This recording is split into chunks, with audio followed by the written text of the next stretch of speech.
Here we go.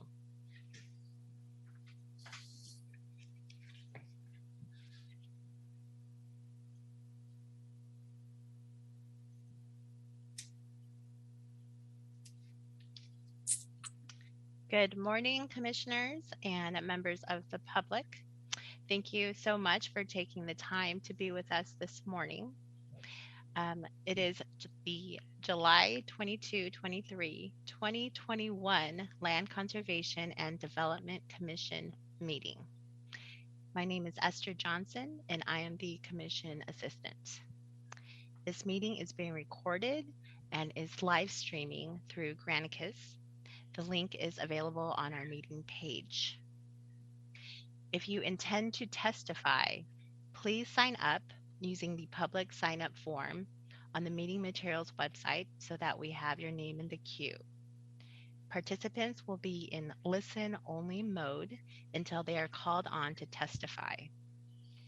If you are on the phone and would like to testify, please press *9 and that will notify me and add you to the queue. With that, I would like to introduce Chair Robin MacArthur. Thank you, Ms. Johnson. I'm Robin MacArthur. I'm Chair of the Land Conservation and Development Commission. And as Ms. Johnson mentioned, I'm gaveling in the July 2021 meeting of the said commission. Welcome everybody, welcome commissioners, welcome department staff, and all those other folks that are listening in today. I think I'll just ask Esther to start off by calling the roll so folks on video will know who is here today in the way of commissioners. Yes. Vice Chair Halova. Here. Commissioner Warren. Here. Commissioner Lilac. Here. Commissioner Sandoval. Here. Commissioner Jacobson.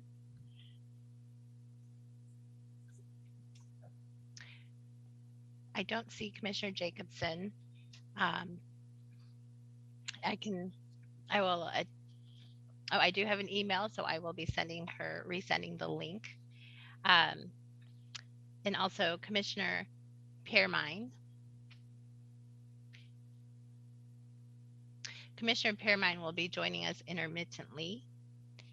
And last but not least, Chair MacArthur. Thank you. And I want to welcome back Commissioner Sandoval. We haven't seen you for a few meetings. You were on a health leave, and we are just really tickled to have you back, especially for the topics that we're going to review today. We really encourage your input and look forward to that. I have not heard from Commissioner Jacobson, but Commissioner Pearmine and I spoke, and she is going to focus on portions of tomorrow's meeting. I don't believe she's going to sign in today. She'll be there for the climate-friendly rulemaking discussion, as well as the diversity, equity, and inclusion discussion tomorrow morning and early afternoon. So welcome everybody. I think at this point, I wanted to really special thanks as usual for DLCD staff for making today happen. Again, you do a fantastic job, and we have all sorts of folks that work really hard sort of behind the scenes as well as in front when you'll see people talking today, staff members, and everyone's just done a terrific job to get us here today. So thanks to everyone. And Ms. Taylor will be doing the formal timekeeping. She's kind of one of those behind the scenes folks that keeps us in line. So thank you for that. At this point, I'd like to ask Commissioner Lilac if you would be willing to read the land acknowledgement. Thank you, Chair MacArthur. I'm certainly pleased to do so. I'd like to acknowledge the many tribes and bands who call Oregon their ancestral territory and honor the ongoing relationship between the land, plants, animals, and people indigenous to this place we now call Oregon. We recognize the continued sovereignty of the 9 federally recognized tribes who have ties to this place and thank them for continuing to teach us how we might all be here together. Thank you, Commissioner. A couple of housekeeping matters. I wanted to remind folks about the scorecard, which is Esther sent in your packet. I think it was a couple of weeks ago.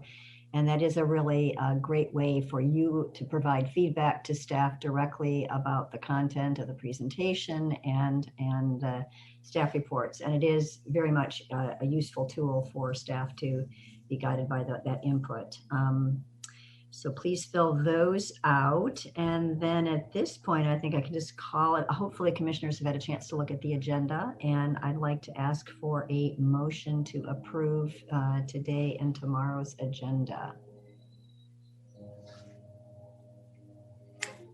So moved. Commissioner Lilac, do I have a second? Second. Great, Commissioner Warren. Okay, Esther, you want to call the roll? Yes. And Commissioner Jacobson has joined us. Oh, great. Hi. Okay. Commissioner Sandoval, Aye. Commissioner Warren, Aye. Commissioner Lilac, Aye. Commissioner Jacobson, I heard the motion. Aye. Vice Chair Halova, Aye. Chair MacArthur. Aye. The agenda is approved, and we can go on and move on to item number 2, which is the director's report. And as Jim is getting ready to do his report, I just want to take a moment to acknowledge the passing of Henry Richmond. I don't know if you've seen the articles in the Oregonian, or if you know much about Mr. Richmond, but he was the founder of Thousand Friends of Oregon, and he leaves a really critically important legacy to Oregon, and is much credited with really focusing on growth management and the protection of the natural resources of this state. He had an extensive resume, as you can probably read in those articles, and not only in the state of Oregon, which he was passionate about, but across the country. He helped with growth management issues. And so I just want to acknowledge his contribution in general, but in particular to the work that we do here at the Commission. And I think it's sort of appropriate in a way that we think about the kinds of topics we're discussing today really is a continuation of his legacy. We talk about housing and transportation and climate change and creating communities that, to build communities that are more inclusive of an array of folks. I think that is a tribute to him. So just wanted to say those things and then turn it over to Director Ryu. Thank you, Chair MacArthur. I think I'll start actually by acknowledging somebody else among us who recently left us, and that is Jennifer Donnelly. Jennifer died this last, I don't know, mid-spring from cancer. At a very young age, far, far too soon. Many of you knew Jennifer as one of our 2 Metro regional reps. She's appeared in front of this commission probably before most of the current commissioners joined us, but she was particularly active in the Metro urban and rural reserves conversation and other conversations related to the future growth of the metropolitan area. Jennifer was an extraordinary person. She was an extraordinary regional rep for DLCD, but her talents and abilities went far beyond that to being a really critical member of the Hood River community for many years. Some of us, both present and past staff, and Chair MacArthur went to her memorial service this last early summer. And we heard a lot about it, Jennifer, that we probably didn't even know in terms of the things that she did outside of work for her community. And she'll be extraordinarily missed.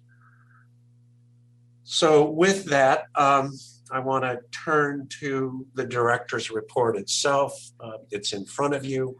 I'm sure you've all committed it to memorization, so I'm not going to go through it by line, word by word, but I do want to point out a couple of things. And the first thing also that is actually not in your director's report is to introduce you to our new human resources manager. There you are, Taylor Sorgenfree. This is Taylor's 4th day on the job. She keeps coming back. We're thrilled. She promised me this morning that she'll be here tomorrow and maybe Monday. As you all know, just a brief note about Katie Leahy. Katie, who was Taylor's predecessor, worked tirelessly for us for about 3 years plus. But I think COVID and a young family and a lot of other pressures forced her to retire or to resign. She left us in the middle of May. Kirsten Green, our deputy, and others have worked really hard, and it has paid off. We have this extraordinary young woman, Taylor, joining us this week. Taylor comes to us from the city of Wilsonville, and we're thrilled. She's going to be wonderful. She is wonderful. So Taylor, do you want to say a few words about yourself? Thank you, Director Rue. Chair MacArthur and Vice Chair Halova and other members of the Commission, I am so grateful for this opportunity to not only serve the DLCD team, but you as well. As Jim mentioned, my most recent experience has been 7 years with the City of Wilsonville in HR, but I am so very excited to support the mission and the principles of this agency. And I'm just so very excited to be here, and it's wonderful to meet all of you. Well, a sincere welcome. I had the opportunity to talk to you a little bit a couple of days ago in the prep meeting. So I don't know if any commissioners want to say anything or have any kind of questions for, so anyone have any questions for our new HR director? Seeing none, I think it's just a collective welcome. We're really pleased to have you here. It's a big shoes to fill, but it sounds like you're going to do that and then some. So welcome. Thank you so much. Okay, moving on to the director's report itself. I do item A, actually, obviously the first item, talks about legislative and budget update, and we're going to hear more about that later today from Palmer and Emma. But what I want to do is talk a little bit about the enterprise-wide environment for budget. And that, of course, is directly related to the legislature because they're the ones that create the budget for the buy-in. To say that it was extraordinary is an understatement in every possible way. As you all know, the entire session from mid-January through, I think they left on Saturday, the 26th of June. So for 5.5 months, they worked remotely, and they had to figure it out, and they did. But it was fairly tension-filled, and for those people who worked more closely, like Emma and Palmer, I think it was quite unlike anything they'd ever seen. And part of it was related to, I think, surprises from COVID. The first surprise being that while this state was shut down for and remains for the most part shut down for 18 months or so, general fund revenues never really dipped. In fact, they remained higher than people expected or predicted, which is sort of amazing given the fact that for a little while we were in double-digit unemployment.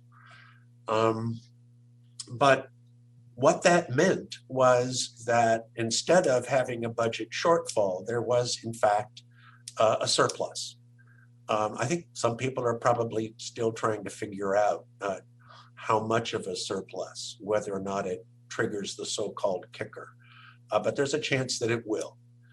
But on top of general fund money continuing to come in, there was also the American Recovery Act, I forgot part of that, American Recovery Protection Act, I guess, ARPA, with an enormous amount of federal money that was being pumped into state coffers across the nation, and Oregon was certainly no exception. What that means is that during the session, and particularly in the last week of the session, the budget writers in the Ways and Means Committee were spending money at a pretty amazing rate. Because this relates to what you're going to hear about a little bit more later, and that is our hiring practices and our budget. Not only did we get everything that we asked for in the governor's recommended budget, but we got some additional money, money that helped us refill the hole. So again, you remember that in September, now 10 months ago, we took a cut that, given the late stage in the biennium, was effectively a 30+% cut for the remaining 9 or so months of the biennium. That means that several people were on rotations. We lost a couple of people. And so we were not only able to hire all of those people back, but we got somewhere in the range of 9 or 10 new positions on top of those that we were able to fill. So going back to Taylor, Taylor doesn't get a day off. She doesn't even get time off until all those positions are filled, and she's already working on it really hard. But we're going to have some new programs and new positions. But to talk about that hiring within the context of the enterprise, there are some 1,500 plus new positions across the enterprise. So forestry gets 100 new people. Water resources gets 60 new people to work on water projects and water conservation projects.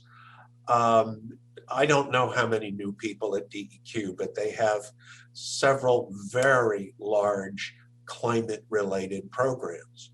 And that is true across, as I say, the enterprise. So there's going to be a lot of hiring going on everywhere in state government. And that, of course, means there's going to be some competition for us. We've been extraordinarily blessed by the quality of people that have joined us in the last few years. It has raised our hopes and expectations. And again, it's going to be Taylor's job to make sure that nobody gets disappointed. But there'll be a lot of new people. Just to set the context, going all the way back to the Great Recession in 8 through 10, in our 2011 budget, the agency took a 25 to 30% reduction. Our employee count was somewhere in the low 50s. If we hire everybody soon that we're able to, we'll be in the mid 70s. And our budget will be just a little under twice what it was in the 11-13 budget. And so we've recovered well. And I think the future looks terrific. So any questions? Commissioner Lilac. Thank you, Director Ryu. Just my question is, my employer has experienced just an extraordinary decline in the number of applicants for positions. I mean, it's like 10 to 15% of what we would normally receive. And I'm just curious if you have any indication of whether you'll be able to fill those positions on the first round, or it may require a bit more marketing, or I'm just curious with your confidence in filling those positions, just given like you said, the demands for employees and among other state agencies. Thank you. Yeah, thank you, Commissioner Lilac. And the short answer is I don't know. We are, the Chief Financial Office for the state is still sorting through where all of that money went. We have a really good idea. We know what the positions are, but we have not yet, while we, in a couple of exceptions, we have begun to solicit applicants. We have job announcements out, but we haven't really had the opportunity yet to evaluate those. We're looking for, frankly, 3 regional reps for Eastern Oregon, for the Mid-Willamette Valley, and for Metro. And so somebody, fortunately, probably Esther, has put up a list of some of the people that we're looking for. But we're trying to fill those 3 regional reps off of the same announcement, and it has not yet closed. So it's a little early, but you're quite right. There's a lot of demand for workers. One of the things that that we hope will mitigate that shortage, perhaps immediately in front of us, is that we're looking at work in a new way. We are working with Department of Administrative Services to figure out how we can continue to employ and perhaps attract new people who don't necessarily even live in the state of Oregon. Now, that's not going to work for regional reps because it requires a really good working knowledge of parts of the state of Oregon. But perhaps some of our other planning positions or some of our other positions will come from a much wider net that we'll be able to cast that goes outside of the state. In fact, we're going to have a couple of people, and we have had over the course of the last 17 months, a couple of people who have been working. Obviously, everybody's been working remotely, but some of those people have been working outside of Oregon. And Kirsten, you have your hand up, so please. Jim. And we can't hear you. Chair MacArthur, Vice Chair, hello, members of the commission. Oh, can't hear me at all. No. Well, Okay. A little bit. Okay, sorry. So I'll just really speak up. Good morning again, Chair, Vice Chair, hello, members of the commission, Director. This is Kirsten Green and Deputy Director. And Esther, thank you for putting up that full list of hirings in our news releases on the front page of our website. Commissioner Lilac, kindly, you sort of alluded to, well, it takes, special marketing beyond the norm. And yes, to all the above. So we really, if it's okay with commissioners, I'll resend the news release. And also, I might catch you on LinkedIn and share with you my LinkedIn post. So if you're able to amplify that in any way to your networks, we're very grateful. It will be a competitive environment, but as Director Rue has said, I think we feel the agency has a lot to offer in terms of the quality of the work, the challenges, the flexibility, and of course, the mission and ability to work with you all. So thanks in advance for helping us get that word out. The current postings do close. We've extended it for additional push. The applicants the pool was relatively sound from an early look, but we just wanted to make sure that over summertime, everyone had plenty of chance. So we've extended that to July 31st. So today I'll email everyone that press release from our website, but also share it with you on LinkedIn if I can find you and you accept my Great ideas. Okay, I don't want to take up a lot more time because what I like about this most is when you all ask questions, and I do want to have some conversation. I'm obviously not going to go through the full director's report. It's 11 pages in length. and then there is that listing at the end of the open hires. I do want to mention just very briefly one item that is on page 11, appellate court opinions. Those of you, it may not have been anybody but Robin. Anjali as well. And Anjali, yes, thank you. Both of you were with us 2 years ago when we were in Condon, and we heard from the Council for Housing Land Advocates about some issues related to hiring in Metro. And you see that we have a 2-paragraph overview of a decision by the appellate court. Council Shipsey advises us that this is not quite ready for prime time, and so we'll talk a little bit more about it at the September meeting. But you see that we do have a preliminary text on it on page 11. Other than that, I'm not going to bother to go through any of the rest of the report. I do want to just talk very briefly about the other issue that is front of mind right now, other than COVID, and that of course is wildfire. The entire state, frankly, the entire nation at this point is suffering because of the wildfires in the West. I don't know if any of you have seen some of the photos from New York City, but we are clearly contributing to a serious decrease in air quality throughout the nation, to say nothing of the direct effects here. Chair MacArthur actually had a fire not too far from her home in Lisle, Washington, and unfortunately it was controlled early. As far as I know, the Bootleg fire is now at 400,000 acres and growing.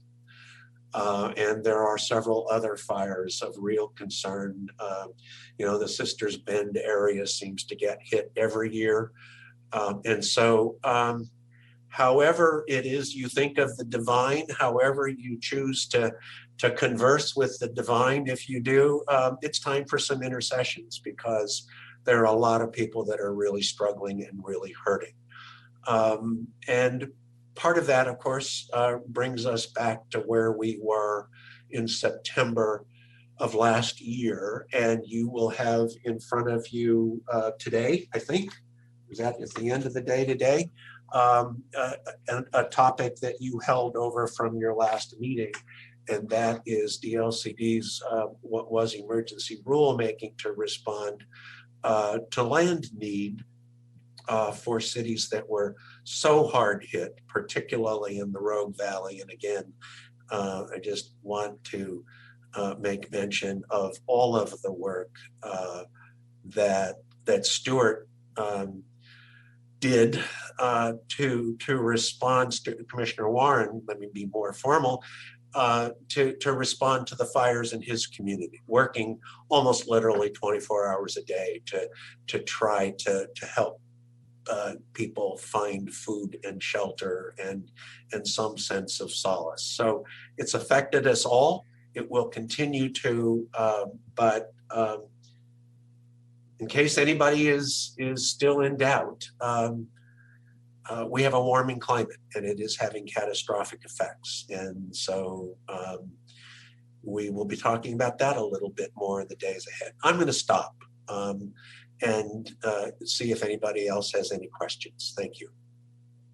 Thank you, Director Rue. Questions about anything in the report or what Director Rue just said? Not seeing any. I do just, sorry. Chair? Mr. Holova. I just have a more of an open-ended question. It might be very easy to answer.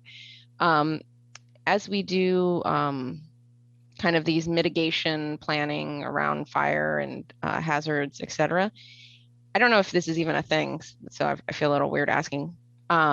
is there like a map of these directors laughing at me?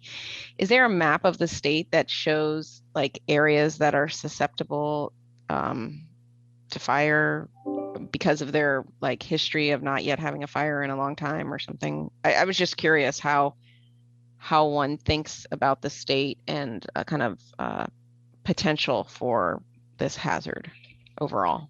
Well, I think that's a great question, Commissioner Holova. And the short answer is yes, there are hazards maps. And if you would like us to, we can share that during, maybe we can do a report on that. I think it makes a ton of sense. There certainly are hazard maps related to tsunami and landslide. But a key portion of a major piece of wildfire legislation seeks to do exactly that.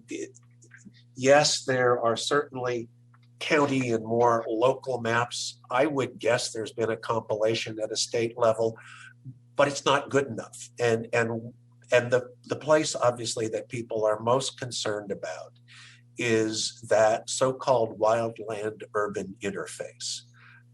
One of the things that this agency and this program has sought to do now for, 48 years, since 1973, is to very carefully distinguish between what are urban uses and what are rural uses, and to try not to mix those things. But of course, there are now 56 or 7 kind of what most people would call urban uses that are outright allowed in rural lands. There are across this state structures, homes that are in forested areas. And so a big part of that wildfire legislation is to try to prevent further movement of structures and residences into forest lands in wildfire prone areas, and then make sure that we're doing everything we can to provide protective space around those places that are there today. So it's a very big conversation, particularly among natural resources agencies, certainly this agency, Department of Forestry, and county governments across the state. So it's not a silly question, not remotely. Okay, thank you. That's a great question. And Commissioner Sandoval, you have your hand up. Yes, thank you. Can you hear me okay? Yes, sir. Okay, great. So first of all, I'm happy to be back with you all. So I had a kind of a question and comment for the director related to affordable housing. So as you know, I sit on the Housing Stability Council for the state. And for the Oregon Housing and Community Services Agency, we received a historic investment of almost $900 million from the state. About $600 million of that is going to be for affordable housing, about $65 million for home ownership. And the agency's been doing a great job around really focusing on issues of racial equity. In fact, we filter like almost all of our decisions around racial equity issues. But something that we really haven't been doing is focusing a lot on climate change issues. And to me, those things they both go together.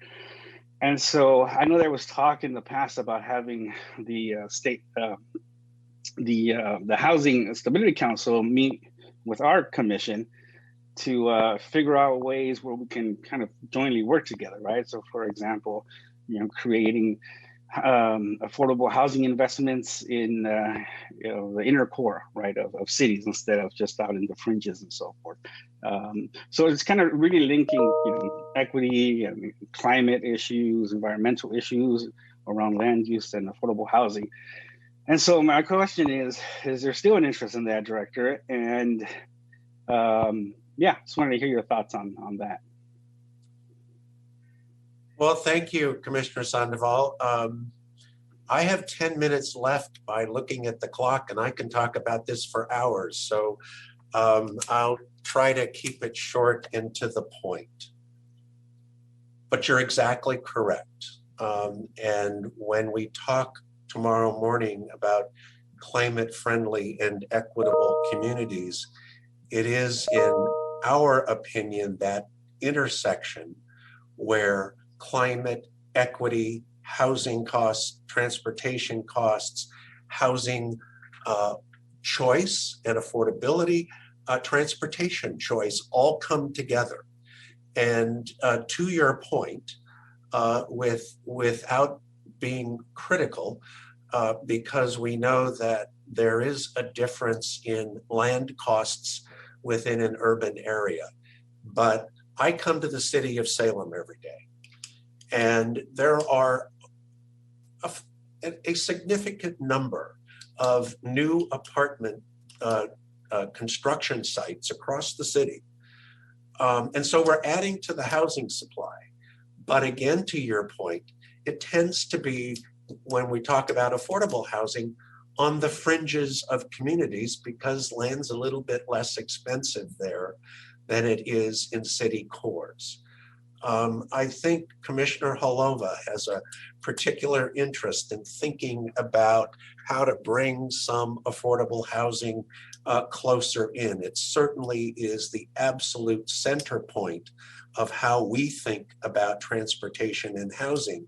And that is that if we're going to have that full choice of both, it really needs to be in the center of communities, where there's access to all of the things that people need for their daily lives, jobs and school and stores, and as well as affordable housing and transportation options.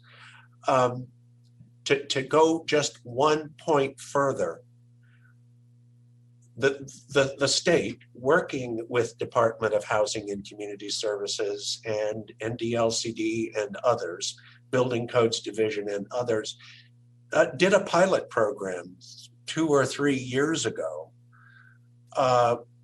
where we took a look at the costs of affordable housing across the state. And it's not news to most of you, but it costs more to build affordable housing than you can make in revenues to pay down the debt. There's a delta that the market cannot seem to address. And the only place to address that is through the programs that you've just talked about, $600 million of public money to try to close that gap and make it possible for the private sector to build some of the housing that is needed to address the deficit. And so the final point is, I would do just about anything to support your effort to get the two agencies together, because unfortunately, I agree with you. The climate issues, particularly related to transportation, cost to a household are not just housing, but housing plus transportation. It doesn't do you a lot of good to have an affordable apartment if you have to have a couple of cars and keep them fueled up with $3.50 gasoline. That's not affordability. Yes, yes, and yes to all of the above. We'll be there with bells on. Thank you for the question, Commissioner Sandoval, and Director Rue for your eloquent response. I'd like to actually record that. I guess this meeting is recorded because it's a very good description of the connection between our work and other agency work relative to focus. And so I think we'll talk about that more certainly on Friday morning in the context of the climate-friendly rulemaking effort. But I would agree with Commissioner Sandoval, as it sounds like you do too, Director Rue, that maybe you and he and I can get together and the right staff get together and kind of think through a strategy for approaching housing and community services as well as the commission on these topics. Chair? Yeah, I'm sorry. Go ahead, Commissioner Holova. I do have one additional comment, but go ahead, please. While you were talking, Director, it just made me think of two important things that could help with location of affordable housing issues in relation to transportation and climate. And one of them is kind of the role of city and county and metro owned land, which I know we had talked about a bill that just got passed to sort of map out, and not just them actually, all the other agencies that own land, because a lot of that land, I think, is located within, urban cores. And then also the role of density. I've noticed, I don't know if it's a pattern, but I feel like I've noticed like some affordable housing projects don't max out the density. And I understand the reasons why, financially and otherwise, but it's one of those kind of lost opportunity costs or something when you don't max out an urban core density with housing, then you're sort of shifting that additional affordable housing that's needed to eventually, the fringes. So kind of that role of density and what cities can play with regard to what land they own. Yeah, thank you, Commissioner. Again, going back to the rulemaking that we did and continue to work on for House Bills 2001 and 2003, and the intersect with the transportation planning rule, which you'll hear about more tomorrow, is this whole notion of removing density restrictions, removing where we can height restrictions, removing requirements for parking, so that we can in fact have more people, fewer cars, in more concentrated locations, particularly around heavily used transportation corridors. But the one additional thing I wanted to say, and I have 3 minutes to do it, is to remind you of some other interagency work that we're doing. In fact, last week, the 4 directors of DEQ, Department of Energy, ODOT, and ourselves got together for our monthly meeting. And we talked about a new source of revenue because we need money, and we need money soon to start building out our transportation and housing networks. DEQ is doing a limited version of what used to be called cap and trade, but there is a new requirement to cap the emissions of a certain class of so-called stationary sources, and that those emissions are putting a price on carbon, and they're putting that price at the so-called social cost of carbon, which is higher than what the market is trading at these days. The long and the short of it is that when that rulemaking is done in January, December perhaps of this year, when it takes effect shortly after that, sources across the state, but particularly in metro areas, will be forced to buy allowances to either continue or spend that money alternatively to reduce emissions. But Director Whitman told us last week that they could be generating $100 million a year from allowance sales. And there's an opportunity. We haven't worked out the details yet, but there's an opportunity to perhaps put some of that money into reducing emissions from transportation and focusing housing and transportation at the center of cities instead of on the fringes. So more to come, but we're thinking, I think, in the right direction, and I think actually making some progress. So thank you again.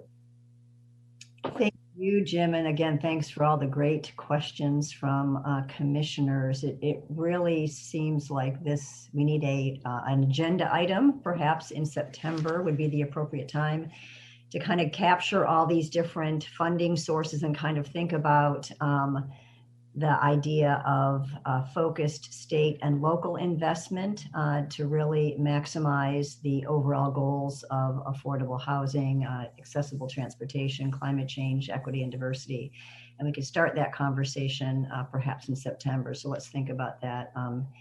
as we debrief next week from And this. if I may, I said the last one was the last one. This one really will be the last one. I would just ask you to bookmark a conversation that Chair MacArthur and I had this last week when we talk about climate-friendly and equitable communities tomorrow morning. The chair and I met with the chair of the Ozone Transportation Commission. That's going back 20 years in my life. The Oregon Transportation Commission, and Chris Strickler, the director of ODOT. The four of us met to try to figure out if there was a way to look at some transportation money to help us implement the transportation planning rule. And the long and the short of it is we got a commitment from both OTC Chair Van Brocklen and Director Strickler to try to find some money. In fact, they've already identified some buckets of money that may be appropriate. It's not a lot when you look at the scale of the need, but they suggested to us that there's probably somewhere in the range of 50 to 80 million that we could begin to tap over the course of the next few years to implement some of these transportation options that we'll talk about tomorrow. Okay, I'm done. Thank you, Jim. I appreciate that. And yeah, I really appreciate your efforts and the efforts of the entire department to kind of do all this great coordination work among other agencies. And so we as a commission need to make sure we support that and help continue that work. Just a final note as part of the director's report. Jim, we'll talk more about the budget specifics on Friday morning, but Jim gave a brief summary of what's happened with the department over the past year, and it's probably about a year ago in August that got the call from Jim that there were going to be pretty severe budget cuts at the department. And Carol Bovet and the director and deputy director and others really turned themselves inside out to make sure the budget worked to the extent that it could, given the really incredible gouge in our budget. And fast forward to today, where Director Ryu is describing how much resource we have, and he attributes that to the increase in budget resources that the state writ large had. But I really want to reflect for a moment on the fact that it really comes back to the agency's great work that we've been doing over the past couple of years in housing, in transportation, and other things. You know, that just because there's an extra pot of money the legislature has a hand on and can dole out, doesn't mean that money comes to agencies necessarily. And in the past, it hasn't come to our agencies, and it doesn't come to agencies that the legislature feels is not producing what they want. And I think one of the reasons that we have so much more resource now to carry on the great work that we've started is because of the great work of Director Ryu, Deputy Director Green, Palmer, and Emma, just the amazing face with the legislature, and has really told the story. And again, all the great work of the housing team, all the various folks, climate and everything else. So it is a moment to celebrate. So we're just going to do a little celebration here. Thank you, Jim and team. It's just important. It took a while to figure out how to tie these balloons. I haven't done it since I was 7, but you get the idea that I wanted to celebrate staff and this commission, because as I listen to the conversation, it excites me so much to think of how activist this commission is and how many talents you bring to this table. So anyway, with that. Well, just back at you, Chair. Your involvement in the work that we do and your contributions because of your experience in state and local government has just been absolutely central to anything that we've been able to achieve. And that goes for all of you, but Robin, you in particular, when it comes to transportation stuff, you've forgotten more about this stuff than most of us will ever know. So thank you. That is extremely kind. You're welcome. I appreciate that very much. So with that, let's go on and hear from a Guess 3 members of the public. Public comment is an opportunity for folks to comment on non-agenda items. I'm going to give each person 3 minutes to speak. And the first person up is Joe Liebezeit, and you're from the Portland Audubon Society. And Mr. Liebezeit sent written testimony. You may not have actually received it yet. I mean, Esther sent it this morning, but there is written testimony in there if you want to focus on that, commissioners. But welcome, Mr. Liebezeit. Thank you, Chair MacArthur and commission members. Can you all hear me? Yes. Great. Yeah, I just sent that testimony in, or actually a pretty detailed comment letter in last night, so it'll take you a while to go through that. But thank you for the opportunity to provide testimony today. Again, my name is Joe Liebezeit. I'm a staff scientist at Portland Audubon. And today I'm representing several organizations and individuals that submitted Rocky Habitat designation proposals for 8 sites to DLCD during the first round of invited public proposals this past December, which subsequently went through the pilot evaluation process this past spring. If you recall, myself and Dr. Larry Bash provided testimony to you all on this issue, the Rocky Habitat strategy update back in April. And today I want to give you a quick update regarding this process and specifically what the group I'm representing today has been up to. Since the Ocean Policy Advisory Council decision to recommend 2 of the proposals for designation and to place 6 of the proposals in continuing consultation back in May, OPAC tasked DLCD with updating the Rocky Habitat Management Strategy proposal evaluation section of the strategy. That's section E and appendix C of the strategy. And DLCD staff have since provided a survey for organizations and individuals engaged in this process to complete and have set up a workshop for next week, July 29th. Our group has been busy developing our own recommendation to DLCD on how to improve the public proposal process and evaluation based on our experiences and lessons learned from the initial pilot round. And we have submitted those detailed recommendations to DLCD staff yesterday, as well as you all on the commission, which I just mentioned at the start. It includes 3 pieces. The first part is a flow chart that outlines our recommended proposal submission and evaluation process, kind of at the higher level. And then corresponding with that, we have a second addendum to that comment, which is a narrative document that contains specific details for each component of the process. And finally, we have an example weighted scoring matrix. If you recall, we're encouraging staff to use a more objective way to evaluate the proposals, and one way of doing that would be using a scoring matrix. We hope our detailed recommendation package will be helpful to DLCD staff developing a proposal submission and evaluation process, which will be much improved and efficient process that minimizes subjectivity and will work well for subsequent proposal rounds. We have been invited by DLCD staff to provide an overview of our recommendations at the upcoming July 29th workshop. We're looking forward to this opportunity and a subsequent interaction with DLCD staff to work cooperatively to develop an evaluation process that will be successful. So thank you for the opportunity to provide testimony on this important process to help better manage and protect our state's iconic coastal rocky habitats. And I'd be happy to answer questions if there are any. Thank you. Thank you. You did perfectly on great job. Commissioners, any questions for Mr. Liebezeit? Not seeing any. Thank you so much. I know you testified in March as well, and really appreciate you and your agency being involved in this work. And I understand that there is a meeting next week on the 29th of the Rocky Habitat. I don't know if it's a rules advisory committee or a workshop or whatever, but I believe that's a great opportunity to go into the specifics. I saw there are several attachments to your letter, and it's a lot to work through here, obviously, but I think you'll have a chance next week. And then I believe that the topic is back on our agenda in September. So we'll have the benefit of hearing how that meeting went relative to your work and others. So thank you. Thank you. Great. Second person signed up to testify today is Dennis Ree. I believe I'm pronouncing your name correctly. If I didn't, please correct me, and I apologize in advance. Chair MacArthur, this is Esther.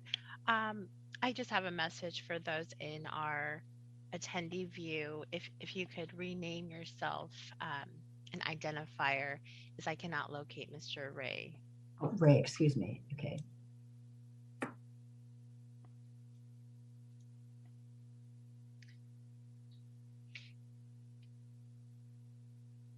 We do have Ms. Sarah Wright with us.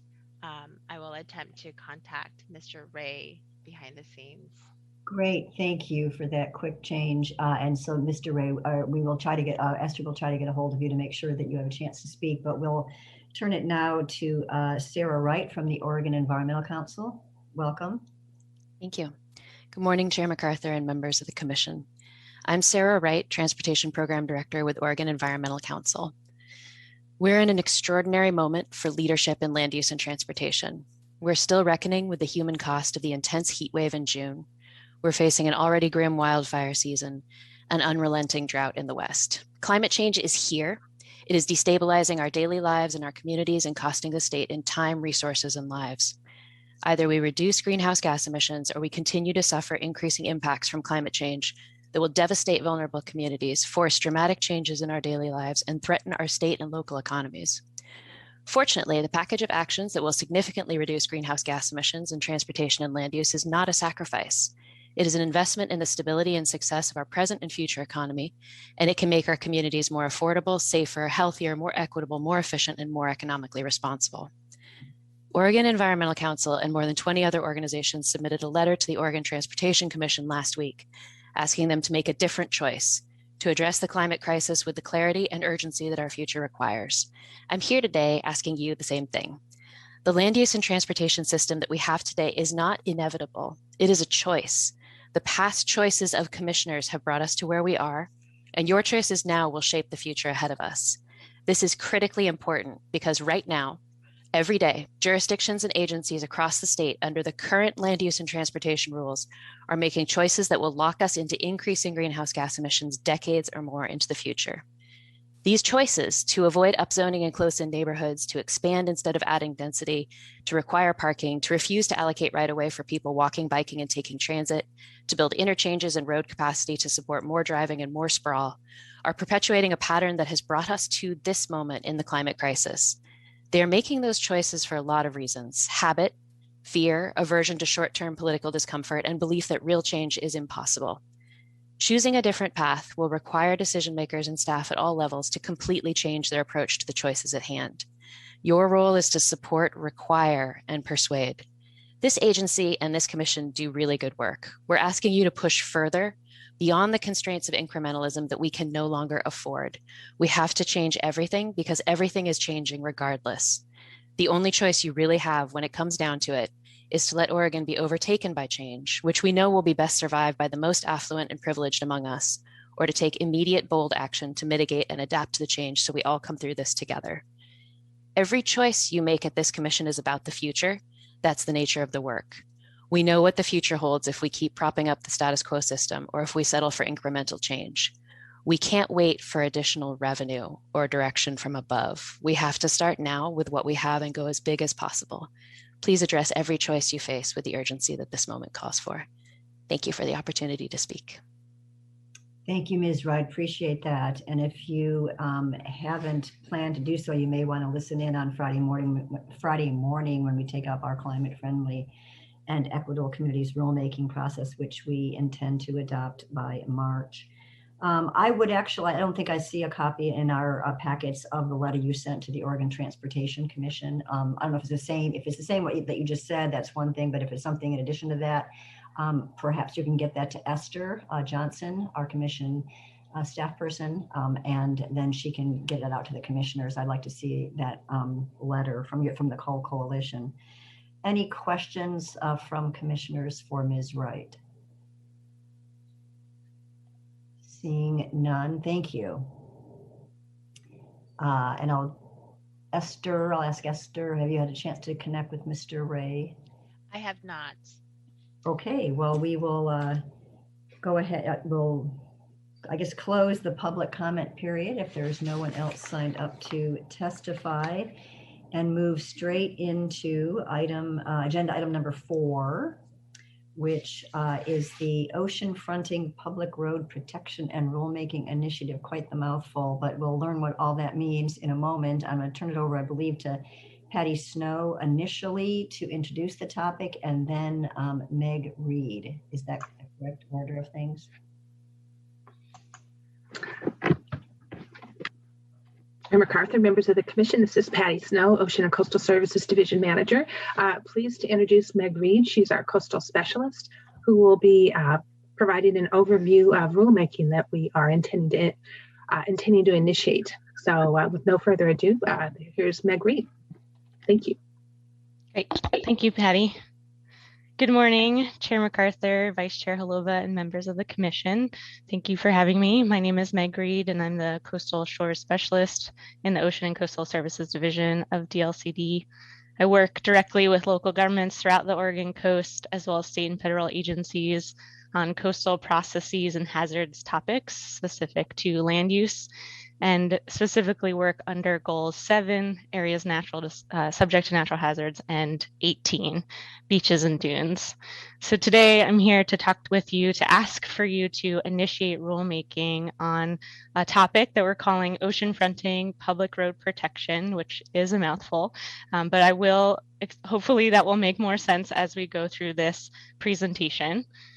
So just to start out, just to give an outline of what I'll be talking about, I wanted to give a little bit of a background and overview on statewide Goal 18 first, and get into some ocean shoreline management challenges that many of you have maybe heard about over the past winter in particular, and then talk about a focus group that we convened in 2019 around specific provisions of Goal 18 that directly led to the proposed rulemaking that we're asking you about today, and then ask for your initiation. So to start, statewide planning goal 18 is one of the 4 coastal goals. It's focused on that coastal strip, the beach and dune landform areas, and it's really meant to protect the beach environment and the development that occurs in that. So in order for it to be appropriate development in this very dynamic area. The Oregon coast has one of the most energetic and dynamic winter wave climates in the world.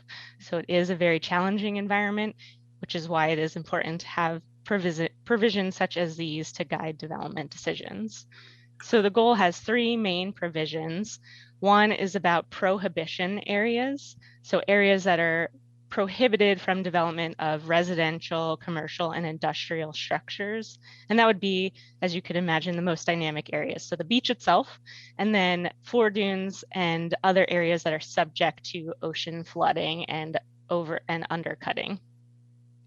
Then there's a provision about dune grading requirements. And so that is a practice where homeowners who are on the ocean front actually lower the height of the dunes that are in front of them to improve ocean views.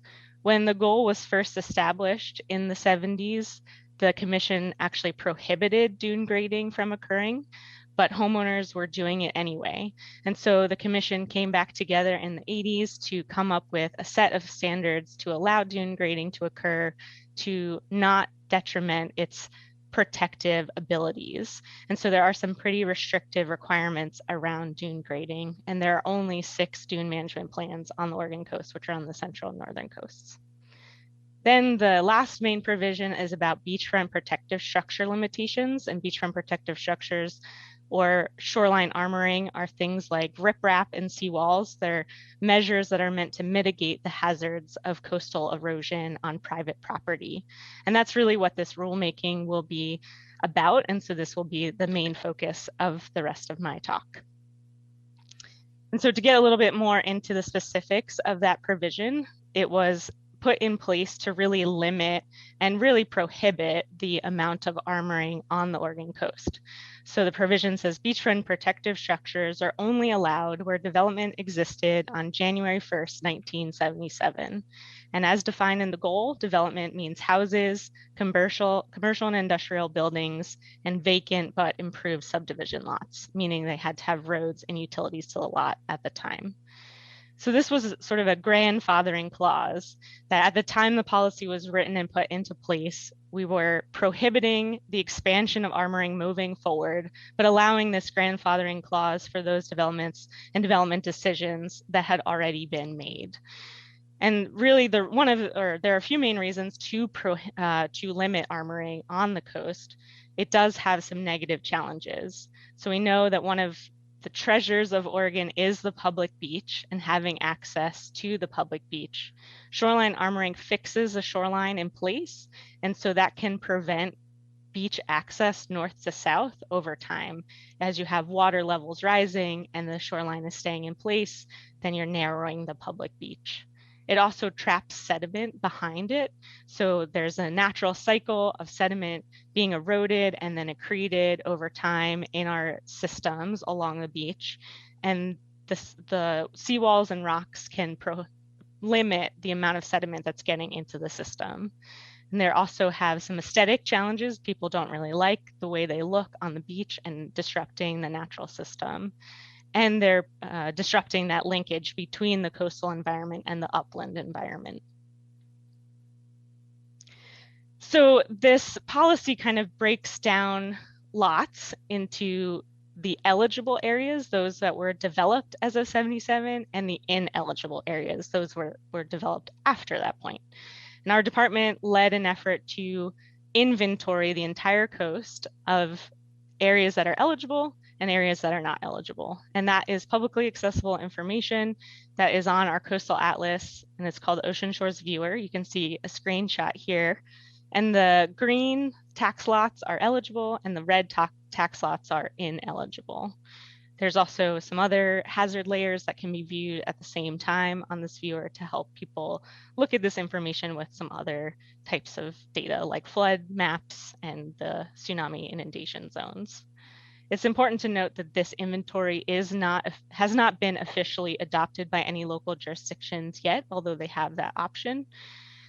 The permits for shoreline protective structures, because they usually end up being on the public beach in some way, actually have to be permitted through Oregon Parks and Recreation Department because they have authority over the ocean shore. But they have a land use compatibility statement on their permits, which is signed by the local jurisdiction, and they're the ones who ultimately make that determination of eligibility on that land use compatibility statement. But they do rely pretty heavily on this inventory, at least at first, for their eligibility determinations. Now, some things have come up in the practice of this provision by practitioners in the field over time.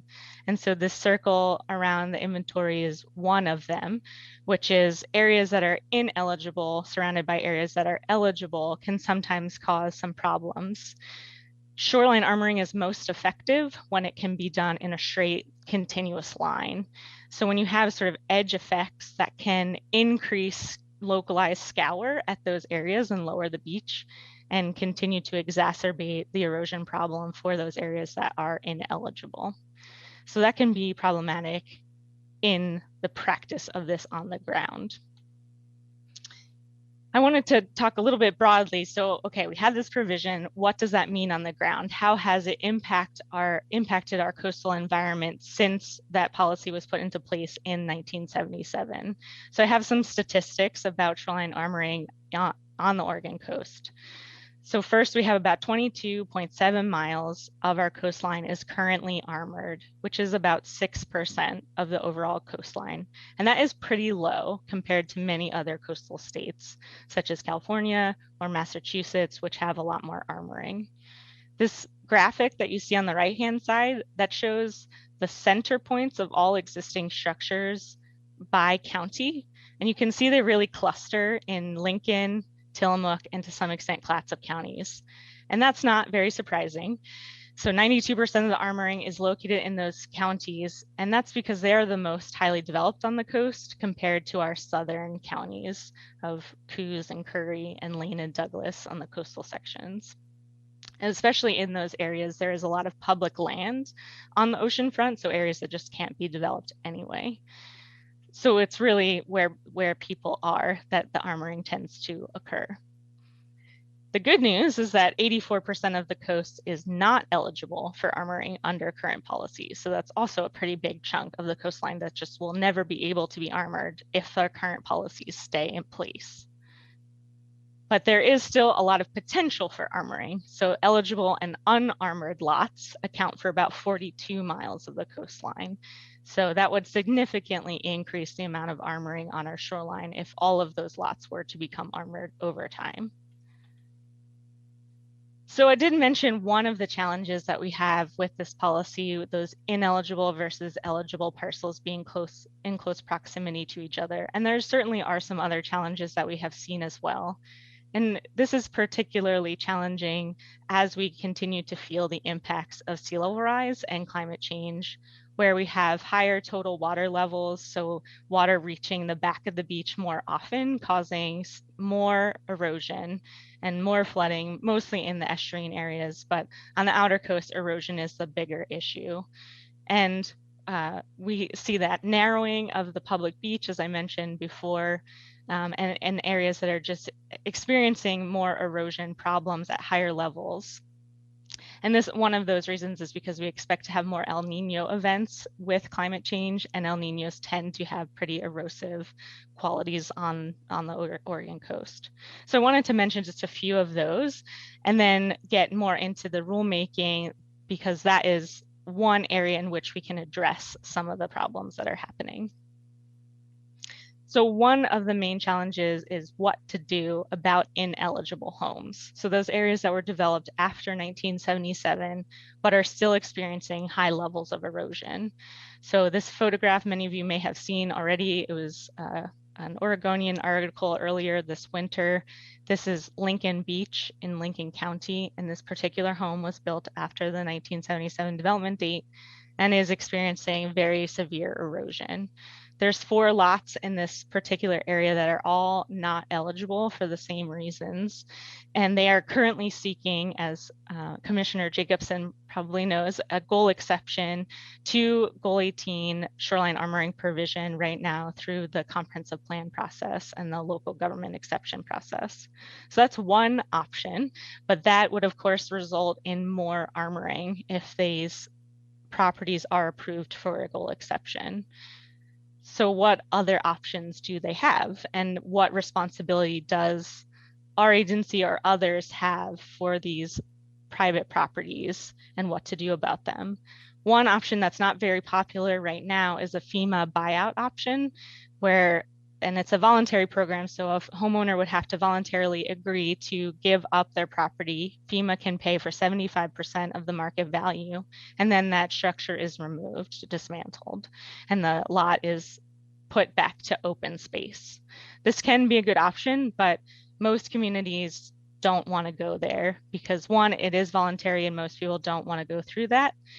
And the other is that it's a reimbursement program. And so the local government has to pay the money up front and then they get reimbursed. And the process can take a very long time, 1 to 5 years to go through completion.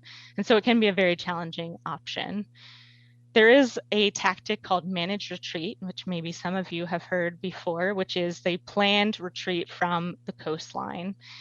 There have been a few examples around the country and around the world, but again, it's not always a very popular idea. But if you don't plan for managed retreat, you may have unmanaged retreat. And so it is a very important tactic that we want to continue to explore and perhaps might need policy and funding changes to occur. One thing that we are doing right now is creating a sea level rise planning guide that's targeted to coastal land use planners. Myself and Chris Shirley are working on this effort with others at DLCD and local governments. And we anticipate this being the first of an upcoming resilience series to provide resources to our coastal land use planners on how they can address the impacts of not only climate change, but also catastrophic hazards such as the Cascadia subduction zone earthquake and tsunami. So the planning guide, we're working on it now. We are developing a sea level rise study area, so areas that our local governments can expect to be impacted by sea level rise, and then provide a process to walk through what are the assets and people that are in those areas, how exposed and sensitive are they to the impacts of sea level rise, and then provide a catalog of adaptation strategies that they might consider to try to adapt to those impacts moving forward. We hope to have an initial draft to our local government partners by October of this year, and then collect and gather their feedback from it to see how we can revise and improve this guide as needed. There are many resources out there, but they're all sort of tailored to the different environments of those areas. And the Oregon coast will experience sea level rise in a different way than some of our other coastal states. So it is important to be able to create this tailored resource to not only our specific coastal environment, but also our regulatory framework that exists now. So that's what we're hoping to do and doing as we speak. But then I'll turn to a little bit of what we've done just recently to move us forward through the rulemaking process. So in 2019, we convened a group that we called the Goal 18 Pre-1977 Development Focus Group. It was a group of stakeholders that we brought together with the purpose of exploring the equity and consistency of the shoreline armoring provision and that date limitation on the goal about January 1st, 1977. And these were to address some of these issues that have come up in practice by people who are implementing this on the ground. We discussed 4 main concepts, and I won't talk about all of them, but one of them is relevant here because it directly led to the rulemaking initiation that we're here for today. And that's about public infrastructure and facilities built prior to 1977, and in particular, Highway 101. And that's because as the goal is currently written, public infrastructure is not eligible for shoreline armoring, regardless of development date. So that means roads, sewer and water lines, campgrounds, parks, lighthouses, and things of that nature. So the group convened to think about this. Is this something that should be included in the definition of development? Are these areas, especially those that were developed before 1977, should they be allowed to armor as a mitigation tactic, or do they have to do something else? And so after deliberation and discussion on this topic, the group did decide to recommend to move forward with this idea. We discussed many options for tackling this through policy, one of which was a Goal 18 amendment. This has been tried before, specific to Highway 101, which was built in the 1960s, so well before the 1977 cutoff date, and in collaboration with ODOT. There was an amendment to try to include Highway 101 in Goal 18 as eligible for armoring, but it ultimately failed when it first came to LCDC because of public opposition. So we could try a goal amendment, but a rulemaking effort to create a specific reasons exception through the Goal 2 exception process was decided as a compromised approach, something that would be potentially more streamlined for us to approach through rulemaking. While it doesn't guarantee an outcome for entities such as ODOT for getting armoring, it at least provides a more direct pathway to get a local goal exception. And then the local government can ultimately be the deciding factor of whether that stretch of highway or road is then can become eligible for armoring. Chair, I wanted to ask Meg if you could repeat the statement you said. I was trying to catch you when you said it. You said we decided to, and it was a long statement and I missed. Oh, sorry. Yeah, I think, was it about not going through a goal amendment? Yes. Okay. Yes, so the group considered multiple policy options. The goal amendment was ultimately decided not to go through because doing a goal amendment is a long process and can sometimes result in an outcome that is different from what you want in the first place. And we did try to do that in 2002 in collaboration with ODOT, and the process ultimately failed because of public opposition to adding Highway 101 to the definition of development for areas that are eligible for shoreline armoring. And so I think after that you said, so we decided to do what around? will create it a specific goal exception through the Goal 2 exception process to create a area that says public roads that are ocean fronting would be eligible for shoreline armoring, but a local government goal exception would still need to be taken in order to get to that point. And I will go into that a little bit more detailed too, and hopefully, Thank you. that will make sense. We did take this to policy team after the group concluded in 2019, and it was approved for rulemaking. And so there were a few other rulemakings. As you all know, rulemaking has been pretty busy at DLCD, and so this is the point at which we hope to bring this one to you.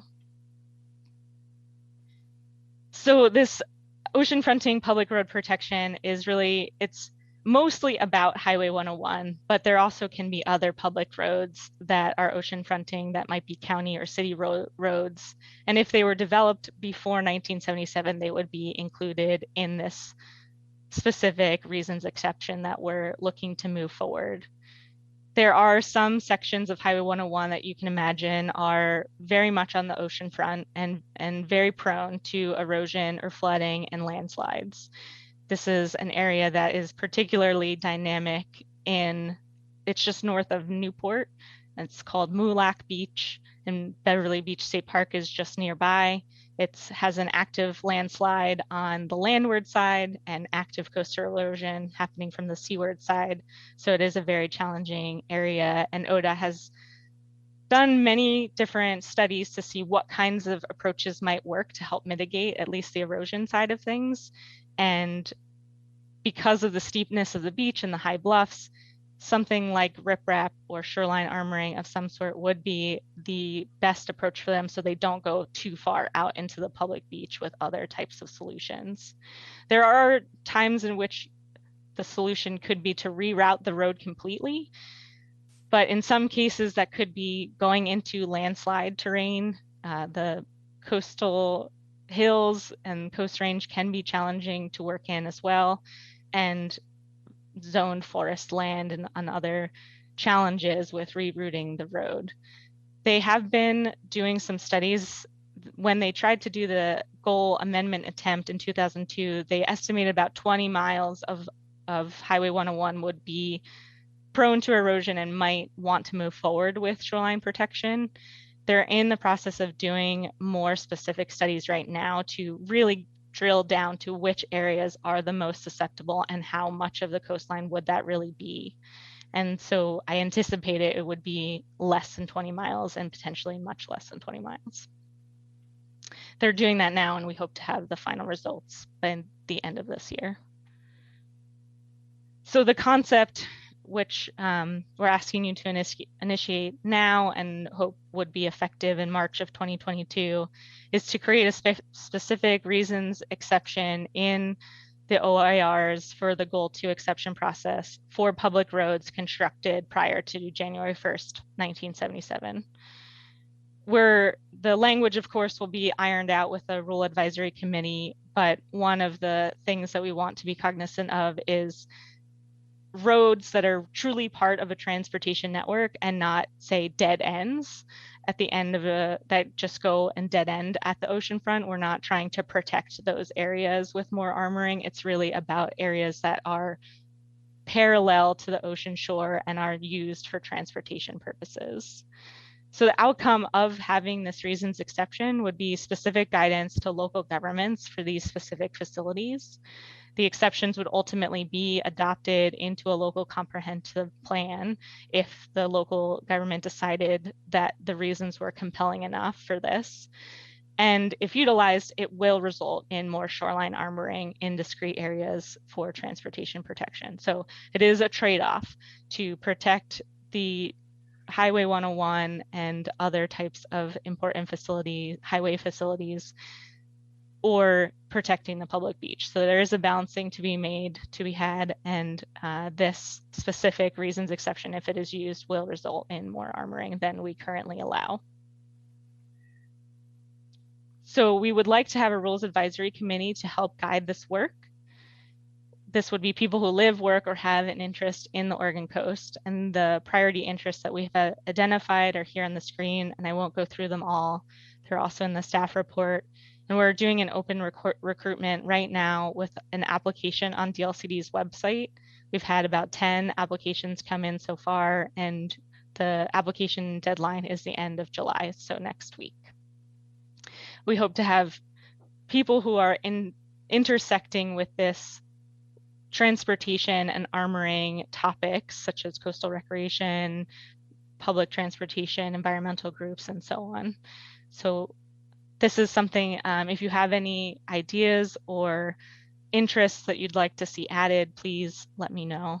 Or if you have contacts in any of these areas who could be good representatives, that would be great to know as well. So just to give you an overview of the timeline, we're proposing to start rulemaking here in July and have the RAC recruitment, then have the RAC meetings in the fall and development of and finalization of that rule language. Then come back to LCDC for the first public hearing in January of 2022, have a geographic hearing somewhere on the coast in February of 2022, and then come back to LCDC for adoption and the rule to become effective in March of 2022. So that's our proposed timeline. So I think that's it for me, but I'm happy to take questions about this item and then ask for you to initiate the rulemaking. Thank you. Thank you. That was just really an excellent presentation. I very much appreciate it. I'm sure my fellow commissioners do as well. To summarize, I think, well, you gave the broad description of the problem, which was really helpful, but to summarize kind of what is before the commission today, staff is asking for us to initiate rulemaking to allow for an exceptions process for public roads that were in place, built before 1977. So we're not focusing today. You can certainly ask questions about private property and that sort of thing, that's appropriate. But in terms of what we are intending to do today, what we're being asked to do is to consider initiating rulemaking for that specific area of exception process. So with that, I'd like to open it up to questions, and I'm sure there is somebody that wants to speak, but I might just turn to Commissioner Jacobson initially. I think you're one of the people that have your hands up, but being a person that lives and works on the coast, please let us know what your thoughts are. Yeah, thank you. I have a whole bunch of little sticky notes here with comments to say, but I first wanted to say I'm just so glad, there's a bit of sarcasm there, that my county could provide you with such excellent example photos to be used in your presentation. So you're welcome. Yes, lots of issues, those same issues that we're dealing with as well. I mean, just to note that this is a really big issue for the coast, not just in Lincoln County, but in other places as well. And it's going to be bigger and bigger, just like wildfires, and the more sea level rise we have means more shoreline erosion. You know, I just wanted to make a note, especially when we talk about roads, some of these things, you know, there's kind of signs that you have that shoreline's going to go, and other times there's not. You know, we have had situations here in Lincoln County where we have shoreline erosion happen. Shoreline erosion / a landslide, at some point it kind of becomes difficult to know what exactly is happening there. But we've had that happen with cars actively in transit and cars ending up on the beach and down in the slide. So a lot of times there isn't, you know, necessarily a huge warning that this is going to happen. About 15 years ago, we had a huge slide going over Cape Foulweather with several cars involved in that. So there is a safety issue component, you know, to this discussion as well. You know, I generally am not a fan of shoreline armoring because it just creates issues in another spot. But I do feel like we should at least include the conversations of roads in our discussions around armoring. Because again, like I said, there is sort of a safety component there. There has also not been a discussion at the state or federal level about providing the resources to really rebuild all of this infrastructure somewhere else. So with the lack of that not being on the table, you sort of have to address the facts that large sections of 101 have been and are going to continue to keep sliding out on us. The Moolac Beach photo is a really nice example.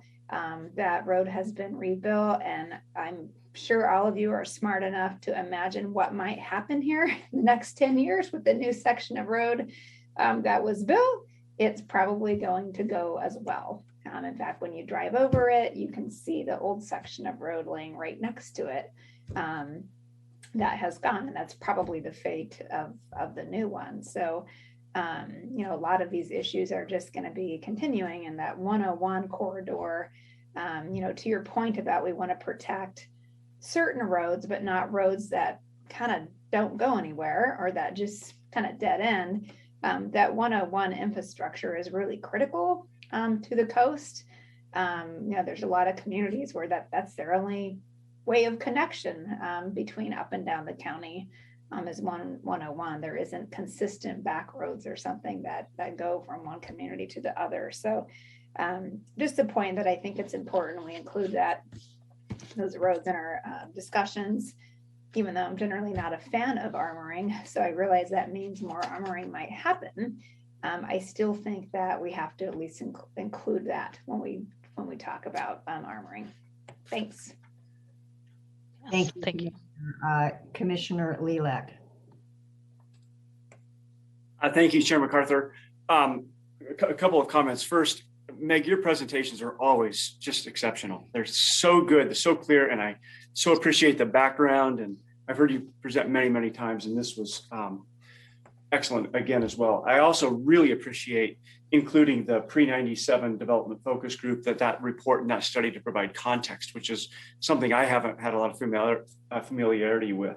I probably had just kind of three quick questions. One is I saw the list of the interests on the RAC, and are tribes also included or targeted or invited to? I just didn't see tribes listed specifically. I'll just ask all three of my questions. That's my first question. My second question, reading the staff report, and you mentioned there's about 20 miles that may be eligible, and maybe it's a bit less than that. And then you also mentioned that there's up to 42 miles that are eligible under the 42 miles. Are these 20 miles included in the 42, or are they in addition to the 42? I'm just curious. And then my third and last question is just not my familiarity with our commission conducting geographic hearings. Is that just one commissioner, or is that the full commission? I'm just curious. So thank you very much. Great job again. And I guess my last comment I just have to say is I really like the exception process because it's a very high bar. It's very specific. There's an opportunity for public input. So that's coming from my planning background. I think it's the right approach. Thank you. Thank you, Commissioner Lilac.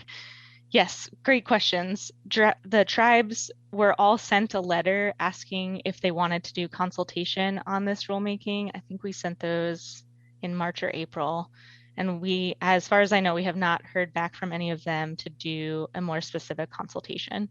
And we have not necessarily reached out in the Rule Advisory Committee capacity. I know in the past, they have not wanted to necessarily be a part of that, but sometimes staff working for the tribes might be interested in coming on that level. So that's something that we could potentially try as another avenue for engagement.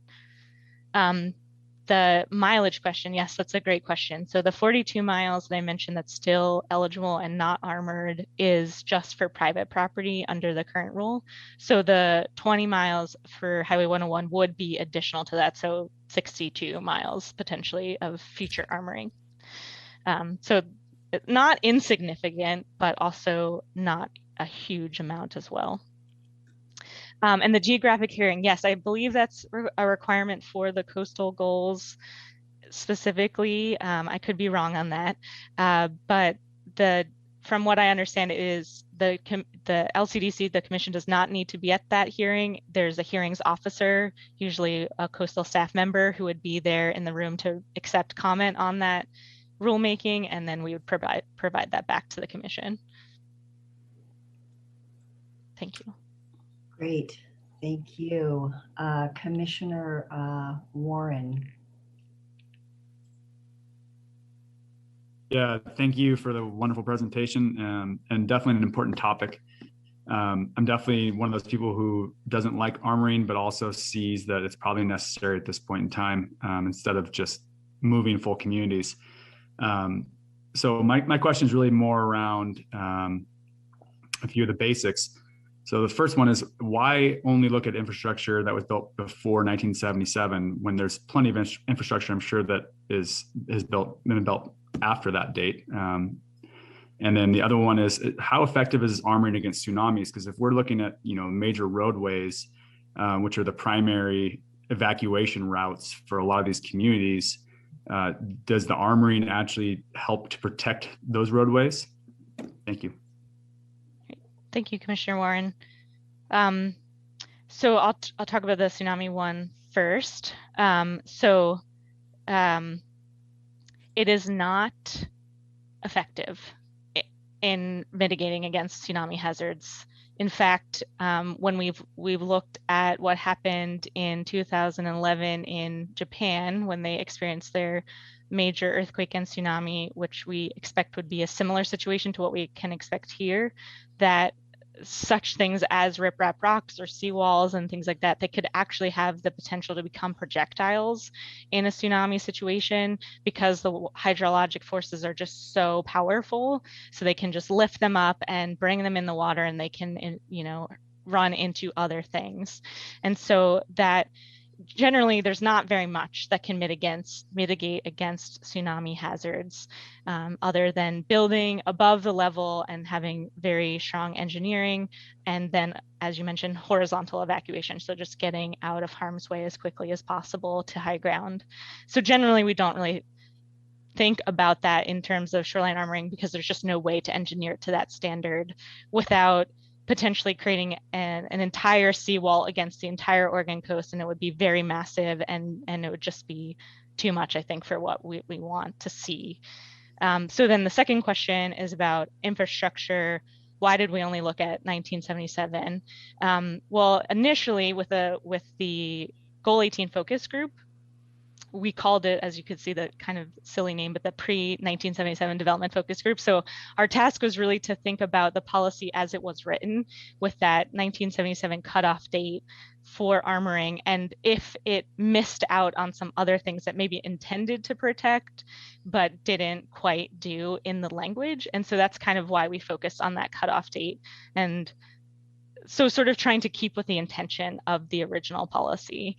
And really, because ultimately a lot of the focus group members were focusing, as you all have sort of pointed out, Highway 101 being such an important asset to the communities, a safety project, that was really it ended up being the focus of the group, was this particular asset, and that it is actually built before 1977. So it's sort of an easy thing to do. We did find that when we looked into other facilities, it was really difficult to find development date of other types of infrastructure. So if we did want to go broader, it probably would have to not have that development date cut off. So if we wanted to allow the protection of other types of facilities, then it would have to be anything, because it is really difficult to find the development date of most infrastructure. But at this point, I think we just wanted to focus on roads, especially Highway 101. But if there is interest in looking further afield, then that would be something we could consider. Thank you. Just a quick follow-up on that too. So the entire 101 was built before 1977. So if we were to go this route, it wouldn't exclude certain sections. Correct. Okay, great. Thank you. Mm-hmm. Yeah, and I appreciate the questions and your answer, Meg. I think staff was focusing on the pre-1977, again, for the reasons that Meg just described. We're not trying to create a whole new rule in a way. We're sort of, in essence, amending an existing rule that didn't previously include public roads specifically. So it's a much broader conversation, and to me, sort of a nose under the tent if we change that date, because then all the other development, private development that might have happened post 1977, there might be an advocacy out there for including those as well. So I would encourage fellow commissioners to focus on the date and the charge in front of us. I personally would not be prepared to do rulemaking today on this particular topic if we change that date. So anyway, that's just my thought. So other commissioners have comments or follow-up questions? Doesn't look like it. And I don't, Commissioner Jacobson, did you want to? Just a note, I think we've talked about this previously in commission meetings, but as we discuss resuming in-person meetings, just a note that I think when we get everyone out to the coast, we really should go and see some of these sites in person. I think that would really be helpful to everybody, as well as seeing the new Marine Studies Initiative building, which is a tsunami safe building that was built in South Beach here in Lincoln County. I think seeing that as well as some of these slides in person would be helpful. So just a note to do that when we're able to. That's an excellent point, and I don't think Jim covered this in his director's report, and I still think their staff is trying to figure out when we actually can meet in person.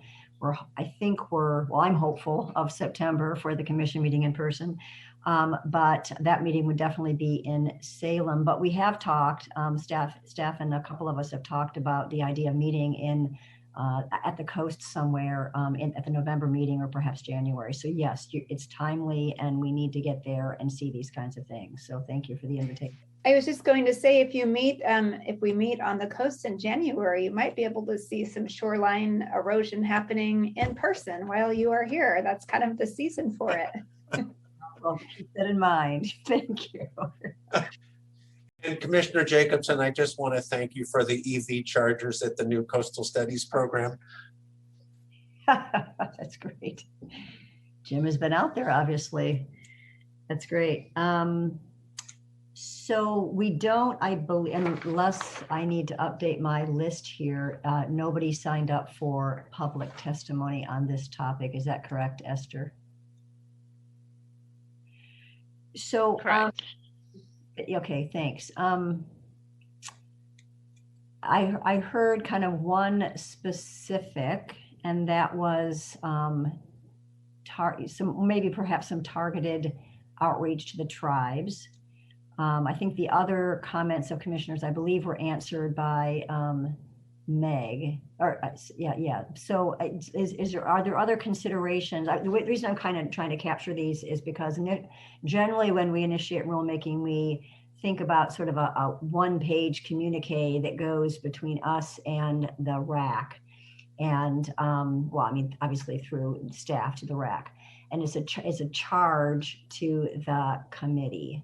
And we did that. It was a pretty extensive charge that we all initiated for the climate work. I don't know if you remember that very extensive conversation. I think it was last July, and put some sidebars on it and basically described what we were not going to do as well as what we were going to do. And I think those are important parameters for this effort as well. Not obviously as extensive as the climate work. This is relatively straightforward. So I had encouraged staff to think about bringing back to us a one-pager in September that clarifies that they would go ahead and initiate rulemaking with those considerations. So that the one consideration is to really do some outreach to staff, to the tribes, to see if we could include their perspective in this discussion. Are there other items, considerations commissioners would like staff to consider, staff and the RAC to consider in this particular rulemaking? It looks like Deputy Director Green has her hand up.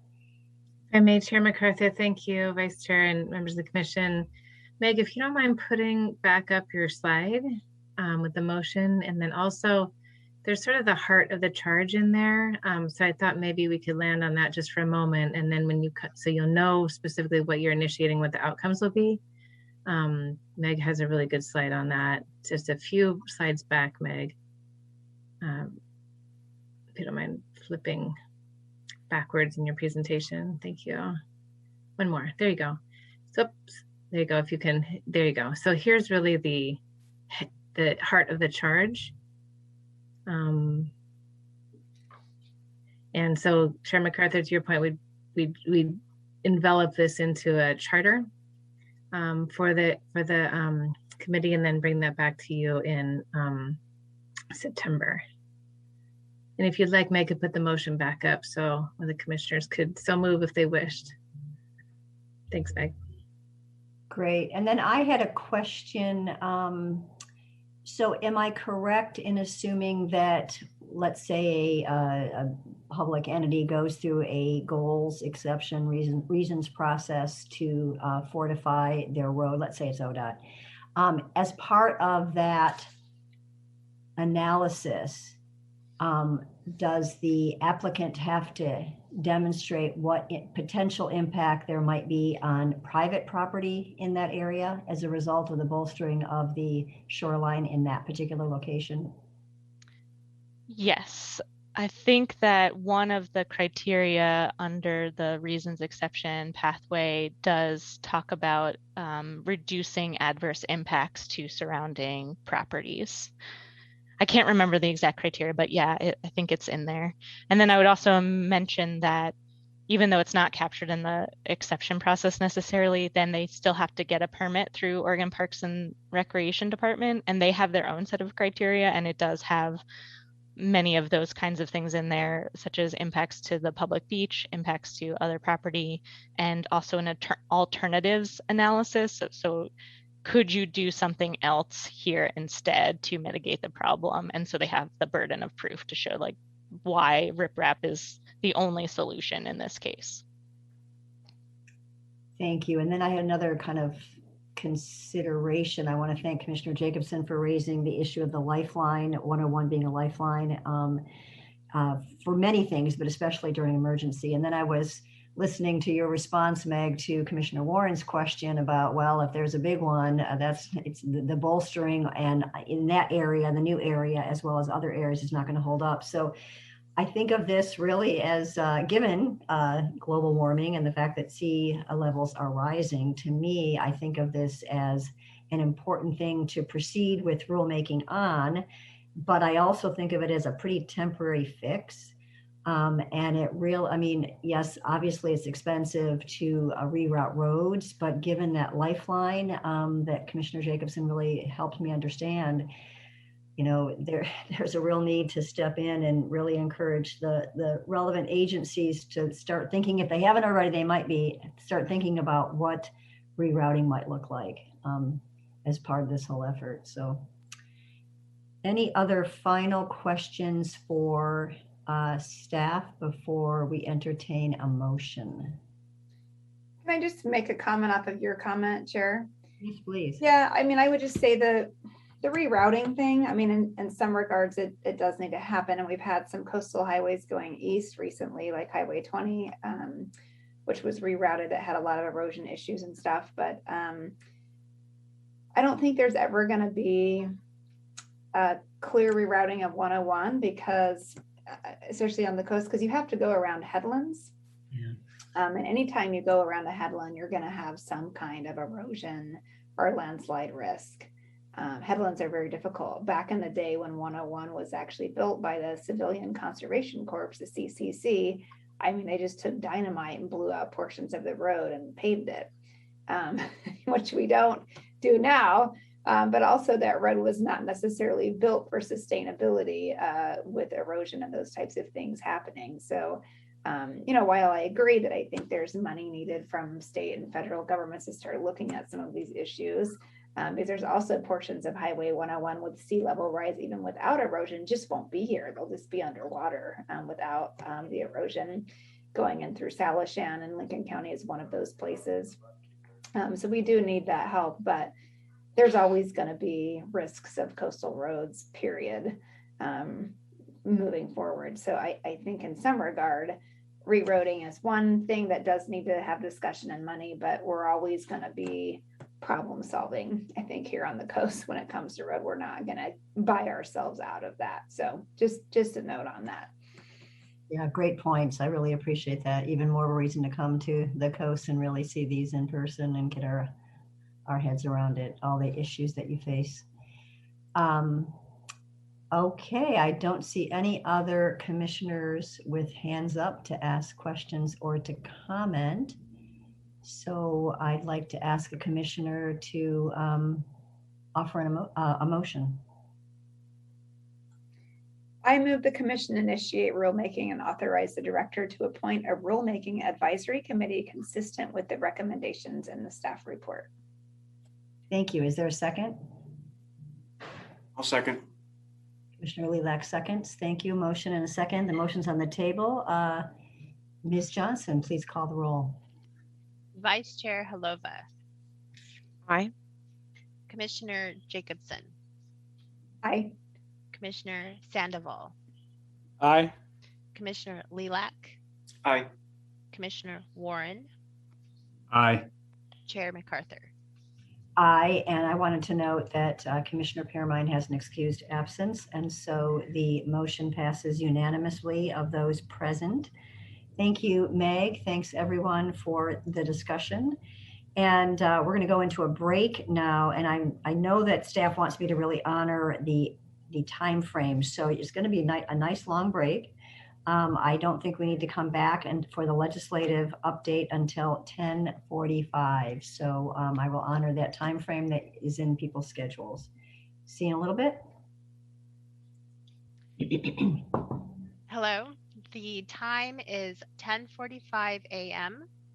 For those of you tuning in online, hello. Agenda item 5, 2021 legislative update will be presented next. Chair MacArthur, you have a quorum. Thank you, Esther. I appreciate that. And welcome to our amazing legislative team, Palmer Mason and Emma Land. And I don't know if you had tuned in earlier, but these balloons were for you as well. So take it away and tell us about budget stuff as well as all the other great things that happened during the session. Great. Thank you very much for the balloons. Let me get my screen up to share the presentation. Okay, everybody can see the presentation? Yes. Great, okay. Well, good morning, Chair MacArthur, Vice Chair Halova, and Commission members.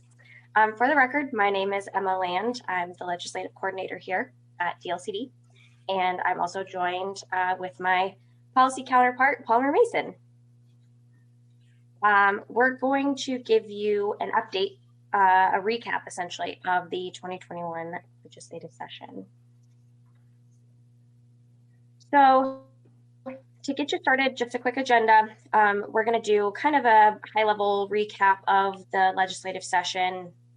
As we have in the past, we'll spend most of our presentation discussing the high priority bills. And then, of course, we'll have a discussion and questions from commission members.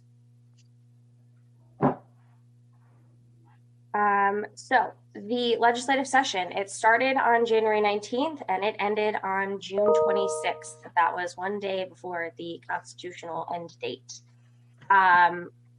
Several primary issues that really kind of took the main focus.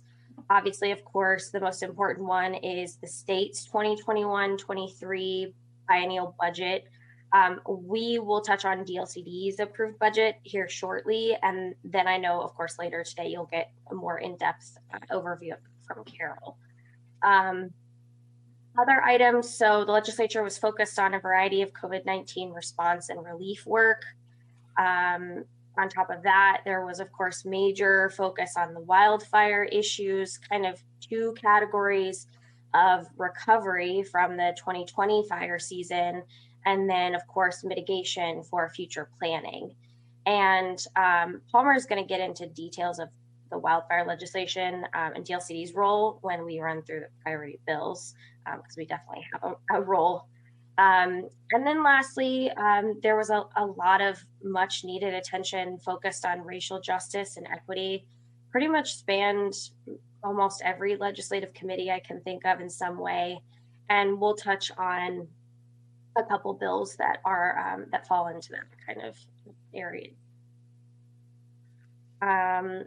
So let's talk about budget real quick. I think Palmer's actually going to start us off with Senate Bill 5530, which is agencies budget bill. Yes, thank you, Emma, and good morning, Chair MacArthur and members of the commission. So Palmer Mason, Senior Policy Advisor at DLCD. And before I get started, Chair MacArthur, I want to thank you for your very kind words about the efforts of Emma and I this session. Really appreciate that recognition. So let me turn to Senate Bill 5530. As Emma said, it was the agency's basic budget bill. Director Rue talked about how historic the budget is for DLCD going into this biennium, and that is certainly true. I will quickly start before I jump into the policy option packages by saying that we have roughly 65 positions, which is, as the director indicated, a historic increase over time, almost a $30 million budget. Which again is substantially larger than we've seen. And in addition to the policy option packages, the legislature restored some cuts that were in the governor's recommended budget. So we got back $500,000 in general grant money. And then we got back a couple of positions, including the Mid-Willamette Valley Regional Rep position. So some good things happened even before we get to the policy option packages. So these policy option packages are the budget requests. They were largely in the governor's recommended budget, and the legislature funded what the governor asked for. So policy option package 110, the housing policy option package, makes permanent the 6 positions that we got in the last biennium, and that's a major victory. It's an indication by the legislature of the importance of housing and the importance of our housing program to addressing housing supply and housing choice. And it does, as the chair indicated earlier, reflect the very good work that we have done around House Bill 2001 and House Bill 2003. That includes, in addition to the staffing, it includes $2.5 million for grants to local governments. Moving on to policy option package 111, the climate change adaptation package. I think this is another instance where the legislature recognized the work that the agency's been doing. The work here is, of course, the coordination across the enterprise to develop a governance structure and a framework for addressing climate change adaptation in state programs and policies. So this policy option package permanently funds our coordinator position, climate adaptation coordinator position, and moves that funding from federal funding to general fund. And then it provides money for a statewide vulnerability assessment, which will be focused on communities and equities to try to identify where we are most vulnerable from the effects of climate change. Moving on to POP 112, this is of course the climate change mitigation POP. This is intended to support our work in the climate friendly and equitable community rulemaking. It includes 1 position, it is a limited duration position, and about $750,000 to support the local governments who will largely be our more urban and suburban areas as they do the scenario planning and other things expected under that rule. Then what was a surprise to us, but a fortuitous one given the Senate Bill 762 that we're going to talk about later, which was the wildfire omnibus bill. Director Rue mentioned that in his comments. POP 113, this was a POP that came to the commission last summer, but was not included in the governor's recommended budget, but the legislature saw fit to fund it. And it is obviously a wildfire reduction policy option package, which includes 1 permanent position, which was also a surprise. When we were looking at this earlier, we had a limited duration position, but the legislature actually made this a permanent planner position that will coordinate our work and really maybe start to build a dedicated wildfire reduction program at the department. This policy option package will be tied into Senate Bill 762, as I mentioned, and we can talk about that more later. So I think that covers what I was going to talk about, and I think Emma was going to take up the conversation around package 90. Yeah, So package 90, the governor's recommended budget included package 90, which had two pieces. The first one is $1 million for DLCD to identify equity strategies to increase resiliency in the rural transportation system. And this portion of the package was funded, and we're beginning the process of collaborating with the Department of Transportation on our proposal to provide direct technical and financial assistance to rural communities with transportation disadvantaged populations. And the second piece of it was the $800,000 that had a focus on environmental justice and land use.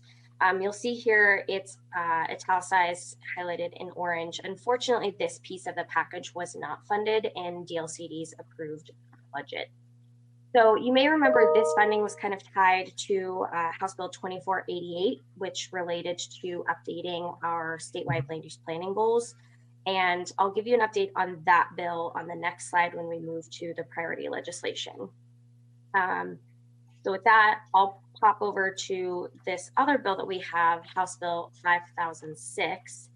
So this bill is the end of session budget bill, which is also commonly referred to as the Christmas tree bill, which you've probably heard us mention. This bill included two appropriations to DLCD related to housing. So the first included $2 million for housing grants. So DLCD will be able to use this money to give technical assistance to local governments, cities, and populations below 10,000, and basically for planning and capacity building.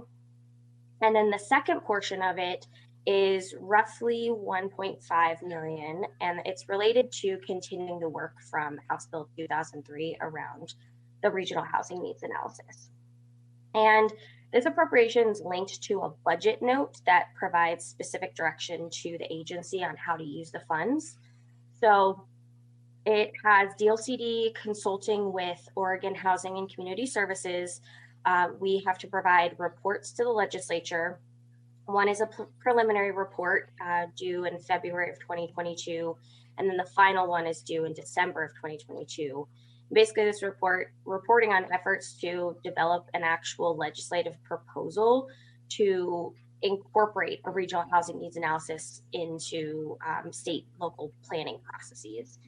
And so it's broken out a bit. 1.3 of that is for conducting this work, and then what's also really great is that there's funding for a permanent grants coordinator position.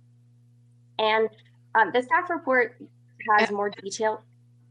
Sorry? Oh, sorry. Emma, I was wondering if you could talk about what that permanent grants coordinator person would do, if you have any insight on that.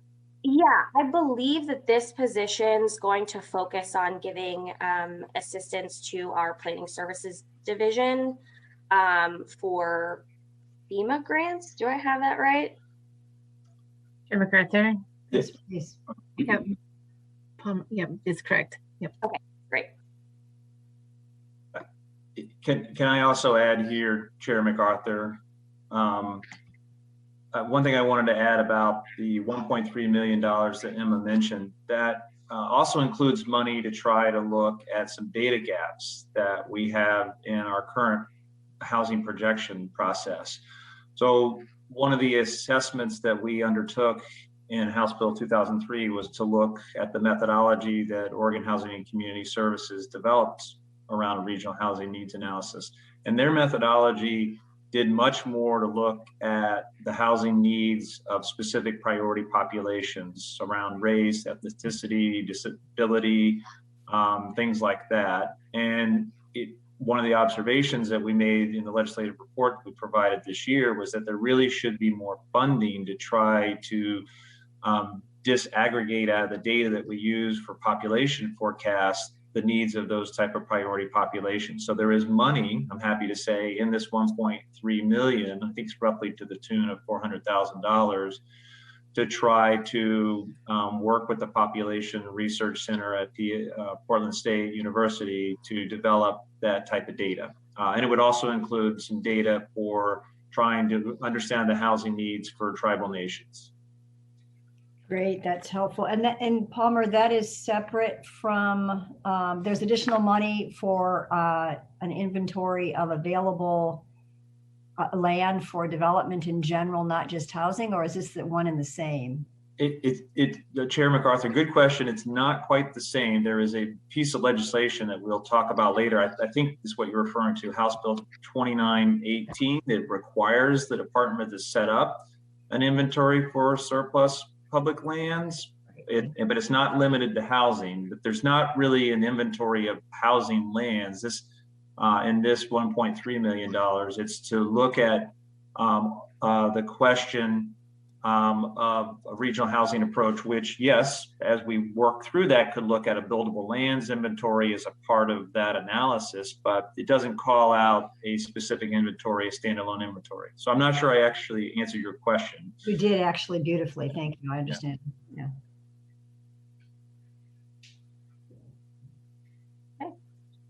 The only thing I was going to mention is that there are more details on, exactly what we're envisioning for this money in the staff report. So I'll switch over here to our priority bills. This image you are pretty familiar with now. It's a list of our priority bills, kind of building on our last update that we gave in May. So a quick note, I mentioned before, the italicized items in orange did not end up passing. So we'll touch base on some of those. I can get started with climate and equity, the category here. So I already touched base on the package 90, calling out the 800,000 for environmental justice and land use that had a connection to House Bill 2488. So 2488 was a bill that was proposed by the environmental community, went through many iterations. It started with a focus on directing commission to adopt a new statewide planning goal 20 that would address climate, equity, and environmental justice. The latest version became narrower in scope, and it would have directed commission to amend our planning goal 1 related to citizen involvement to incorporate equity, climate justice, and environmental justice practices. It also would have had commission rename the goal. And essentially the bill was providing direction for that $800,000 in funding that was identified in the governor's recommended budget. Again, unfortunately, while this bill didn't pass and make it through the legislative process, the agency, as well as a number of stakeholders, really support this concept and the need to incorporate equity into the land use process via the goals. So we are exploring what opportunities or pathways might actually be available to figure out how we can make some changes to goal 1, whether it happens this biennium or in the future. So this is not the end of the conversation, I guess is what I am saying. And so Senate Bill 286, that's the next one in this category. Unfortunately, this bill did not pass either. This was the governor's bill that related to environmental justice. And one of the main pieces of it was that it would have changed the Environmental Justice Task Force to the council. It essentially, kind of the piece that I wanted to focus on was that it would have directed Oregon Health Authority and Department of Environmental Quality to develop an equity mapping tool to evaluate equity concerns for the state's natural resource agencies, which of course would include us. And since the bill didn't pass, the governor's office is currently looking at what next steps could actually be taken to address the mapping tool. And DLCD has been involved in these preliminary conversations. I know that Director Rue has been actively involved in the conversations. Not to put you on the spot, but if there's anything that you do want to say about it, you're welcome to, or else we can just move right on over to wildfires. No, thanks, Emma.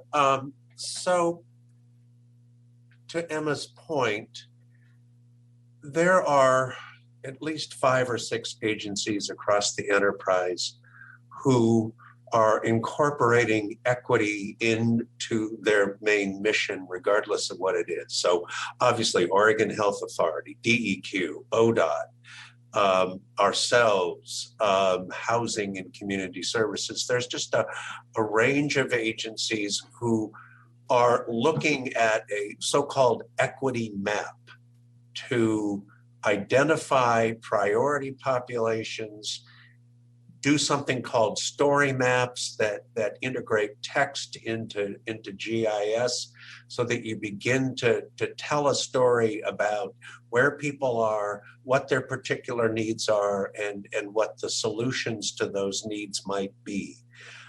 Because we did not get the money, because DEQ did not get the money, and yet the need persists, we have now met once last week with the governor's office and all of the above named agencies to try to figure out how we're going to share the load in coming up with a base map that agencies will then be able to build off of to meet their own particular needs. We're meeting again this coming Monday, trying to figure out if we can pool some resources, maybe pull some work from the state of Washington. Washington has what's called a health disparities map. That might become the foundation upon which we build then specific applications. The long and the short of it is we all need it, and we're pretty determined to figure out a way to make it happen. Thanks, Emma. Yeah, thanks. So if there aren't any questions about that, I'm going to hand it over to Palmer to tackle wildfires. I have a question, actually, Chair. Yes, Commissioner Sandoval. Yeah, so with goal 1, I'm wondering if the focus was just to add, outreaching to communities of color, because that's not mentioned at all in the goal, and not kind of add the climate justice and environmental justice issues. I'm wondering if that would be, well, first of all, I would say that's critical that we do that. That's something that's ridiculous that's not there at the current moment. And I guess that the other kind of common question would be, if we separated those two things. Usually I advocate to combine those two things, but I guess here I'm saying is just to get something in goal 1 that mentions, doing particular outreach to communities of color. What are your thoughts on that? I mean, I personally agree as well. I think it's a huge priority for us to acknowledge that equity is not mentioned in goal 1 at all. We don't have measures in place to really encourage not just access, but participation, understanding, meeting people where they're at, whether it's communities of color, people with disabilities, people that are not English as their first language, things like that. There's some updates that need to be done. And I think that was kind of what the agency wanted to focus on, was that while climate justice and environmental justice are very important too, and we do kind of need to figure out how we can think about those topics as well, the first piece is really just this foundation of participating in the land use process. And the only thing I would add to Emma's comment is, Commissioner Sandoval, just a reminder, goal 1 is largely direction to local governments about how they conduct their planning business.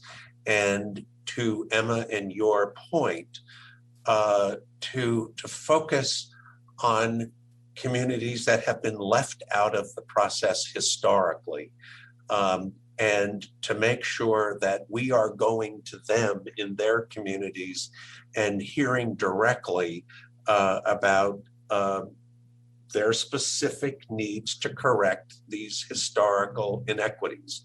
So you're exactly right. Palmer and Emma can probably speak more to this than I, but my sense is we started off with a climate goal, and then some groups really wanted to address equity. And I think that my term, my opinion, the bill management process came off the rails somewhere along the line. And unfortunately, we didn't end up with either one. And that's why I think it's critical for us to bring this back up and frankly, have a little bit more direct management with the governor's office in moving it forward.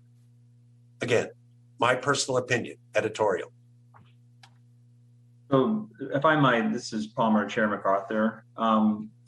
So I agree with Jim's comment, Director Rue's comment, that the agency is probably going to have to lead more on this conversation than we were able to do so this session, although I do want to say, perhaps it's somewhat self-serving, but I do want to acknowledge we invested a great deal of time, the department staff and the department as a whole, in this effort to try to move not only House Bill 2488, but also the money that, to the credit of the governor's office, they provided in the governor's recommended budget. But Jim, our Director Rue is right. I think there was an initial aspiration or intent to try to move a bill that was really much broader than goal one, and an equity and included climate. And the bill conversation started late. This was a type of bill that should have been talked about months before session began, and that did not happen. So despite making really Herculean efforts, we couldn't really move this. But going forward, I think DLCD and the commission will have to really engage, as Director Rue says, the governor's office, about coming forward with, and this is my main point, with the resources to do this work. We spent so much time talking about the legislation, and that would have been important and ideal to have it pass. But what I think gets lost in the conversation is, and what's really needed is the money to hire the staff, to do the engagement, to do the outreach, to, if we're going to rewrite the goal, which isn't, by the way, the only option that we have, but if we're going to rewrite the goal, go through the 10 public hearings and all the other extra processes that are required to rewrite a goal. So that I think is, my takeaway, Commissioner Sandoval, is it's finding the money to do the work that has to, in my mind, in my opinion, to be the most important objective, and that would be best served by having the governor's recommended budget once again ask the legislature for the money, and then having a strategy to work with not only the governor's office but other stakeholders to try to have the legislature agree. Thanks, Palmer. Vice Chair Halova. You may be on mute. Okay, can you hear me now? Yes. Yeah, I had switched my audio. I agree with everything everyone said. My question is there, could we change the name of goal one? Just do that. And what would be the process for just doing that? Understanding, I believe, in all the things that we actually need to do to the goal. My understanding, my understanding is that if we wanted to change the name of the goal, it would still have to go through those 10 public hearing process. So if that were the case, then, we might as well make the other changes too. Yeah, I get it. Okay, thank you. Yeah. Mm-hmm. Go ahead. I cut somebody off, I think. No, go ahead, Palmer, and then I have a comment, and there's somebody else that has a question, but go ahead. Well, since we're having this discussion, I think we would all agree rewriting the goal would be the best approach, but I just want to lay out to the commission, it's not the only option there is to make some substantive changes in goal one. The department could go forward with a rulemaking. Again, we need the resources to support that rulemaking, but we could go through a rulemaking. It would certainly be an involved rulemaking, a complex rulemaking, but it wouldn't necessarily involve the process of the 10 extra hearings and the other analysis that are required for a goal rewrite. So there are other avenues if we want to move forward on this issue and bringing goal one, out of the 1970s and more into this day and age. Now, thank you. I had a clarifying question about that. The goal language, am I correct that the goal language itself is in statute along with the other statewide planning goals. That's in statute, so that would require going to, if we wanted to amend the language of the goal, that would require going to the legislature? No, Commissioner, the chair, excuse me, this is Palmer again. The goal language itself is not in statute. It is rule language, and it does require going through the rulemaking process. What Emma was referring to is the statutes dictate how the commission can go about amending, updating, or creating new goals. And that's the process that she was talking about with the 10 extra hearings. There's other analysis that we're required to do. It adds time and steps to the effort to update any of the goals. Great, thank you. Appreciate that. Commissioner Lilac. Thank you, Chair MacArthur. I'll just one brief comment is I so genuinely appreciate the department's determination to address this issue in some way with funding, because otherwise it's essential for the climate friendly and equitable communities work to be implemented. And these are all connected. And so I really appreciate your determination to complete it. And I'll just say the only other comment, I'll just say it now, because I work with Palmer and Emma so much during the legislative session and after, as I always do. And you guys just do a phenomenal job. And thank you so much. You're so responsive to me, to planners around the state, so helpful and professional. Thank you. Thank you. Yeah, thanks. Deputy Director Green, you wanted to say something? If I may, Chair MacArthur, Vice Chair and Commissioners, Kirsten here. Just 2 points. One, to amplify Commissioner Lilac's comment on the climate friendly and equitable communities rulemaking. I think Commissioner Sandoval, you'll be pleased to know that within that rule, and Commissioner Warren and Commissioner Lilac being liaisons to that rulemaking effort, there is a mini process embedded that I think is a great model for both spatial equity analysis and compelling communities to have community-based conversations with priority populations in affected areas. So there's a very shiny diamond embedded in that rule that is going to help illuminate our way towards a larger effort, and will be sort of a pilot process. So you'll hear from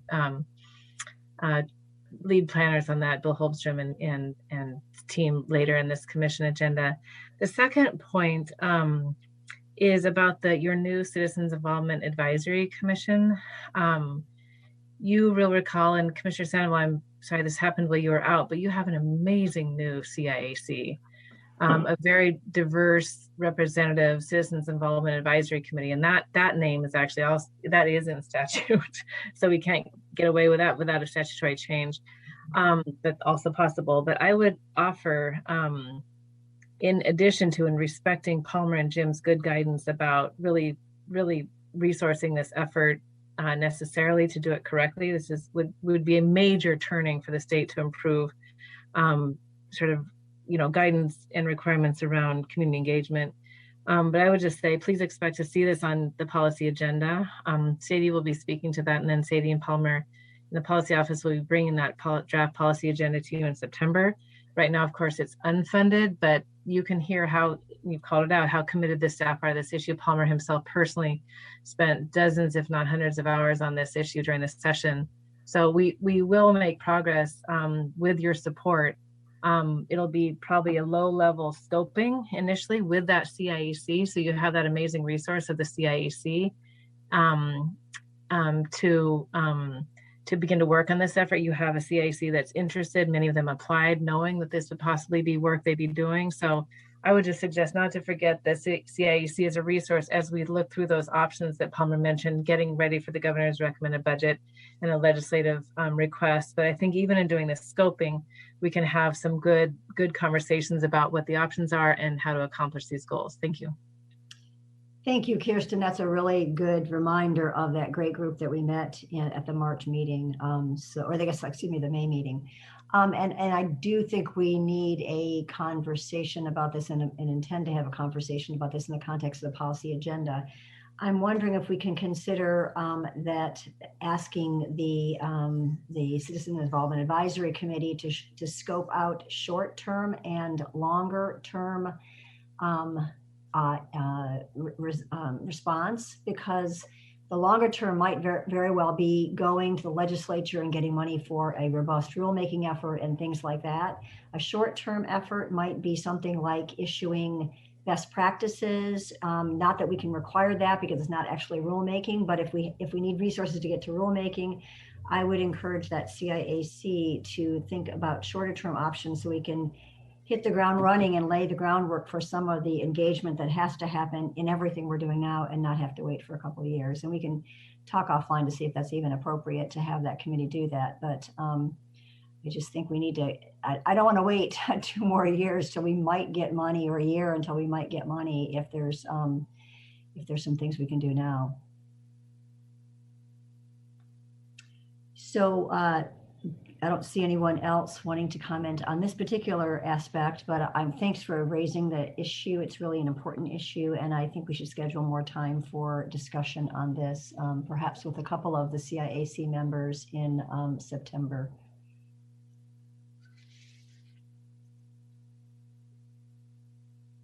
Great. Okay. Shall we move on to wildfires? So yeah, so let's do that, Palmer, again here. Well, I don't need to really say it to the commission. You all talked about it earlier with Director Rue, that how much the wildfires of last year have galvanized action, including action in the legislature, and it led to Senate Bill 762. It was one of the last pieces of legislation, at least major legislation, to be negotiated by the legislature. And while I think the feeling in the Capitol was always that something would pass, there were moments when we weren't quite so sure. But the legislature did deliver on this omnibus bill. It touches many facets of wildfire suppression, mitigation, and prevention.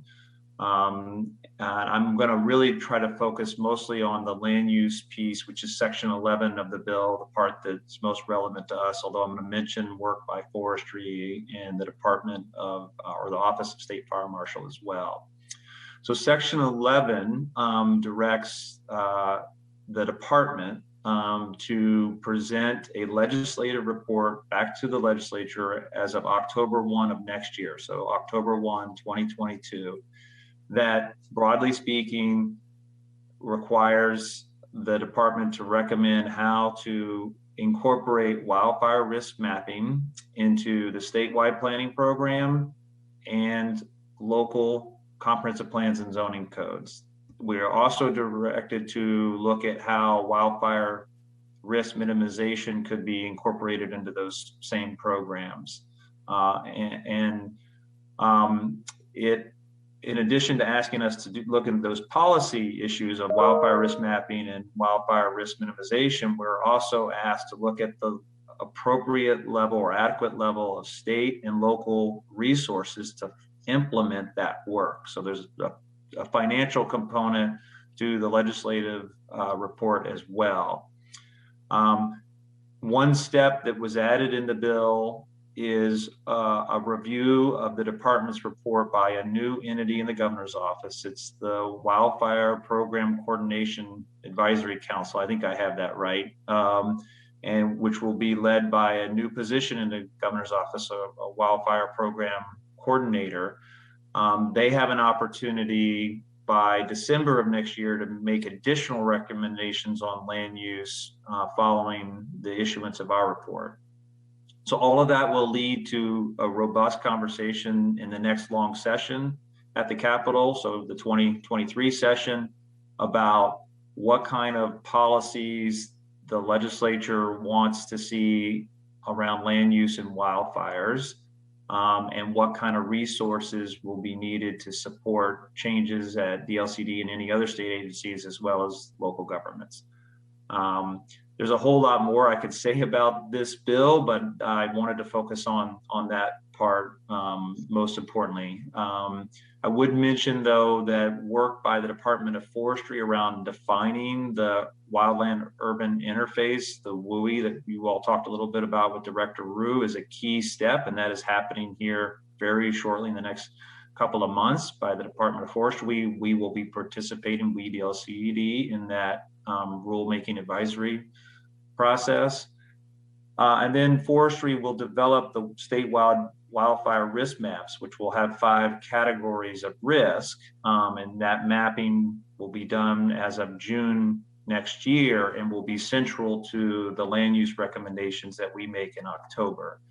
Also, I would mention the Office of State Fire Marshal is developing, and it's a shift of responsibility from the Department of Forestry to the Office of State Fire Marshal. I would say a complete shift. The Office of State Fire Marshal has had some responsibility for defining and protecting structures to the use of defensible space requirements, but really the legislature made the policy shift to turn that basically over to the Office of State Fire Marshal and in the role that the Department of Forestry had in that. And they will develop a new rule as of December of next year, December 2022, that will outline those statewide defensible space requirements. And that will be another huge issue that will influence what legislative recommendations we will be making. The timing's a little off. Their work is final after our report goes in, but hopefully we'll have enough of an idea about where that's headed and what kind of nexus land use should have to that issue to have a set of recommendations for the legislature to debate the following January. Then I will mention, and I did mention it briefly, again, the Policy Option Package 113. We were grateful to see the legislature fund this. This was actually not something that was in the governor's recommended budget, but again, it includes a permanent position to support the work that I just talked about, this legislative report and our efforts to support Department of Forestry and the Office of State Fire Marshal in their work. And so I'll stop and see if there are any questions. This is a pretty important piece of legislation.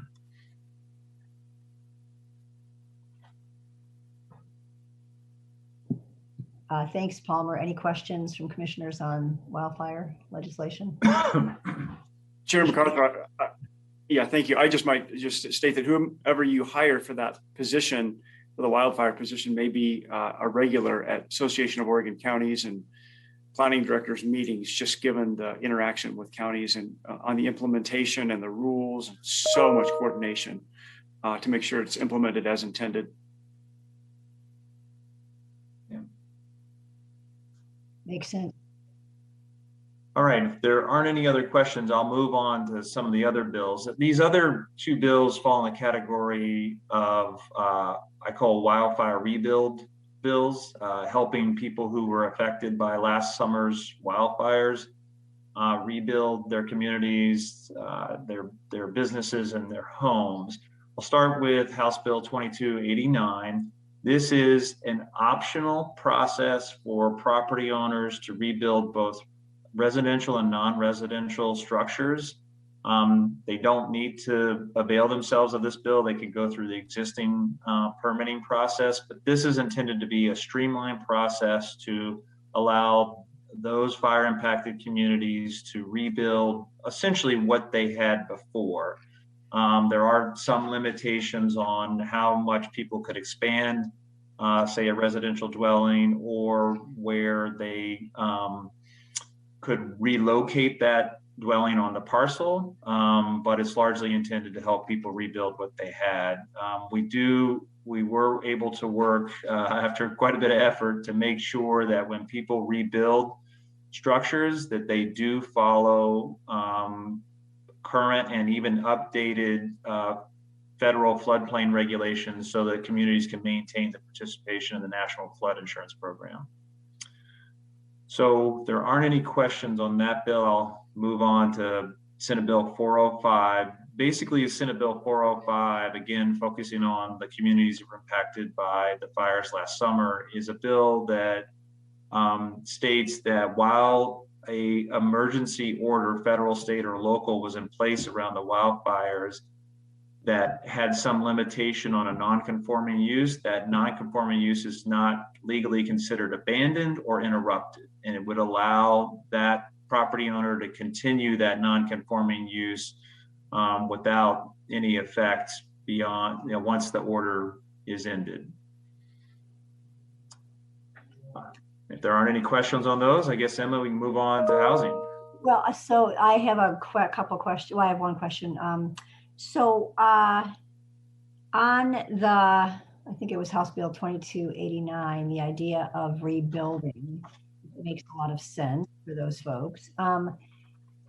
If a home is currently outside of an urban growth boundary,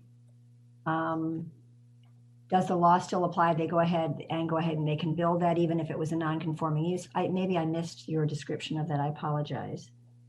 I'll say this, Chair MacArthur. First of all, there's no limitation on whether these are structures inside or outside the UGB.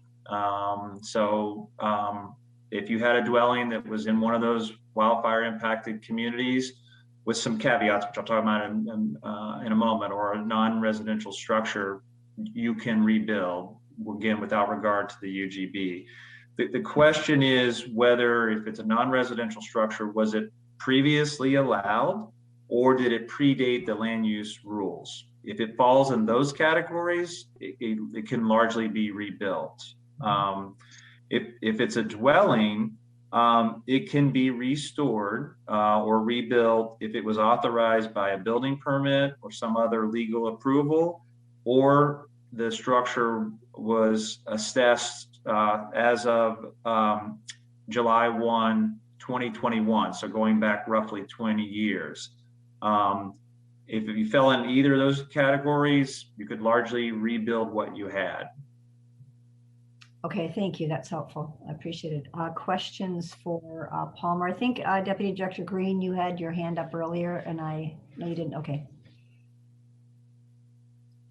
I think if it was hanging out there, it was inadvertent. Sorry. Thanks, Chair MacArthur. Sure. Let's thank you, Palmer. Let's go on to housing and Emma. All right. I actually think Palmer is gonna. Yeah, I think I start these. Yeah, sorry, Emma. So no, you're good. Yeah. So we've talked quite a bit about House Bill 2006. But a brief recap. This is a bill that was a priority of Speaker Kotek. This is a bill that requires local governments to grant approval for emergency housing shelters in their communities. There are some limitations There are some criteria that the shelter has to meet in order to be able to use this statute and be granted the approvals. There's certain requirements around the facilities that are available, the fact that it cannot be in an area that's affected by natural hazards unless it is built to those regulations. It does have to be within an urban growth boundary or in an area zoned rural residential. Can't be outside of those areas. And so there's some other requirements like that, but it largely allows those who provide emergency shelter to people experiencing homelessness to get the approval to build their facilities. And I'll just kind of go through these bills, and if there's questions, you can either stop me as I go or we can take them at the end. So moving on to House Bill 2160. You all recall over the last couple of sessions, the legislature has allowed a couple of specific cities, namely Bend and the city of Redmond, to be granted an additional 50 acres beyond their UGB to allow for mostly affordable housing.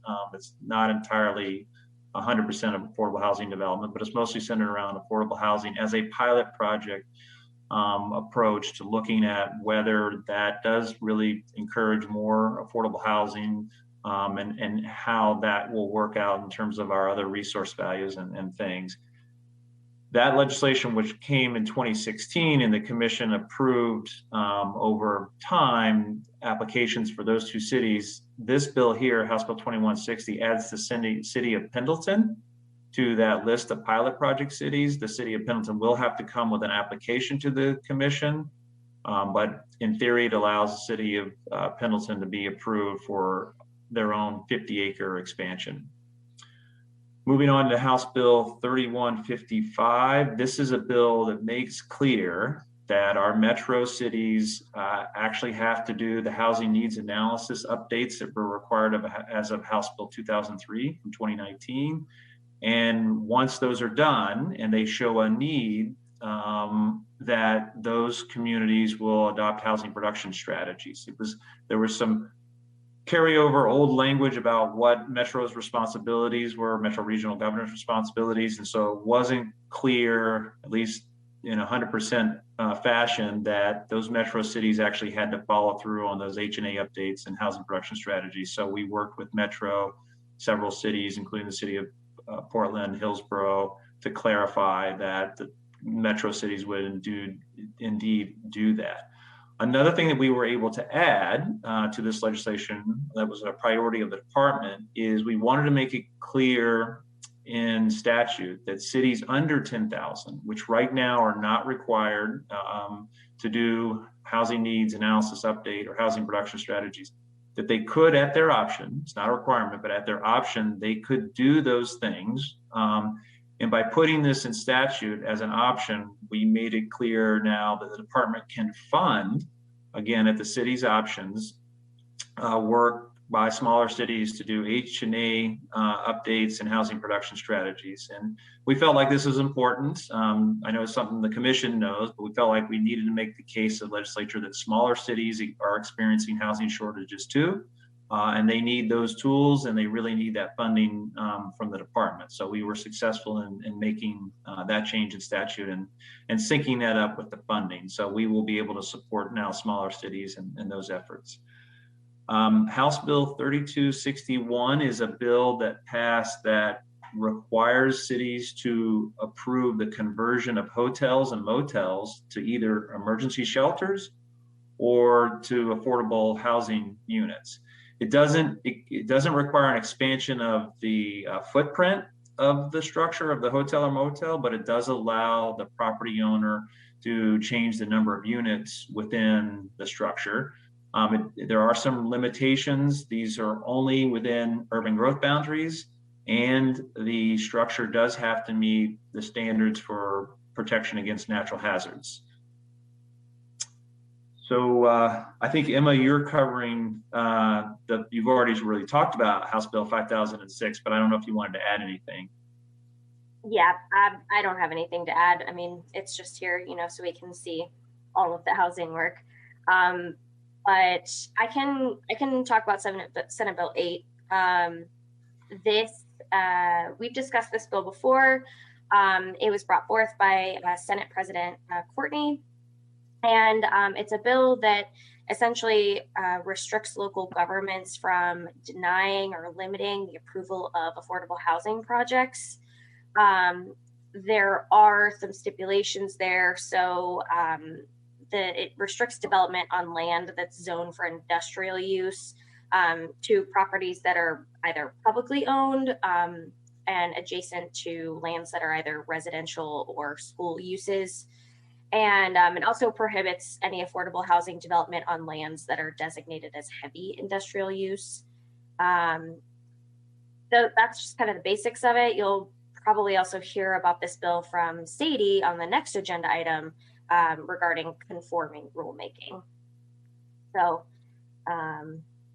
any questions about that one? Thank you. Any questions about housing from commissioners?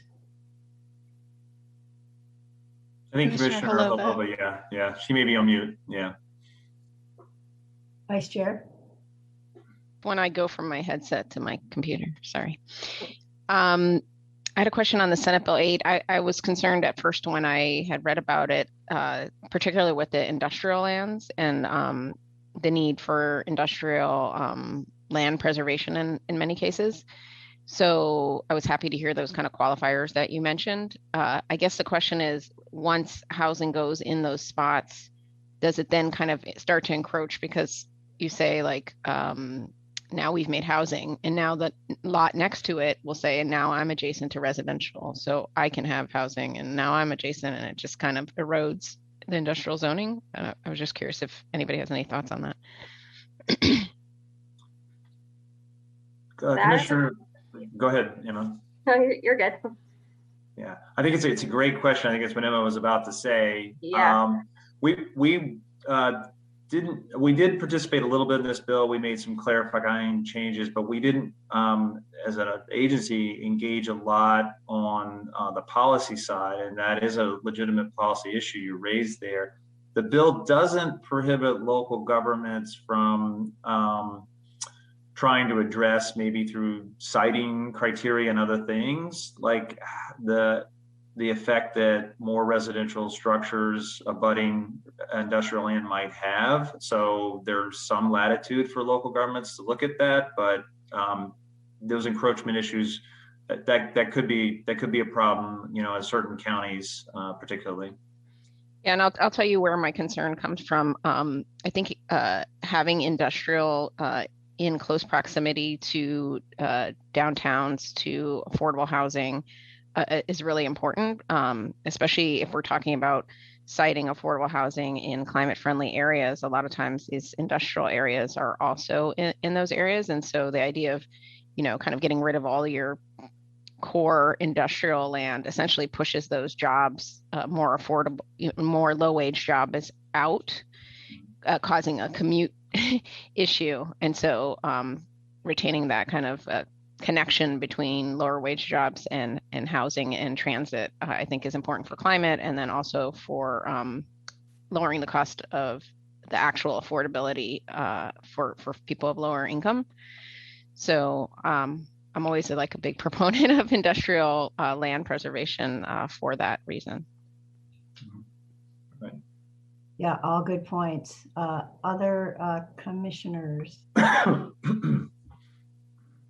I forgot to mention, a lot of those industrial lands are really enticing to the market rate developers.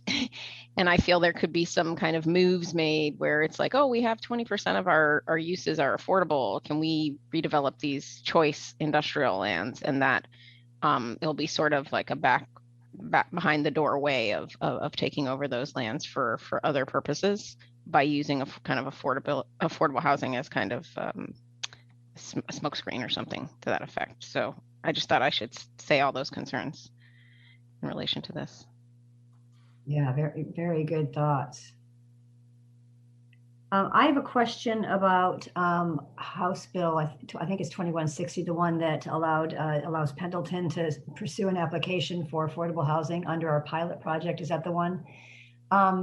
So I was around quite a while ago when the legislature compelled us to do a rulemaking on the pilot to begin with. And that pilot initially was for one community. And then the next session, we added another community. And then now this session, another community, 2 legislative action is being added. And it might very well be that there's really good results from all of those. I would like to have a conversation, not now, but perhaps in September, or perhaps just with, policy staff and the legislative staff. I kind of wonder if that's the right tool. Since this is going to be happening, I suspect, on a regular basis with this particular piece of legislation, and then rulemaking on our part. I just kind of wonder about that, the mechanics of that. It sort of creates haves and have-nots for the example of, like, Pendleton had resources to go to the legislature and connections to go to the legislature and afford them this opportunity. And it might be very well produced good housing. So I'm not objecting to the idea. But what about those smaller communities that might want to use the tool but don't have the connections with the legislature and the money to pursue that, to be able to do that? So I'm just kind of wondering if we should be thinking about longer term, how we might modify, if this is an effective tool and it's really producing middle income housing in areas that we need it to be. Is there a way for us to modify our rules to just allow for that and give us the ability to put sidebars on it and not have the legislature keep reaching in and giving us specific examples of what we should be doing? Anyway, just food for thought. And Chair? Yes. My concern, which is similar to the one before I tacked onto this issue, is that, the urban growth boundary gets expanded with this idea, oh, we're providing affordable housing, and like what percentage of that land is actually affordable housing, and using the idea of affordable housing as kind of a way to cover what might, I'm not saying that these cases are like that, but market rate developers wanting to do market rate housing in undeveloped land versus increasing density in urban cores, which I think we all agree that's where we have to go. So there has to be some pressures to cause one to decide to redevelop an urban core. And if we make it easy not to, then developers, I know, we always take the path of least resistance. So I have that concern. If I may, Chair. Yes, please. To Vice Chair Holova's point, if you remember the Bend affordable housing proposal that you approved as a result of special legislation, it was on the fringe.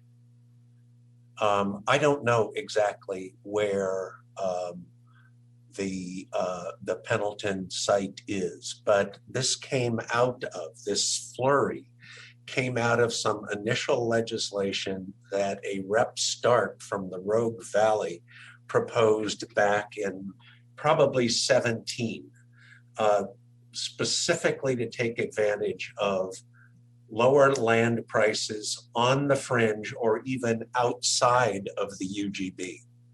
So this is a really important issue for two reasons. The legislature should not be seen as the state's planning commission to approve these one-off or two-off kinds of projects. And secondly, to Vice Chair Holova's point, we're potentially getting housing in exactly the wrong place. Yep. Agreed.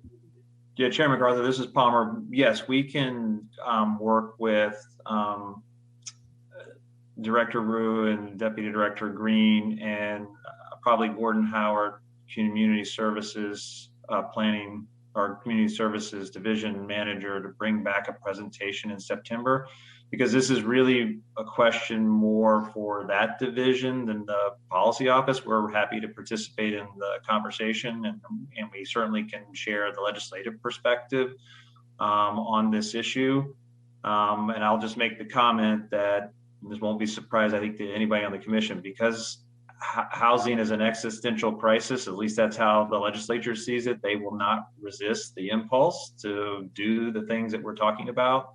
So the more that we can think about, trying to at least engage the conversation around when it might make sense for UGB expansions for housing, and I wouldn't limit it to just affordable housing. It might be helpful for us to be thinking about that, because the legislature is going to continue to step into this role.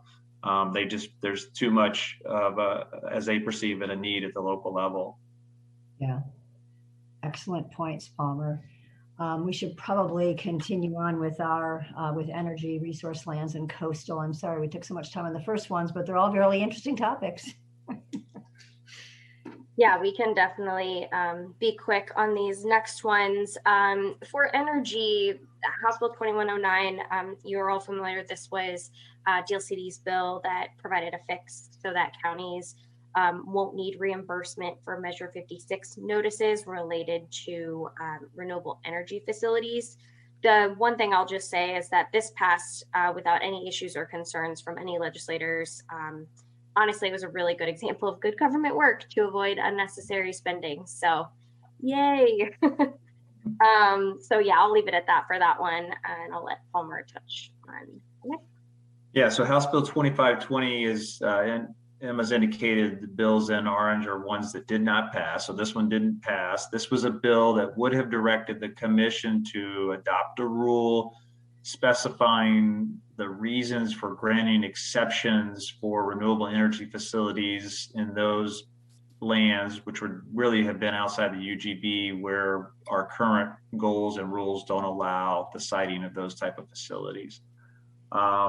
And this was a product of, it was really an alternative that developed out of conversations with several legislators and the renewable energy industry, as well as other key stakeholders like the Oregon Farm Bureau and 1,000 Friends and the Association of Oregon Counties, to revising Goal 13 to address the siting of renewable energy facilities. Bill didn't pass, as I said, but this issue of the status of Goal 13 and how it, the renewable energy industry would argue needs to be updated to reflect more in-state production of renewable energy, and how you balance that with our other resource values and try to honor our planning process is going to be an ongoing conversation. So this was the first salvo and what will be a long conversation. And I guess I'll just leave it at that. Thank you. Commissioner Jacobson, you had your hand up. If I did, that was a complete accident. Sorry about that. Okay, thank you. So continue on with energy or resource land.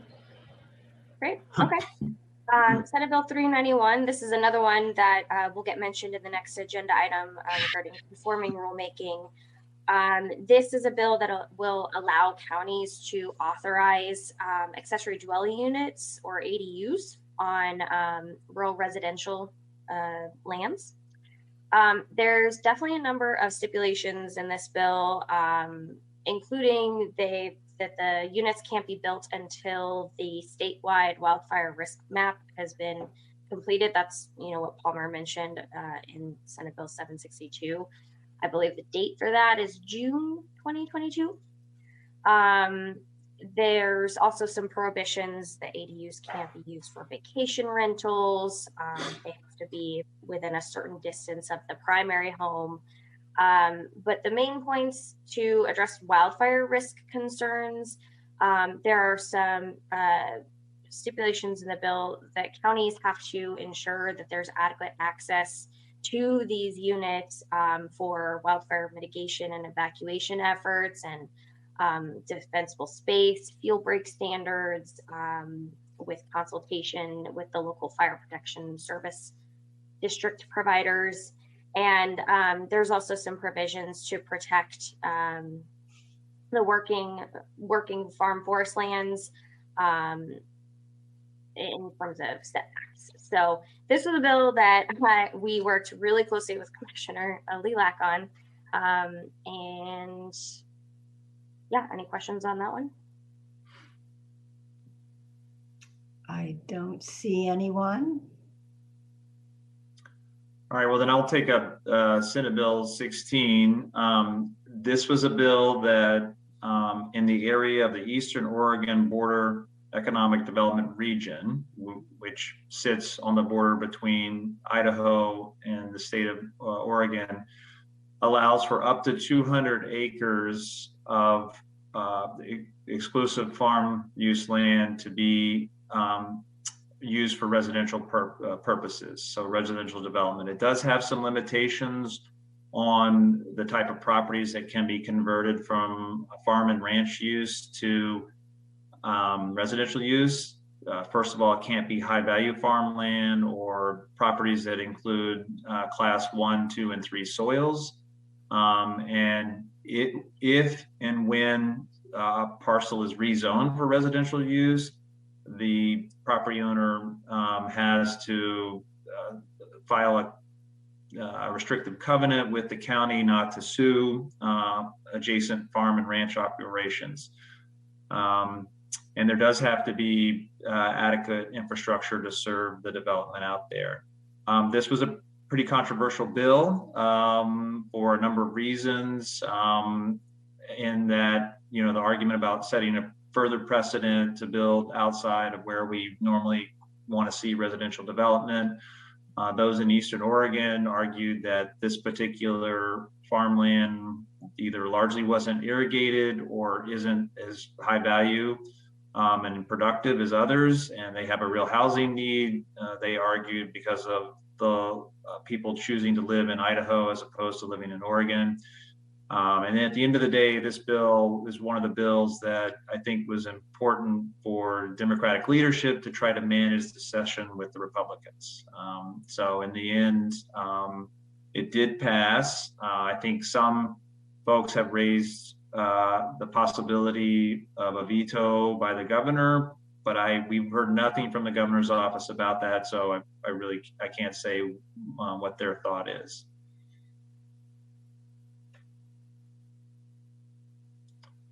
All right, I guess Emma, we can probably move on to the coastal bill. Great, yeah. House Bill 2603. This is a bill that relates to undersea cables and the placement of those cables. So this bill has the Ocean Policy Advisory Council consulting with DLCD and the Department of State Lands and local and tribal governments to review and provide amendments to the Part 4 of the Territorial Sea Plan related to the placement of undersea cables. And DLCD's role, we would be leading a study of the permitting process, other planning, regulatory considerations. And what's good to note about this is that we received funding to complete this work, and that actually includes a limited duration position to support the efforts. So Chair MacArthur, I knew we are very short on time. We included a couple related bills based on Vice Chair Halova's comment in the last presentation about talking about some legislation that's connected in some way to DLCD work. If you would like, I can run through these pretty quickly and just give brief one-liners. I don't really want to push in on the time too much, so just wanted to check in with you. Yeah, I appreciate that, Emma. I think we should go ahead because Vice Chair Holova asked for this. The idea was Vice Chair Holova was asking for what other legislation passed that affects other agencies, but that might affect our portfolio. So I think we should go over those really quickly, and then if we need more conversation on the implementation of those and the coordination of those actions relative to ours, I think we can have that conversation in September. And just a quick note, Chair, we're already 10 minutes over time. So we're cutting into our lunch with this conversation. Yes, so what maybe... Sorry, guys. If we could just go through quickly, that'd be great. Yeah, happy to. All right, so House Bill 3040, wanted to mention this. This is a bill that directs Oregon Housing and Community Services to conduct a pretty comprehensive study of system development charges, SDCs. They would be consulting with us and several other state agencies to do this work. Very quickly, SDCs, they're one-time fees that help pay for infrastructure that's required for new developments. So things like parks, transportation, wastewater, water systems, that kind of thing. So basically the scope of the study includes the role of SDCs and their fees and basically the history of the charges and the impacts of the overall housing costs. So we'll be involved in that effort with them. I can move on to the next one, Senate Bill 458. This is related to the division of property for new middle housing. So there are conditions under which local governments must allow for the division of property for new middle housing development. It applies to properties that are in residential zones, in counties or cities that are within metropolitan service districts, as well as cities with a population of 25,000 or greater, and then also cities outside those metropolitan service districts with populations between 10 and 20,000. And DLCD might be able to provide technical assistance funding from that $2 million in housing grants that I mentioned earlier in House Bill 5006 for some of this that may be happening. We may help there. And then the last one that I put here under housing is Senate Bill 79. This is also related to housing and community services. Basically, this is a bill that expands the home ownership assistance account to include grants and technical assistance for organizations working to increase access for low-income individuals and people of color for home ownership. And OHCS, Housing and Community Services, has to prioritize organizations that offer culturally specific counseling, that provide down payment assistance and maintain partnerships with financial institutions. So this is a pretty important change for that home ownership assistance account. I will definitely just clarify for everyone that Oregon Housing and Community Services, they're going to release a really comprehensive report on probably over 500 different bills that they tracked this session. That's coming later in the fall just because they're trying to put it all together. And I'm more than happy to send that out to all commissioners once it is completed, since there is obviously such an access with housing. And Chair? Yes. I just want to make a comment that like that Senate Bill 79 it seems like one of the ones that should be added to our housing production strategies spreadsheet under financial assistance, or one of those categories that we had. So that is a tool that would be under that there. I feel like Senate Bill 458, I don't know the details, but it seems like that will just change the nature of land division. So that's not really a housing production strategy, but it's good to know because I've had I've had experience on the disconnect between zoning and land division, and it has big implications to how housing's produced. So that's kind of a big deal in the background, hopefully. And then everybody's interested in what comes out of that. I'm sure House Bill 3040, that's more like a get your popcorn and, let's see what they say. Thank you. Why don't we go on to the final one on energy? Okay, last bill. I wanted to mention House Bill 2021. DLCD wasn't directly involved with this, but it was a very hot topic of the session, and I can certainly see implications for land use. It's known as the 100% Clean Energy for All bill.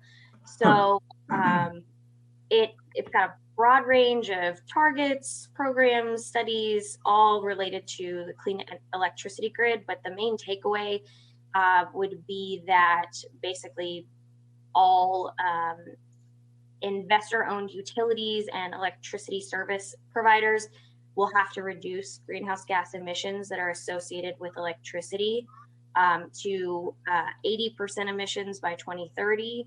And then ultimately to 100% by 2040. So that effectively would require emission-free electricity by 2040. So there's a lot in that bill. I won't go into it now, but if you are interested, I can send you some resources from the Department of Energy. But I did just want to mention it because, there is implications for land use with renewable energy. There's a huge implication for land use. So I think we should probably talk about that further in September. Thank you both, Palmer and Emma. We do have one person that signed up for public comment. That's Jonathan Harker from the Oregon American Planning Association. I want to make sure he has a chance to speak before we adjourn for lunch. So Jonathan, welcome.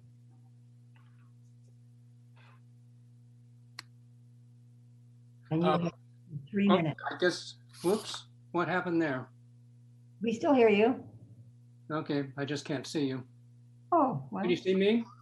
Yeah. Fine. I guess there's a number going on. All right. I guess it's good afternoon, Chair MacArthur, commission members, and department staff. So for the record, I'm Jonathan Harker. I'm a retired city planner, most of my career with the city of Gresham. As you mentioned, I'm currently chairing a climate subcommittee of the Oregon APA chapter's Legislative and Policy Advisory Committee. And I wanted to comment on item C1 in Mr. Mason's staff report, the package 90 House Bill 2488. And I hope you'll be kind with me in my remarks, because my prepared remarks are in response to the written report. And I would say that I was really heartened with the conversation that took place during the oral report this morning, in terms of both the acknowledgement of the importance of addressing Goal 1 and the importance of addressing climate, and the commitment to take action on those. So I'm just going to kind of give you a little bit of my take on the House Bill 2488 and package 90 during the session.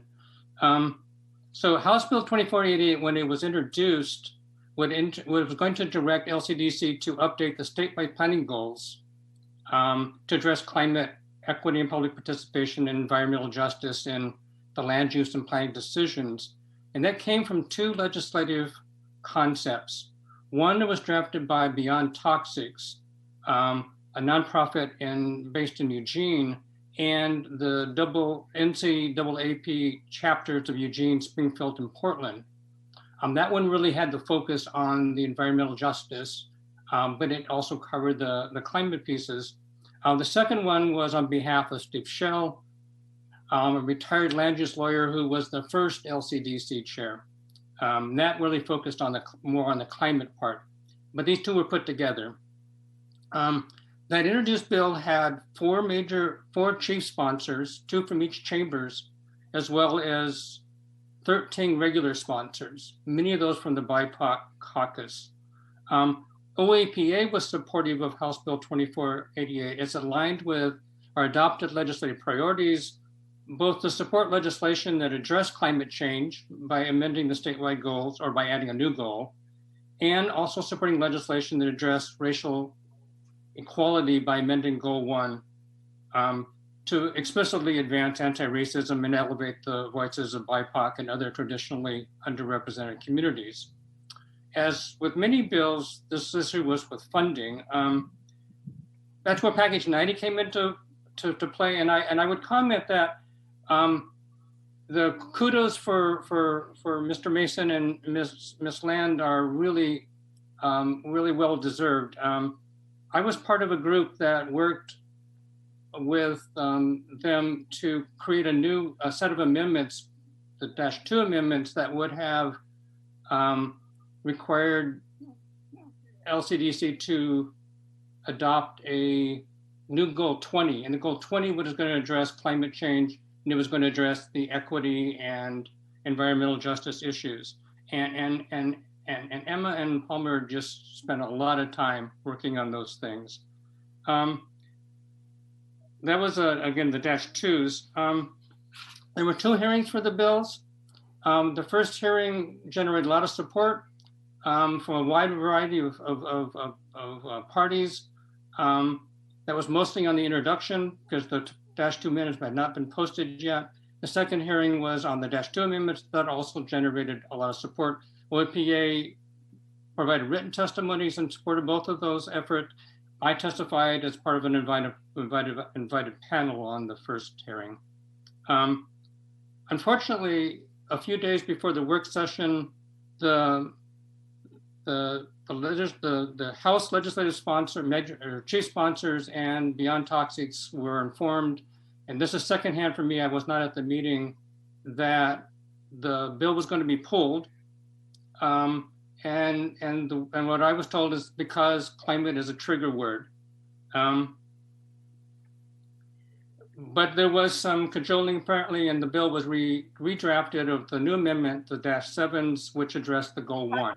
If I might interrupt just for a moment, you're out of time and really important, but perhaps you could take a couple of sentences or a paragraph and summarize what you need to say so we can kind of hear it. I don't think I will. And so I'll just say, so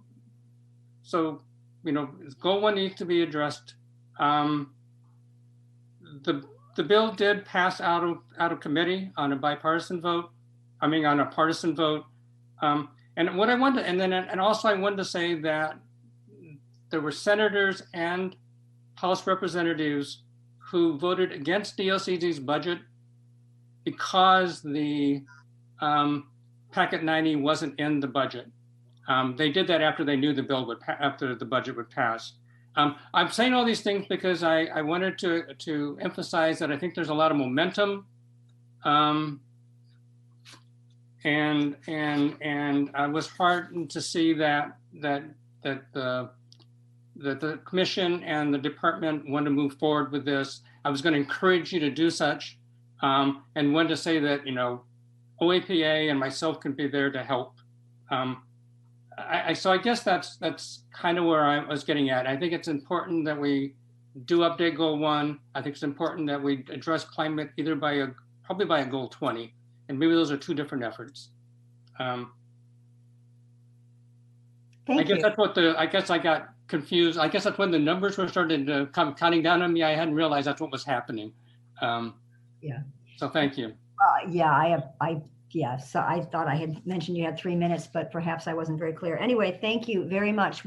Obviously, if you had tuned in earlier, you heard the level of interest the commissioners have about topics that you've described. So thank you for your interest as well. And we look forward to collaborating with you on those in the future. And at this point, we are going to take our lunch break.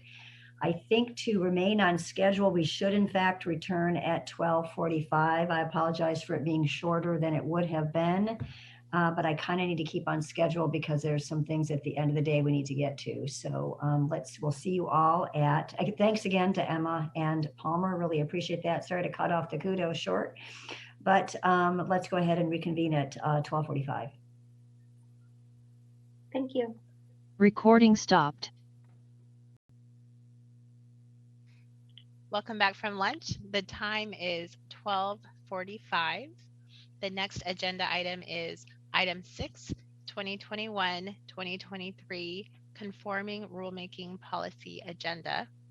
Chair MacArthur, you have, let's check. You have a quorum. Great, thank you very much, Esther. Appreciate that. And welcome, Sadie. And just by way of introduction to this agenda item, as well as agenda item number 7, which Sadie is going to cover both, and she will go into more detail, but just to kind of frame it. So we have this policy agenda, Commission Department policy agenda.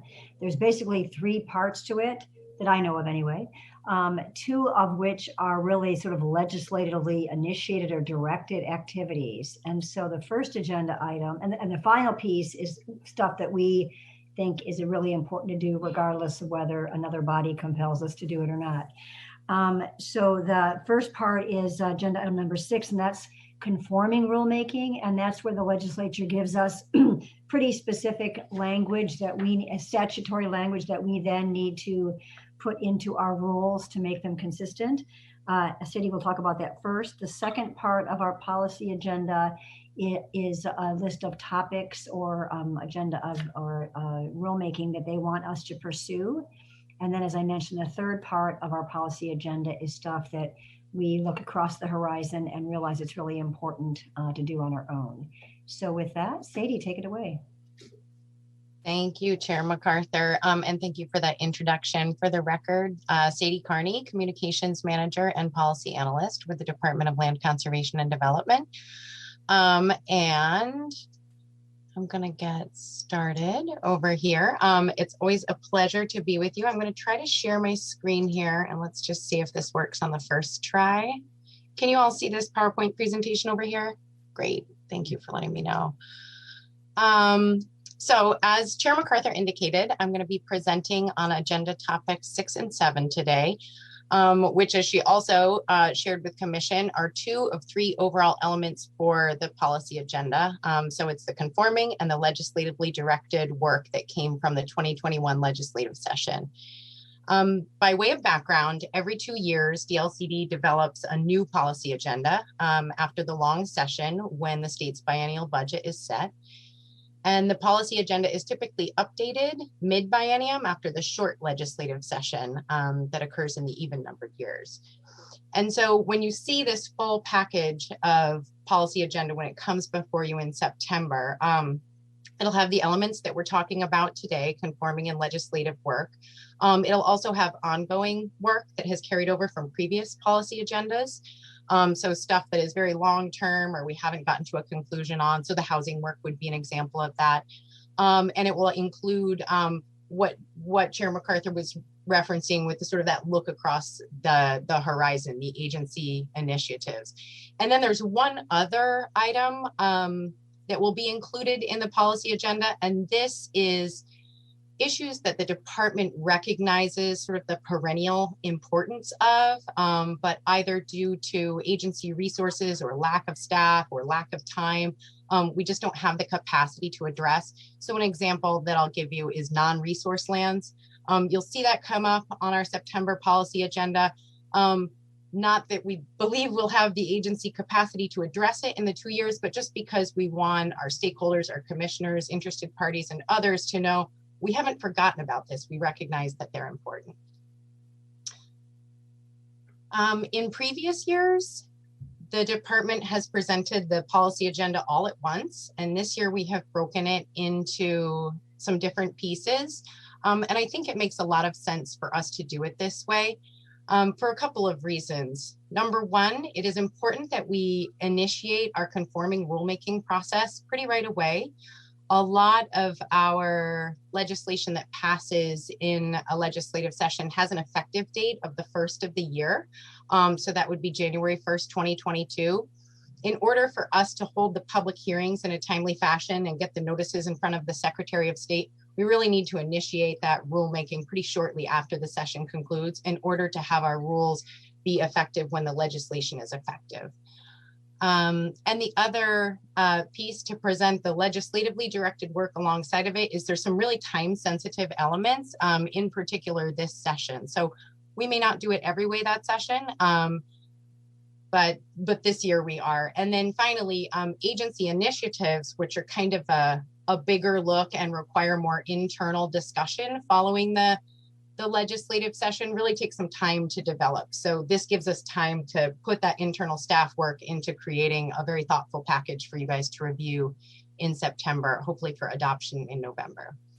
And just as kind of a high level, when I think about the policy agenda, I think of it as kind of a playbook for commissioners of what you're going to see at your commission meetings over the coming months, the next year or 2 years. And that said, I think there's a caveat in the staff report, and I'll sort of say it again here. We know that not everything is going to be included in the policy agenda. There's emergency things that come up that need to be addressed right away by the department. You know that because you're doing the emergency rulemaking for wildfire right now. And so the policy agenda is not intended to preclude other things from being addressed in a policy manner by the agency, but it's a way for us to get your feedback, for us to get public feedback, and for us to kind of set a plan for our workload and path over the coming 2 years. So with that, I'm going to move on to my next slide here. So first is the conforming rulemaking. And before I get into that, I'd like to review the timeline with commissioners. But just to remind you, conforming rulemakings do not require the department to interpret anything that was recently enacted by statute, and can be sort of implemented directly into our rules. So we don't need a rulemaking advisory committee. We don't really even need to do much interpretation at a staff level. We just need to identify the rule that needs to be updated, insert the appropriate language, and sort of get it filed in all the right places. So one thing I wanted to mention here is that even though our conforming rulemakings sort of fit very tidily into rule and don't require that interpretation or involvement, I just want to recognize that there is a workload impact for the agency.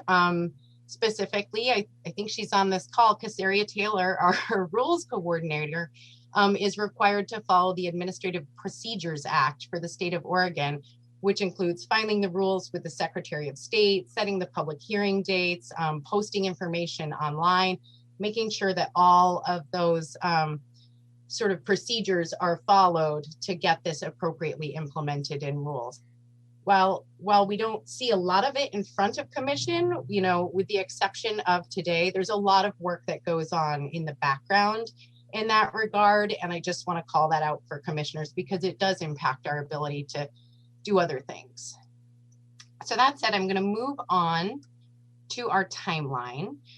So you're getting a presentation today. Your next commission meeting is in September. At that meeting, we will present you with a complete, we hope, draft policy agenda. And commission will receive public comment on it. We will very much appreciate any commissioner comments, both today, but in particular in September when we have a more substantive policy agenda to review. And after that meeting, our public comment period begins. And we have kind of a large broadcast. We coordinate with the Citizen Involvement Advisory Committee in how to best accomplish that public notice of that work and opportunity to comment. And that runs from the 27th of September to the 14th of October. And the timing of that is kind of dependent on when we need to have incorporated comments in order to get them into an updated staff report and bring them back in front of you for the November meeting.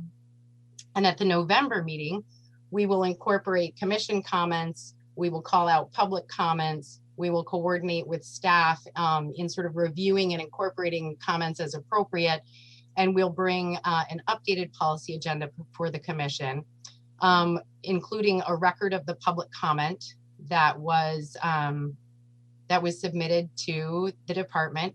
And then at the November commission meeting, we anticipate that the commission would adopt the biennial policy agenda. And then in January, our conforming rulemaking has been completed. That legislation that becomes effective the first of the year is supported in rule, in our rules.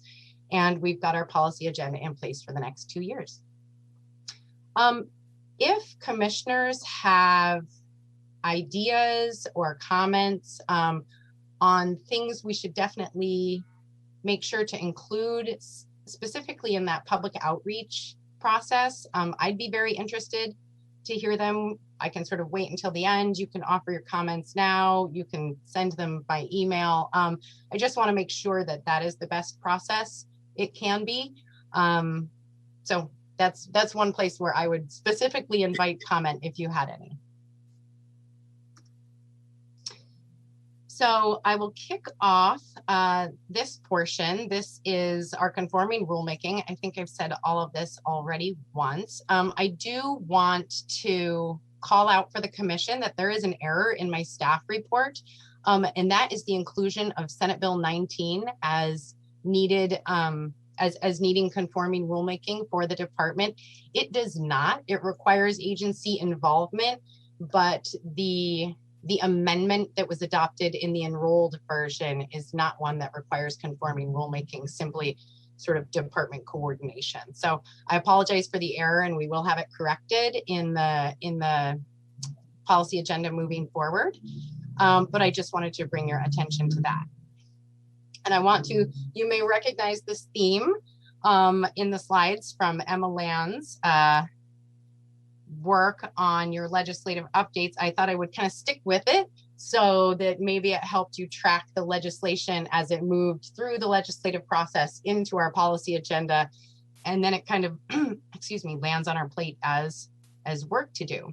So I'm not going to spend, you may make some time up in these in these presentations, because I know there has been a really substantive discussion of these different policy pieces in the legislative update that you had just before your lunch break. Palmer and Emma are also here to answer any kind of particular questions that maybe you thought of over lunch.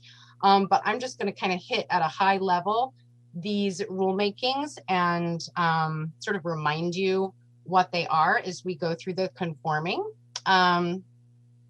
So House Bill 3155 requires cities over 10,000 in the metro area to conduct housing needs analysis and allows cities smaller than 10,000 to conduct housing needs analysis, and therefore lets those smaller cities become eligible for DLCD technical assistance. Palmer presented this in some detail. So if there's not a lot of question, I'll just cruise, or if there's not any questions, I'll cruise through the rest of these housing related bills. Next is Senate Bill 8, which restricts local governments from denying or limiting the approval of affordable housing applications in commercial or industrial zones. I think Commissioner Holova had some questions on this, and Emma presented it in the legislative wrap-up. And then finally, Senate Bill 548 is the division of property for middle housing. So those are the three conforming rulemakings we have under housing. As you can see from the slide, the pieces of legislation that did pass under climate and equity and wildfires, energy and coastal, et cetera, don't have anything that fits into the conforming rulemaking category, but we do have it in housing and resource lands. So moving on to the resource lands pieces, Senate Bill 391, I think Palmer discussed this with you, is allowing accessory dwelling units in rural residential zones with some conditions. And Senate Bill 16 is the Eastern Oregon housing bill that allows counties to partition and rezone up to 200 acres of land from EFU to residential use without taking a goal exception. So, any questions on these items? I do have a little bit more in-depth slides on the legislatively directed work. And I don't, if there aren't any questions, we can just move on to the motion. Questions about the conforming rulemaking that Sadie just went over. And Sadie, thank you for using the same format that Emma and Palmer started. It really helps me a lot. Just brilliant idea. So thanks. I'm so glad. Good. So seeing no hands up about the conforming, and we did have a really good conversation earlier, so I think we paved the way for a shorter conversation now. And just to be clear about what this motion is all this motion does is adopt the portfolio of work that staff will need to do on the conforming rulemaking. The staff will then come back to us at various times, well, I think between now and the end of the year, to actually have us adopt a specific piece of rule, a change in separate actions for each of those topics. So that is in part correct. I believe that when we present the conforming rulemaking, because there is not a lot of interpretation, well, excuse me, there's not any interpretation that needs to be done by the department. We present it as a package, and it's usually sort of routine business, I think, for the commission to sort of open and close those public hearings and move them through. Casaria or anyone else that is more familiar with kind of the fine tuning on that process could perhaps speak to it as well. But my understanding is you won't see these items as standalone policy discussions moving forward because they're conforming. All of the stuff that is larger, where there is room for us to interpret what has been adopted in statute, yes, we are very sure to involve the commission in those conversations. Yeah, thank you. I think Casaria should weigh in. Maybe I'm thinking of all those conforming rule, well, that work that Gordon brought to us, the litany of different things that he brought to us last year. So maybe that was something different. But just to be, so I should be clear then, what is the answer? Do we act on each separate language change, or is it just a bundle? Just curious. Chair, Vice Chair Holova, we'll probably take them in bundles, similar to what we did last year, where we took some rural, some urban, some housing, and bundled them together. That's probably the way that we'll do it again this year. It'll just depend on which divisions are being affected by the rules. That's kind of how we spread it out. Okay, thanks very much for the clarification. Appreciate that, Casaria. Okay, any other comments or questions before we entertain a motion?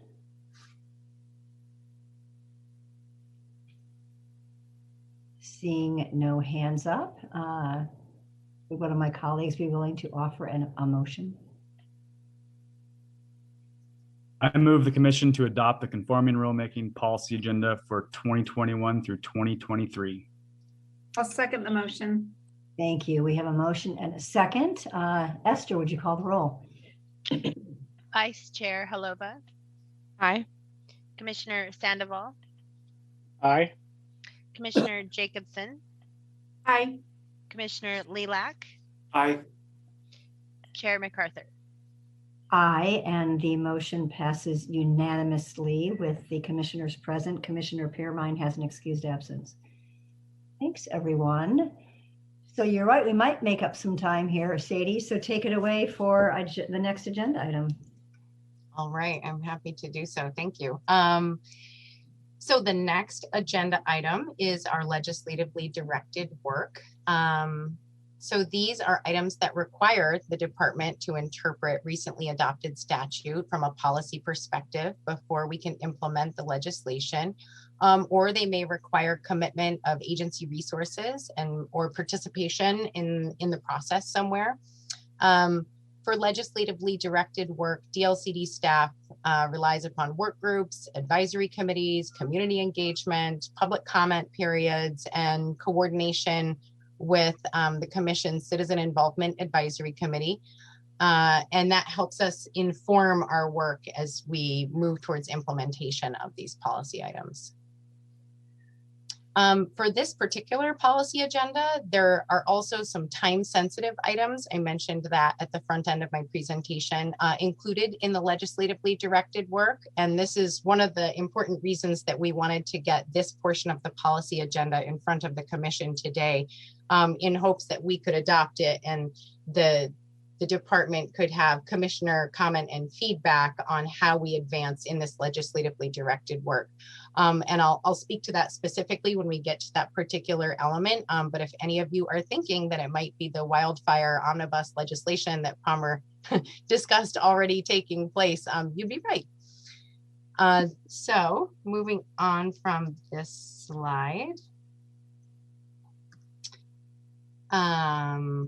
I think I've covered all of this. So again, you'll note a familiar theme here. Under climate and equity, package 90, POP 111 and POP 112. Palmer and Emma have spoken to the POPs in their presentation, so I won't be addressing them specifically here. 762, Senate Bill 762 under wildfire, and POP 113, which is sort of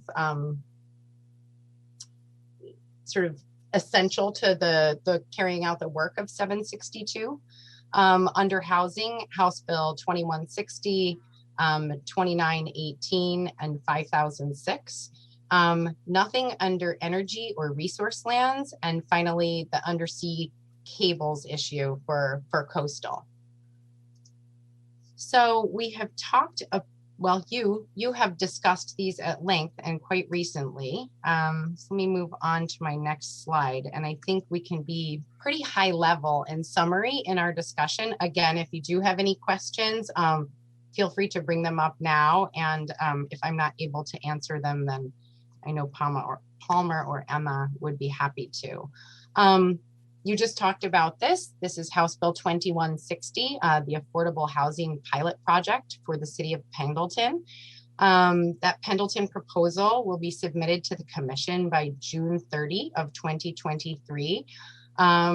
And Chair MacArthur, I think you were pretty close. I can't remember if it was you or somebody else that said like 2017 for 4079. I couldn't believe it. It's 2016. I couldn't believe it was that long ago. But that was then further amended. You're right, but I think it was like 2236 or 2336, 2 years later, and here we are seeing it again. So I think the Commission is right to sort of point to this as an issue that is becoming more of a routine planning practice of the legislature, and something to be mindful of as we move forward. Next is the Chair Sadie. Yes. I didn't know if you knew and is what percentage of that housing has to be affordable? It's sort of, do you know?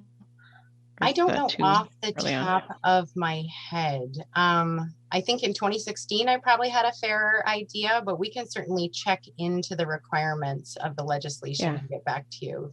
Thanks. Just out of curiosity. Thanks. So if I might, this is Palmer. I think I can answer that question, although Sadie can confirm later if I'm correct. I think, Vice Chair Halova, it's about 30%. Should be affordable housing. There are some other requirements in the rulemaking around the other development that happens, but I think it's roughly around 30 or 40%. Yeah, you think if it was called a affordable housing pilot project, it'd be 51%. That's a fair argument. Yes. Yeah. Yes. Otherwise, it's market rate housing with a splash of affordable housing pilot project. Well put. Any other questions or comments on House Bill 2160? All right, thank you, Vice Chair Halova. So moving on to House Bill 2603, which is the undersea cables sort of rulemaking and study. I don't pretend to know a lot about this issue, but I do know that it requires review of Part 4 of the Territorial Sea Plan related to the placement of the undersea cables, and that OPAC will make recommendations to the Commission by September of 2023 on this issue. And that we have a staff position, I believe that's limited duration that comes along with the passage of this legislation.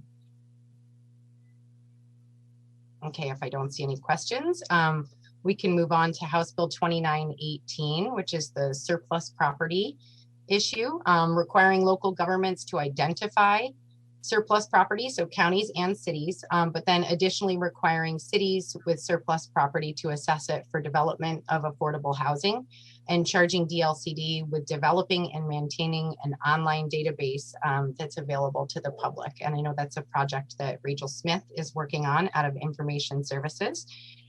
So as always, I have a strong confidence in its success. And then, please. Back to that one for a second, Sadie.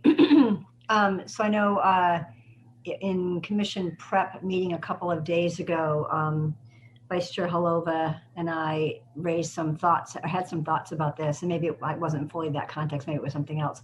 But the idea of, I know that there is a prescription, the kind of data is prescribed that has to be reported on, but the idea of putting additional information that might be useful as it's used, to use it in the right way. We've talked a little bit about that. Do you want to elaborate on what your thoughts were, Vice Chair? Yeah, I mean, one of the things we talked about was this climate friendly, I'm blanking on the term, areas, is that right? Climate friendly areas. And maybe there's like a, you know, if you have different criteria, one of them is this in a climate friendly area, and just making sure to link it to transportation and climate goals. Not that they just kind of exist as sites that don't have any layers to other things that we're working on, if that makes sense. So I think that was a question. And then also to get some insight, I believe in California, they have a whole division dedicated to doing this type of work. And so maybe getting some insight from other government agencies on things that they wish they had or didn't have. You know, if we're starting this from scratch, it gives us an ability to kind of collect really good data and to do it right. Thank you, Chair MacArthur and Vice Chair Halova. My understanding is that based on your comments, staff is aware of those issues and planning to sort of take them into consideration as we implement this work. So I appreciate you bringing it up. Yeah, and something I just thought of, I was thinking of this after Director Rue was saying something, I thought of more thoughts. And, you know, I wanted to bring this up again. One of the reasons I believe that some certain sites, let's say dedicated to affordable housing that I've seen haven't been built out to their full density have been because of limitations in funding and desire to kind of distribute that funding across either different sites, different communities, different affordable housing developers, whatever the case may be. And I know those are very complex, and I'm not even going to pretend to comment on that process, but it appears that there should be some sort of layering that says we're going to prioritize building out max density in these affordable housing sites in climate friendly areas, but obviously that has to be paired with the money to actually make it happen. You can't say build out your max density and then nobody's there to fill the gap for that money.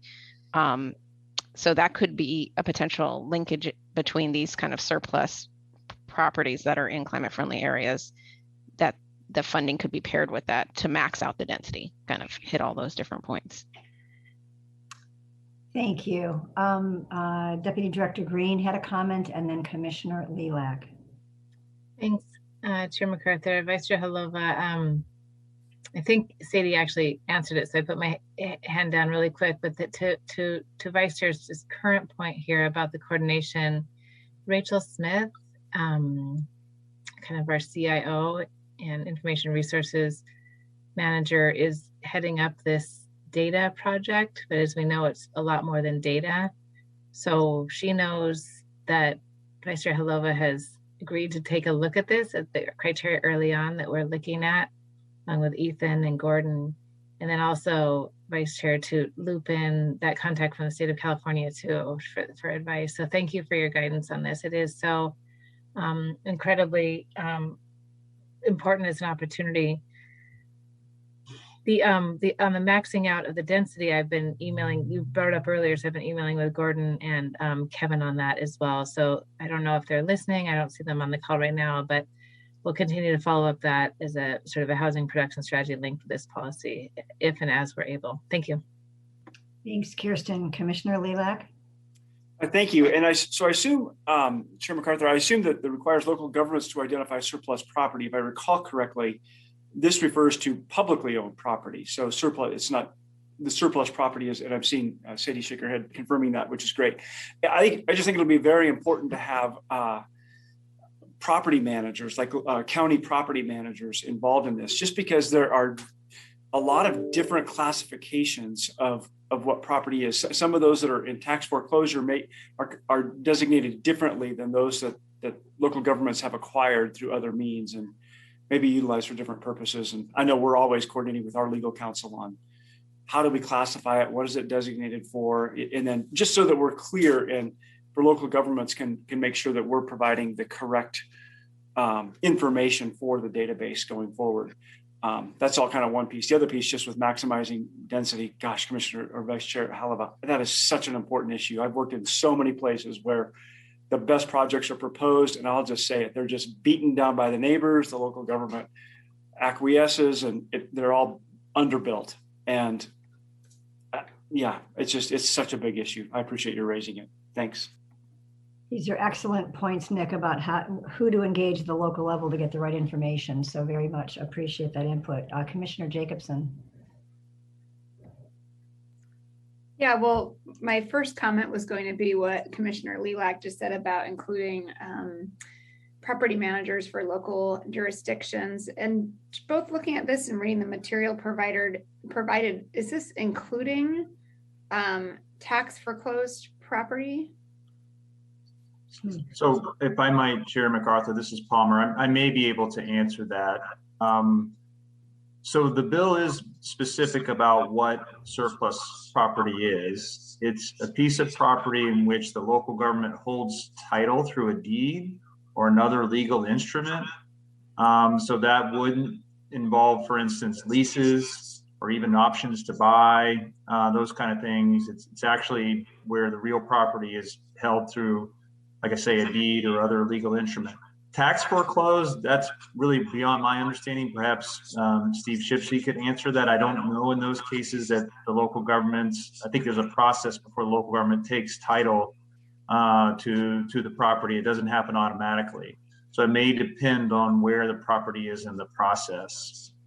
Yeah, thank you, that helps. It's about a 7-year process from when you stop paying taxes to when we would take title, but we do eventually take title. So that it sounds like this actually could include that. I'd be curious with Steve's thought as well, but if it does include tax foreclosures, then I mean, all the more important to get local property managers involved. And I would say that there's a lot of rules we have to follow around tax foreclosed property already. We can't add value to the property, for example. Also, I don't know how all county departments work, but a lot of them work. The only money we have to clean up properties, because a lot of properties we get are environmental hazards, they have tires, they have asbestos filled trailers, they have all kinds of debris and things that need to be removed. The only way we have those monies to clean up those properties is by selling other properties. And so it's kind of a self-generating revenue in order for that department to be able to keep cleaning things up. So it's tricky to have to necessarily put all of that into affordable housing or taking that off our inventory potentially, because that's how we're able to clean property up. And we've had some doozies in this county as well that we've had to deal with, tax foreclosed junkyards and that kind of stuff, which have just been nightmares. This additional thing, I just want to, this is a little bit into the weeds, but I think it's something that staff should be aware of, is the big issue with tax foreclosed property that we've had recently, and we've gifted in the last year several developable lots to some nonprofit partners to do affordable housing. There's very specific reasons you can gift tax foreclosed property away, but affordable housing is one of those reasons, and we have done that very recently. A couple of them went to Habitat for Humanity, and all of those entities, as well as private buyers, are having a very difficult time with title insurance, to the point that Habitat is at this point not able to actually build on those because of title insurance problems. So just a note that sounds really great, but there is kind of some stuff in the weeds that needs to be worked through, I guess. Yeah, all good points. It makes me, why the question comes to my mind then with this inventory, is it just a point in time inventory, or is it a living one where in fact new information becomes available and somebody 2 years from now would be able to know the current status of various properties? Do you know the answer to that, Palmer? It's a very good question, Chair MacArthur, and as you point out, it builds on the questions by the other commissioners. We have some discretion to sort through that. The legislation is pretty broad, or maybe not broad, it's not the right word. It gives the department a lot of discretion to decide what the template looks like that goes out to local governments when they submit and identify information around these surplus properties. And it doesn't say that the database should be updated, but I think that's implied because every couple of years we send this request out, or actually rather the burden is on local governments, but local governments rather are supposed to provide us information on like a 2-year cycle, on an annual cycle, and then we report to the legislature on 2-year cycle. I'm remembering the bill a little better now as I speak. But it allows for the opportunity for updating, and we can, make this a form that's, very sparse and has just a few key details, or we can make it more detailed. Now, one thing I will say is that the legislation is very clear. The department is not going to do any independent verification of the information. We are relying on the honor system. So whatever local governments provide to us, we're going to assume at face value is correct. And the reason we wrote the legislation that way is the bill sponsor's intent was not to have a database that was necessarily the most robust, but as you said, Chair MacArthur, it was a starting point to allow people interested in acquiring that property to go to the county or the city and have a discussion around whether it made sense to be gifted that property or for them to purchase it from the local government. And in that conversation, they could talk about things like cleanup and due diligence and title insurance, and all that could be part of the negotiation around the property. So we were really this database is a clearinghouse, a place for people to look because we made it easy. It's all in one place, but the level of data is something we control. Bear in mind, though, we're going to rely on the honor system for that data. Very helpful, Palmer. Thank you. Any other commissioners have questions about 2918? Not seeing any hands. Sadie, you can move on. All right, thank you, Chair MacArthur. So let me advance my slide here. There we go. You've already talked quite a bit about this piece of legislation. Senate Bill 762 is the wildfire omnibus legislation for the state of Oregon. It requires a lot of coordination between the agencies that are included, and probably some coordination with agencies that are not specifically named in the bill. DLCD is required in the legislation to provide 0.15 FTE, so that's 6 hours a week, to support the new Wildfire Advisory Council and State Wildfire Programs Director out of the governor's office. DLCD also got one new permanent FTE to support the wildfire work. And I think we anticipate hiring someone to that position in fall, late fall, perhaps, of 2021.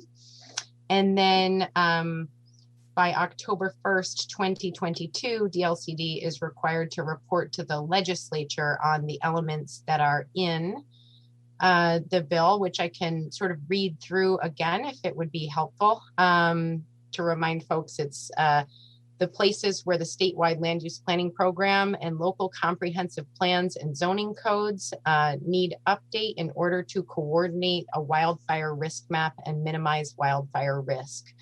And as Palmer pointed out in the discussion earlier, it also asks DLCD to report on the appropriate level of state and local resources, so funding needed for effective implementation. So state would be, you know, if we needed additional staff at DLCD to support local governments implementing this.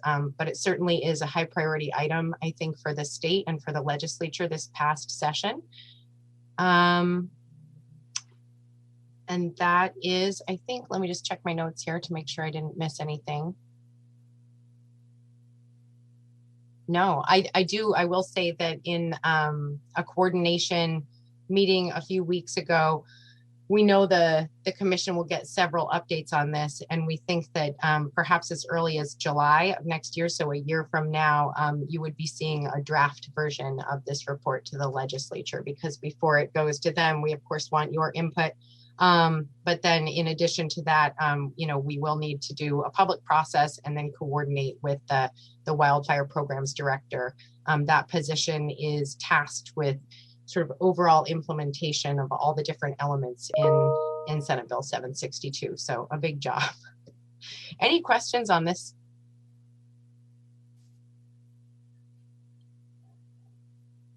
I don't see anyone with their hand up. Sadie. Okay. Emma talked to you pretty extensively about Package 90, which is focused on rural transportation equity. DLCD received $1 million to support this work, and that is a position and then also local grant funding to help identify equity-driven strategies that will increase the possibility of smaller communities around Oregon receiving ODOT grant funds through their funding cycles, with an emphasis on transportation choices and in particular active modes. So that would be cycling, walking, and, you know, accessing transit as opposed to using vehicles to travel. And then finally, do you mind one for just 1 second? I'm sorry. So is there anything in the legislation that sort of directs or suggests some activities on the part of ODOT for this? I mean, I'm just curious, because I mean, if the way it reads is that we get money to help locals apply for a fellow state agency dollars, and which I think is great, that's wonderful. But if the other state agency isn't sort of compelled to act on those in a certain way, how does that work? I'm not sure I have the answer for you, Chair MacArthur, but perhaps someone else could speak to that. Sadie, Chair MacArthur? Yes, please. If you don't mind. So Kirsten Green here. This concept was developed in absolute partnership with ODOT and Amanda Peets in the Climate Office and Karen Criswell, who leads the active transportation program there. So they're parallel professionals over at ODOT, leading large groups of staff and large amounts of funding. So the governor's, this actually was just a note in the governor's budget. It was half a sentence, I think, and came from the Racial Justice Council without any definition. So we floated a few concepts around, work with Amira and the Streeter in the governor's office, and asked the local planners, community-based organizations, and others about what would be beneficial for rural transportation equity. We started out actually looking as well at electrification, but since there's so much activity on that, we really landed on this idea. Since ODOT is the main funder, you know, carries the bulk of the funds for any investment in state transportation, that and folks in, you know, planners and lack of planners, city administrators and others in rural Oregon don't necessarily have the capacity to be accessing ODOT dollars all the time, and particularly with kind of new protocols around equity, engagement, and safety. We created this idea together, and it will be, the idea is that this staff person will be housed in the Transportation and Growth Management Program, which is co-managed with ODOT. So thanks for the question. It's probably enough for now. Yeah, very much. I appreciate the answer. Commissioner Sandoval, you have your hand up. You might be on mute. Yeah, I was. Thank you. So a lot of when I think about kind of rural equity and related to racial kind of justice issues, I think about public transportation, and a lot of rural communities, don't even have public transportation systems. So, like, what would be other ways of kind of operationalizing kind of racial justice? I mean, I understand like the process and outreach, but is there other, like, are there other tangible ways of how this is going to be operationalized?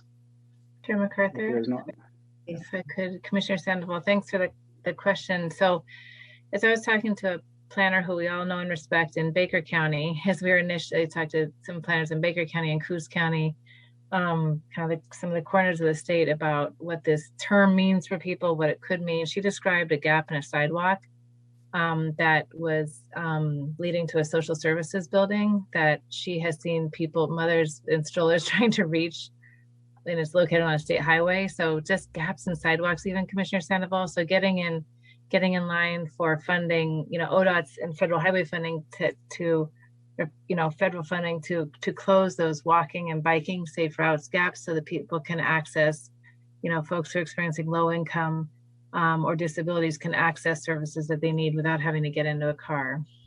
I hope that helps, and with recognition, of course, that there really isn't transit in most of our active, regular routes in most of rural Oregon. Hope that helps. So something like safe routes to schools. Yes. Yes. So okay. Yes. Okay. Also, yes.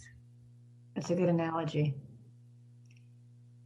Thank you. Any other questions about this one before Sadie goes on to the final topic? Commissioner Jacobson. Oh, Commissioner Jacobson.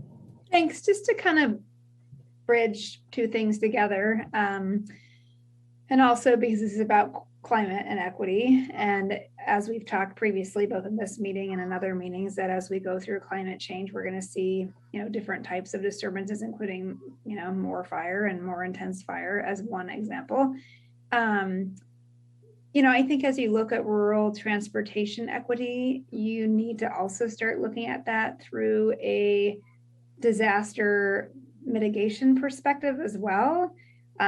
For example, when we had our Echo Mountain fire up in Otis about a year ago, from now, getting people out of that community, which is not part of our rural transportation infrastructure, Lincoln City is, but not Otis, was incredibly difficult because many people did not have working vehicles, or maybe they had more people living on their property or in their family than fit in the vehicle, or didn't have gas money, or those types of things. So there was just a lot of issues. There's also issues with transporting people that were on hospice care and needed not just wheelchair accessible, but bed accessible vans and those kinds of things. And so I just would say that I think you also need to think about the type of emergencies that we're likely going to be dealing with here as we go forward. And there certainly is a lot of gaps in the sidewalk, so to speak, metaphorical gaps in the sidewalk when we go through those issues. Really excellent points. I was wondering if some of those topics could be taken up in the wildfire work.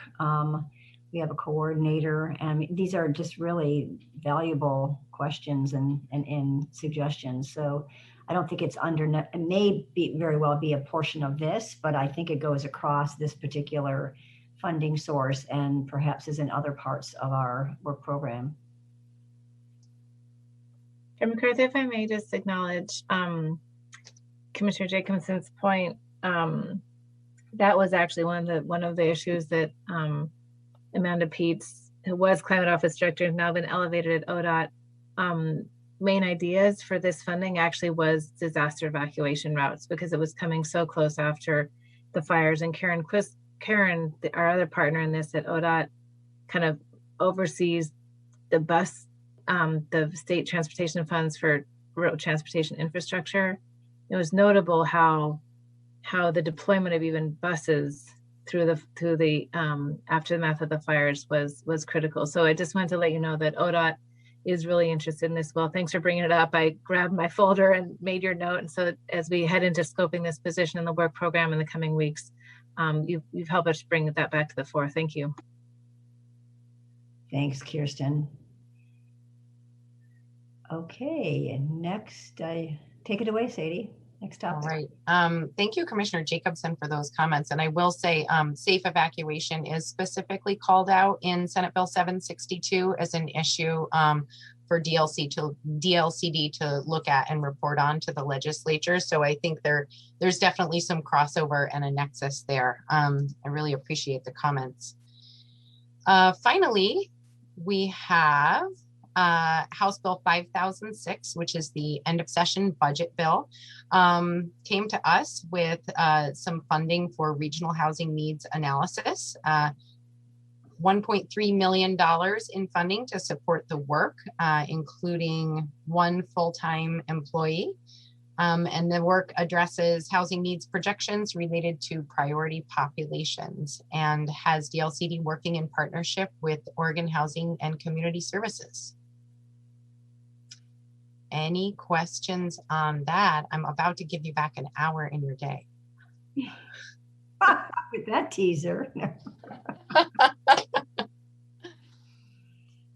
And I'm also happy before or after the motion to take any questions about next steps or the public involvement process, commissioner involvement process, kind of what we do from here in terms of shaping the policy agenda and what opportunities are there. But again, this is coming to you as kind of a full draft in September, when I think we will have a more robust conversation, because there'll be a lot of ideas, a lot more ideas that we'll be soliciting your input on. Yeah, and I think I'd like to have that conversation then once we kind of frame it. I don't see any other hands up on this. And so I think you've covered all the items. Thank you for moving to the motion. I believe I see Commissioner Lilac with his hand up. Pardon my interruption, Chair MacArthur. Thank you. Yeah, thank you, Chair MacArthur. So I was just going to ask, in terms of preparing for the September policy agenda discussion, I don't want to just say do you, but does the organization begin to reach out to stakeholder organizations and people involved? Does that whole process begin soon to gather public input, or LOC or AOC or all the different community-based organizations, all kinds of feedback? Does that process begin soon for the September discussion, or does that happen before the November discussion? Thank you for the question, Chair MacArthur. Commissioner Lilac. We have kind of an official window when we are really pushing out the information, and that starts right after the next commission meeting, when we have solicited your feedback and gotten kind of a first round of public comment. So the 27th of September to the 14th of October. But the materials that will be included in the September staff report are available online 2 weeks in advance. That's usually what leads to that first round of public comment. So it's not unusual for us, when presenting to commission with this kind of full draft policy agenda, to have already received letters of comment and to receive some spoken public comment on the item at that time. And then we'll take commissioner feedback on the items therein, and we'll of course continue to welcome that throughout the process. But then from the 27th of September to the 14th of October, we sit down in advance of those dates with our Citizen Involvement Advisory Committee, review our outreach plan with them, ask that they inform and improve our outreach plan if they have any new ideas. And then we sort of get that information in front of the people, the community-based organizations, the membership organizations like the Farm Bureau and AOC and LOC, all these different groups that we know have an interest in the work and outcomes. And I feel like that group gets broader as our work seems to, take a shift away from resource lands focus to really begin to address some of the urbanization issues. So I would not be surprised to see pretty robust public comment on our policy agenda. And that's one of the reasons that we have the public comment window closing on the 14th of October, is so we have time to incorporate it into the staff report and the policy agenda as we move forward for commission adoption in November. Any follow-up questions, Nick? Do you know, so unlike the conforming rulemaking where here's the language, department, make that language work, we know that. Unlike that, the legislatively directed policy agenda, I'm assuming that some of that work requires RACs, is that correct? Rules Advisory Committee, and if so, how many, or am I wrong about that? I am just going to look over. And I guess the reason I ask is to really kind of understand more Commissioner Lelak's question and point.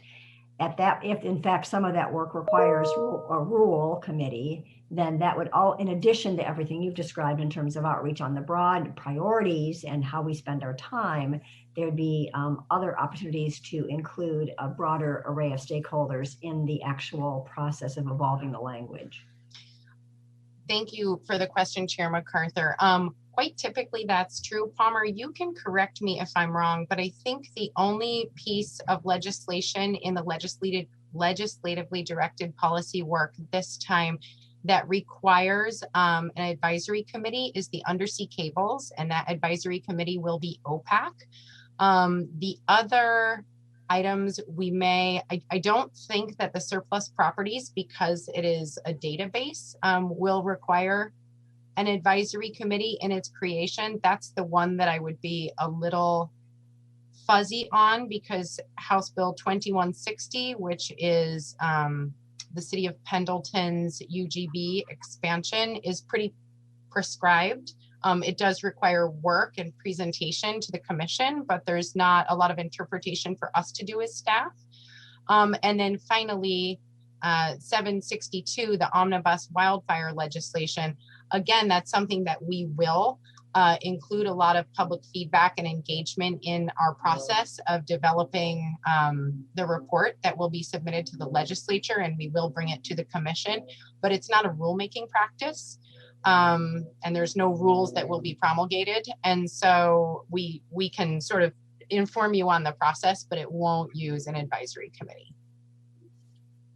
Yeah, so this is Palmer. I might add, I think Sadie is correct about everything she said. I would say with House Bill 2918, so that's the surplus lands bill, I think we might, as we develop the template, ask AOC and LOC, and maybe you said Commissioner Lelak, there's maybe a property managers association. We might reach out to some of those groups just to get some input, but it won't be a rulemaking process. And then Sadie's right on Senate Bill 762. There will certainly be a lot of public comment and stakeholder engagement. We don't know yet where that will be. It won't be a rulemaking advisory committee, but we might put together some groups, both of technical experts, to think about how wildfire risk mapping could get integrated into land use planning, as well as a group of more policy-oriented representatives from the different groups and the different organizations that have an interest, but we are still scoping that project out. That's helpful. And so when the large policy agenda comes back to us for consideration initially in September with proposed adoption in November, I think in the past, staff has done a nice job of describing, having a column describing the amount of time that, or energy and resources really, that are needed for each of these efforts. I don't know if you'll be at that point at that time, but also maybe adds a little description of just like what you've said, summarize kind of the points you've said about the public outreach or engagement, whatever that might be, for right sized, obviously, for the effort, so that we are able to see that. I think it's useful, especially as we're thinking about equity and other kinds of things, for us to understand what processes are being used to engage folks in what kinds of topics.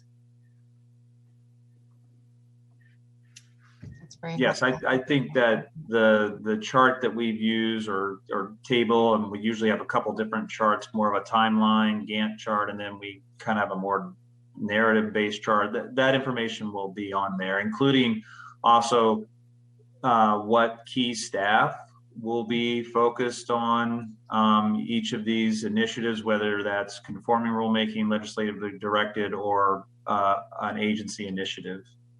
Great, thank you, appreciate that. So it brings us back, unless there are any other commission questions, that brings us back to the motion. And if someone is willing to offer that motion up and perhaps get a second, we can move on. Sure, I'm happy to make the motion. Thank you. I move the commission to approve the placement of the legislatively directed policy items onto the 2021-2023 policy agenda. Thank you. A second? I second it. Thanks. Vice Chair Holova seconded the motion made by Commissioner Lilac.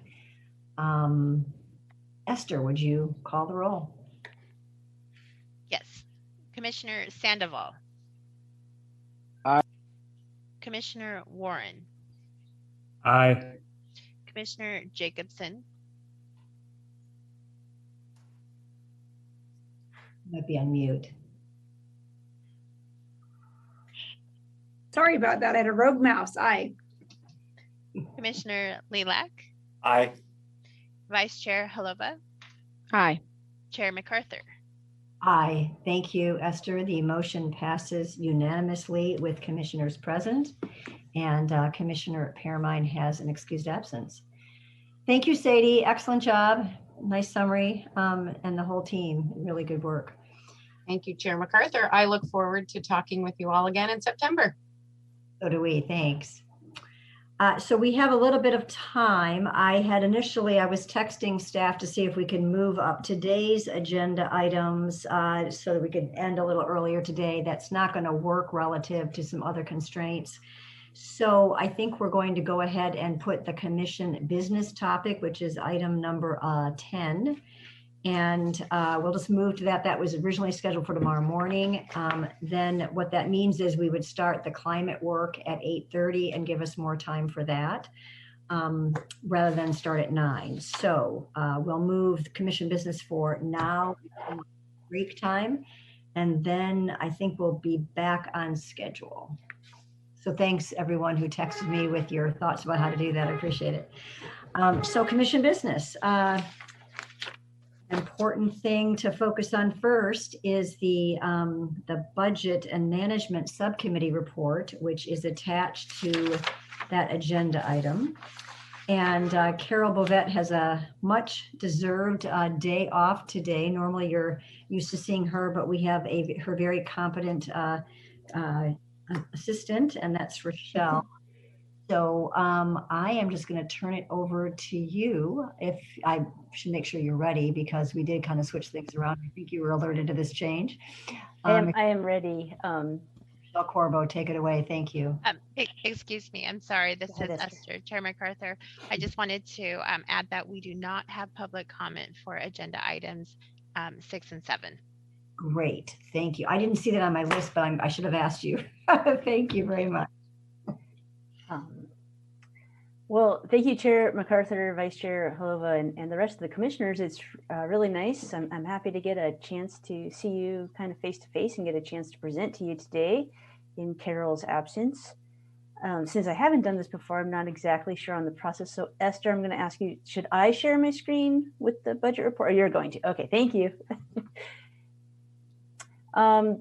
We did present a few days ago to the subcommittee, and Vice Chair Holova asked for a couple things. One is this table you see before you just to show you the vacancies we have. Earlier, you could see one is filled, our human resources analyst, Ann Taylor, you met earlier. She's going to have her hands full the next few months.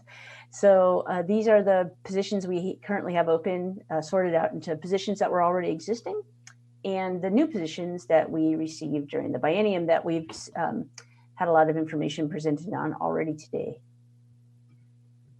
So 7, it's equally divided, 7 in each category of existing and new. So we have 4 of those currently posted, and the management has come up with pretty aggressive but doable schedule to try and get these filled over the next 2 to 3 months.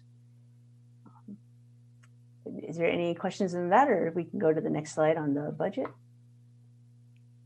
I think you can move on. Oh, I'm sorry, Rochelle. This is Esther. Is this it? Yes. Okay. Yes. Should I pull up the budget report? That would be great. Okay. Thank you.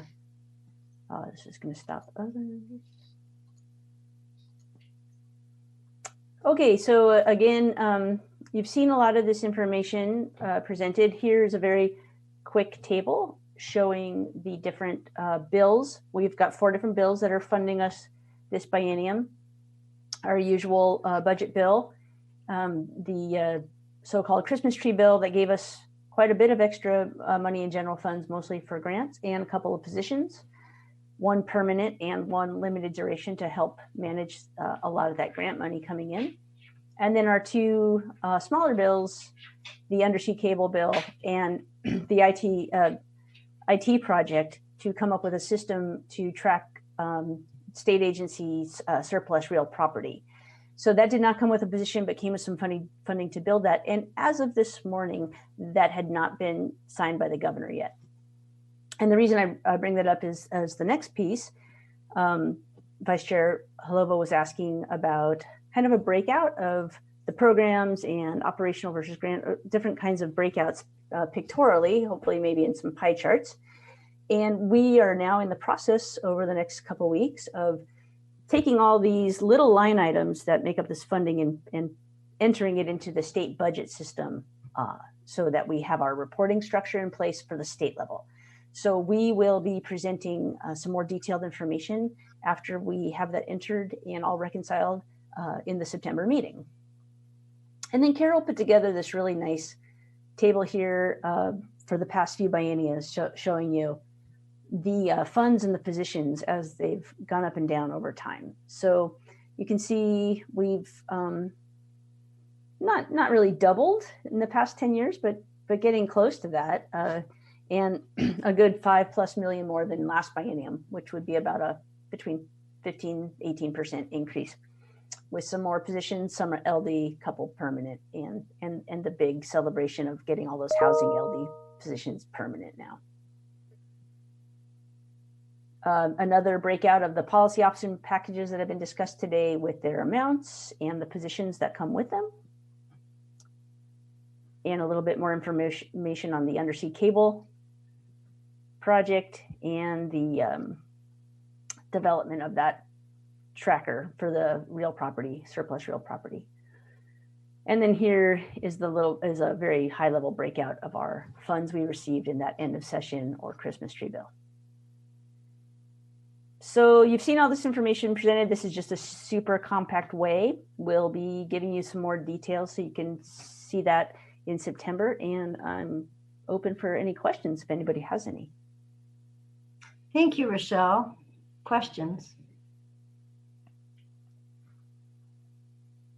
I don't see any hands up. And partly because Jim talked about it, and then we talked about it again under the legislative piece. So I think commissioners have said a lot, and yes.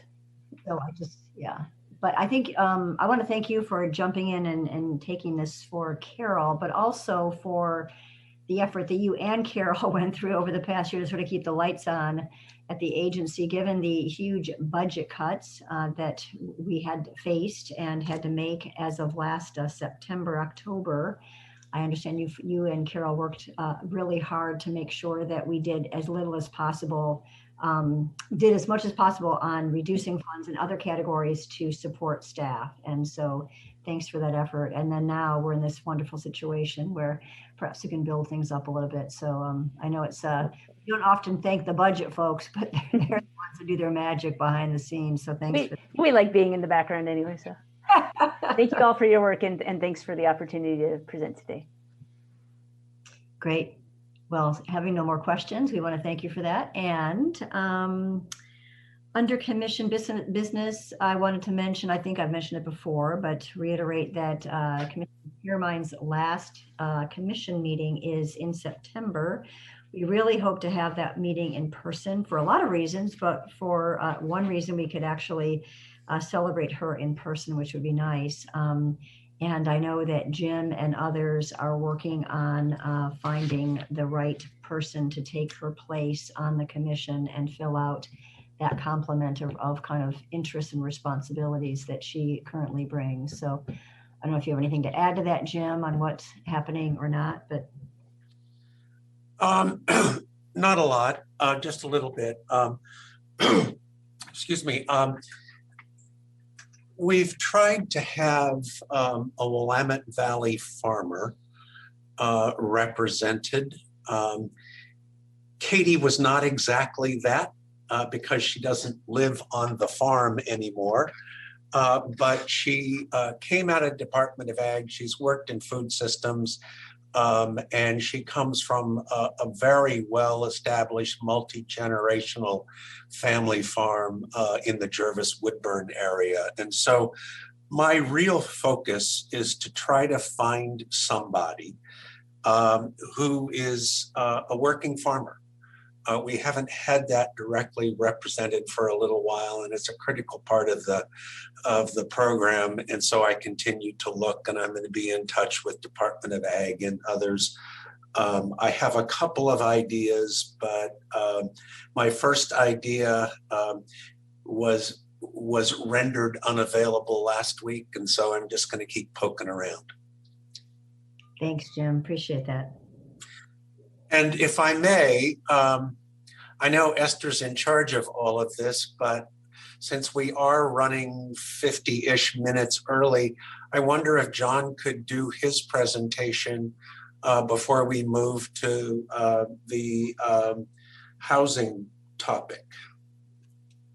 Well, I think I could certainly talk to Esther. I was texting her about that. I think we're going to be on schedule to take our break between not 2:30, it's not only 2.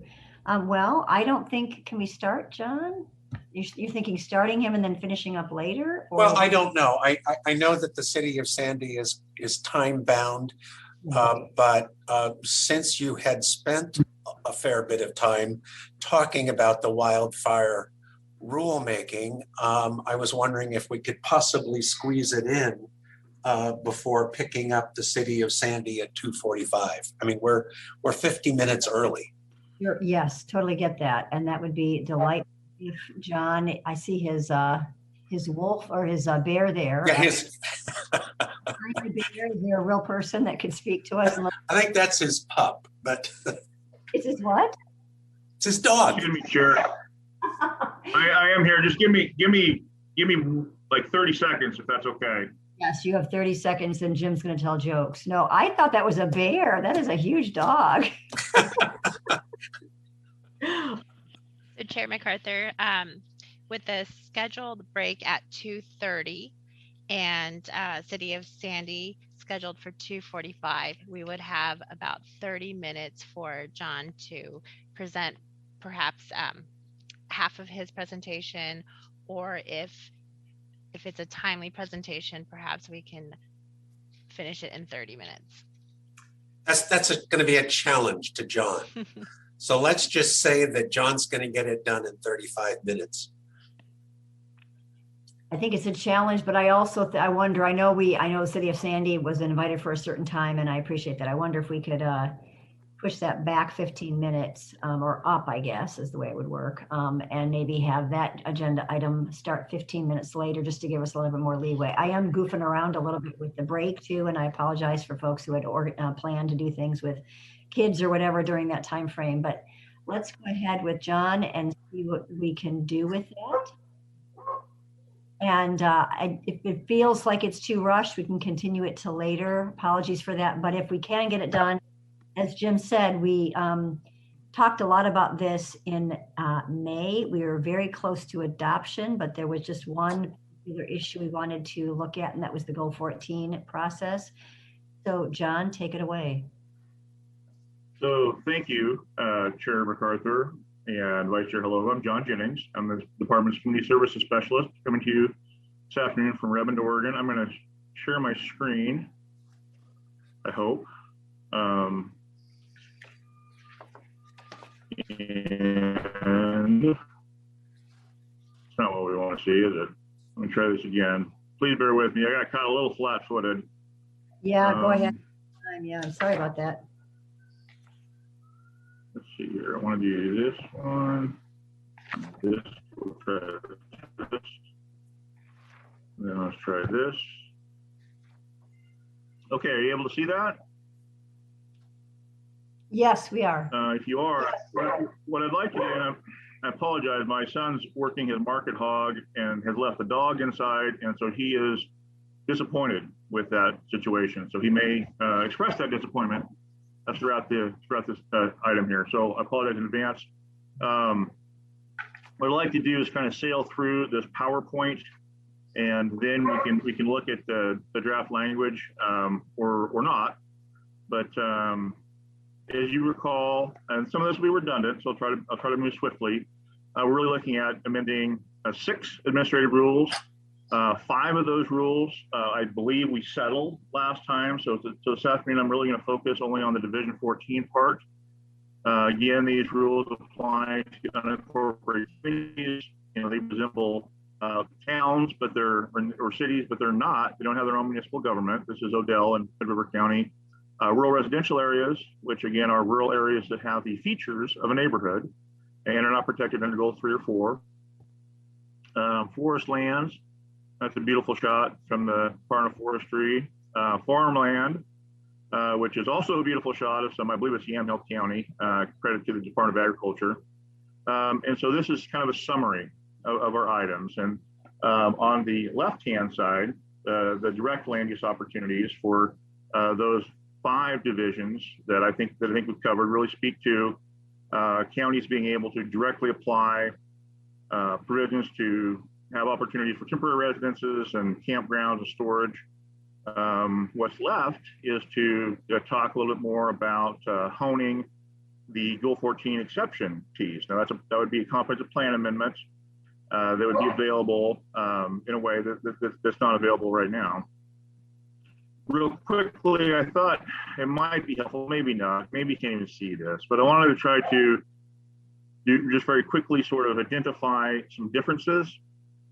On the far left-hand side in the kind of reddish color, rustish color, is the language in statewide planning Goal 2 pertaining to exceptions. And that language is further refined and implemented through administrative rules. So where the language in Goal 2 says, for example, local government may adopt an exception to a goal when, and then goes on to talk about meeting following standards.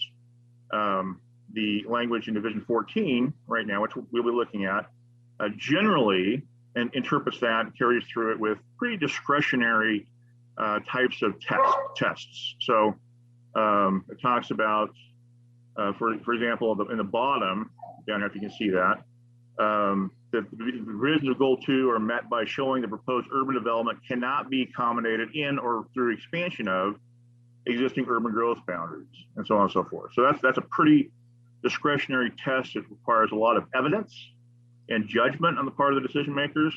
By comparison, the rule we'll be looking at adopting today, again, it's a special type of reasons exception in Goal 14, specifically for temporary natural disaster related sheltering.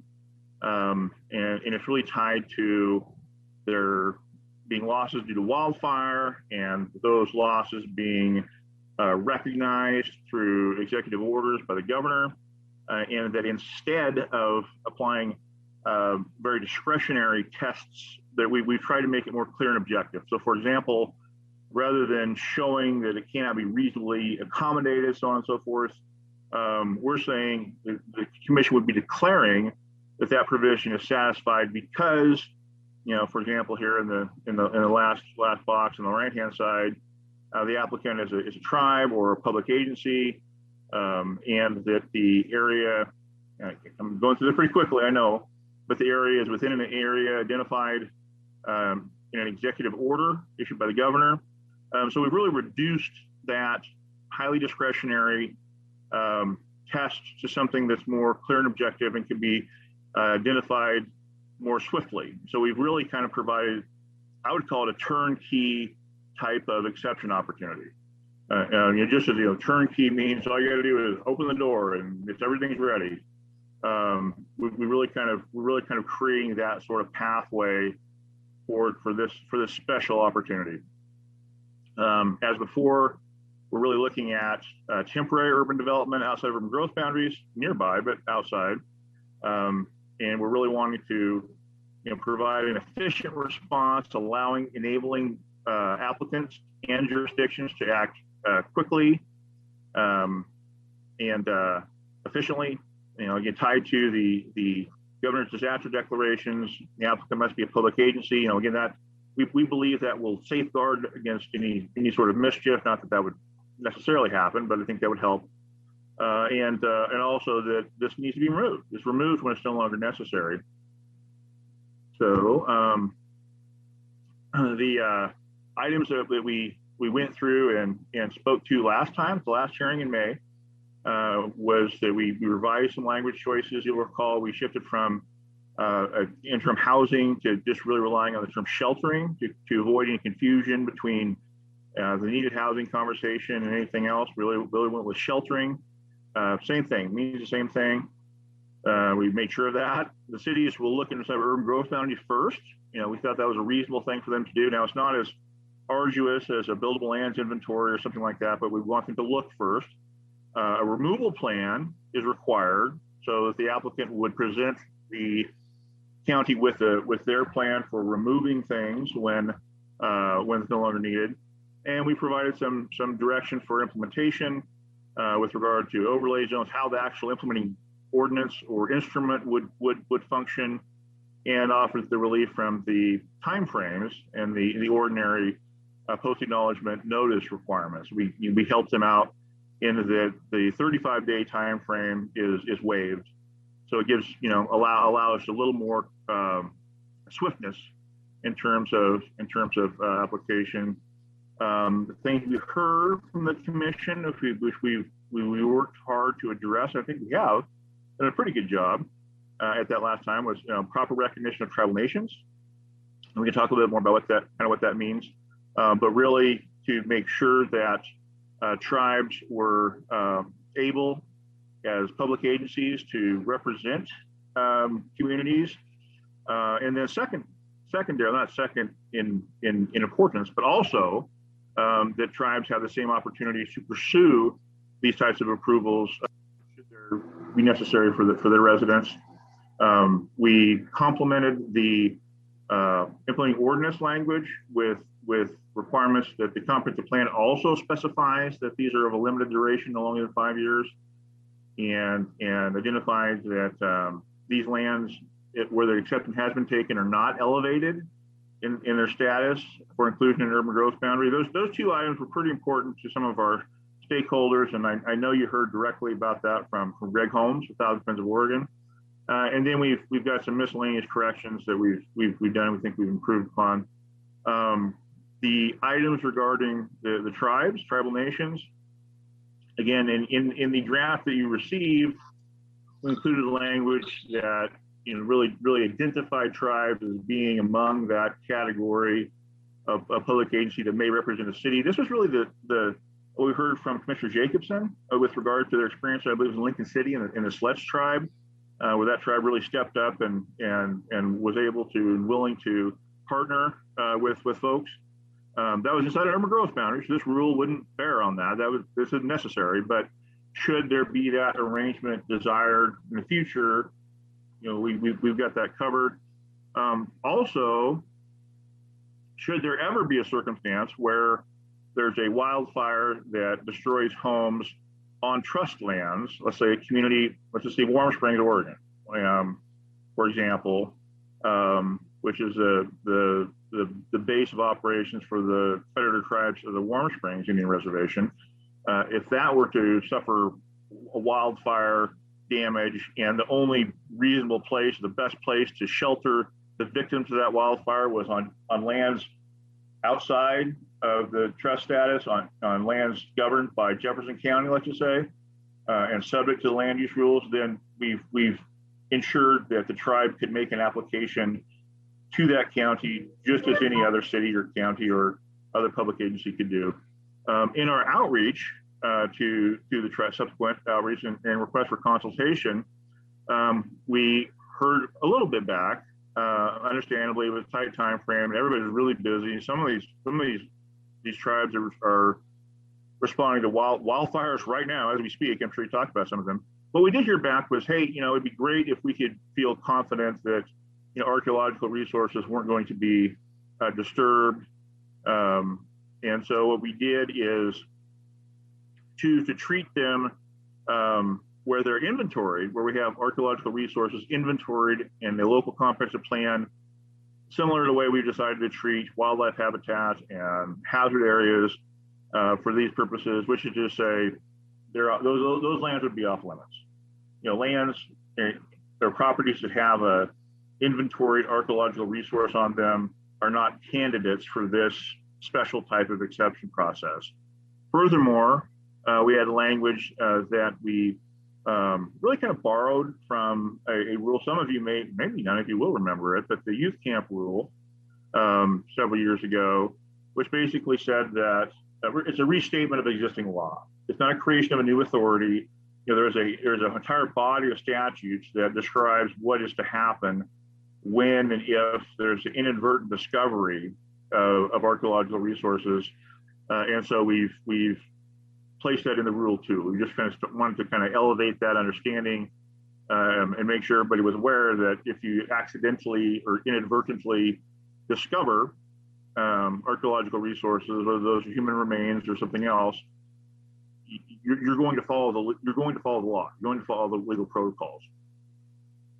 The comprehensive plan piece, as I mentioned earlier, we've really kind of complemented what we had already put in with regard to implementing ordinances. So there would be a documentation in the local comprehensive plan that also identified that these are temporary and that the exception of validity would not exceed a period of 5 years. The provision here, I just threw this language as part of the rule, a draft rule, but it basically just says that taking a reasoned exception under this provision, does not elevate these lands in the hierarchy for inclusion in urban growth boundary that's identified in existing state law and ORS 197 and 19729A. But I think that's not to say they couldn't be, but they'd be on their own merit, right? It would be if a city is going through UGB expansion and identifies these properties as being the best locations, that's fine. But they're not artificially ratcheted up the chain of command or up the ladder. Finally, we had some miscellaneous. Maybe miscellaneous is too soft of a term, but there was just some general corrections, but we didn't care to bother you with here. But we did rearrange some language at the beginning to clarify that these temporary facilities are for rather than assigned to the victims of the natural disaster. I believe it may have been Commissioner Jacobson again that said, assigned to, that's a little bit heavy-handed, and that wasn't what we were trying for. So we wanted to capture that, and then we also clarified that associated infrastructure, must also be removed. So if there's a sewer line that's run out or water line, that needs to be removed too, just as everything else does when this use is retired and no longer needed. So With that, we're recommending that you receive public testimony, staff response to that public testimony. So far as I know, we have one letter from Greg Holmes, Thousand Friends of Oregon, supporting the revisions. I'm not sure if we have anything else, and I don't know if anybody's here. I know Commissioner Lilac and his diligent outreach to county planning directors has heard a couple things back, which I can cover. Although I don't know if they're part of the official record or not. I suppose if we mention them, they are. And then I'd really like to see the discussion focused on division, this division 14, section 0080. I really think that's all we have left, and I think we've sewn it up.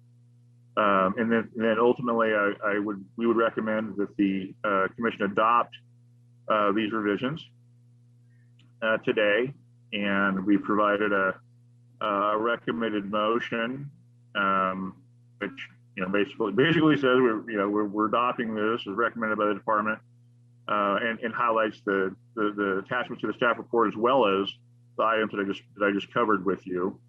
So I'm gonna pause there for a moment and take a breath and let folks, if you have any questions, and then at the commission's pleasure, I can share the actual text of that division, and we can go through it to see how things fit together and where they're at, or you can move into discussion, whatever you prefer. Yeah, thank you. You did a really nice job of the presentation, and I think all the points that I remember taking that were discussed at the meeting. So let's just open it up to questions from commissioners, and then let's go from there. Commissioners. Commissioner Jacobson. Well, not so much a question, but I just want to say I feel very heard. So thank you for taking all the comments from last meeting and integrating those. I really appreciate that. Of course, Commissioner Jacobson, thank you.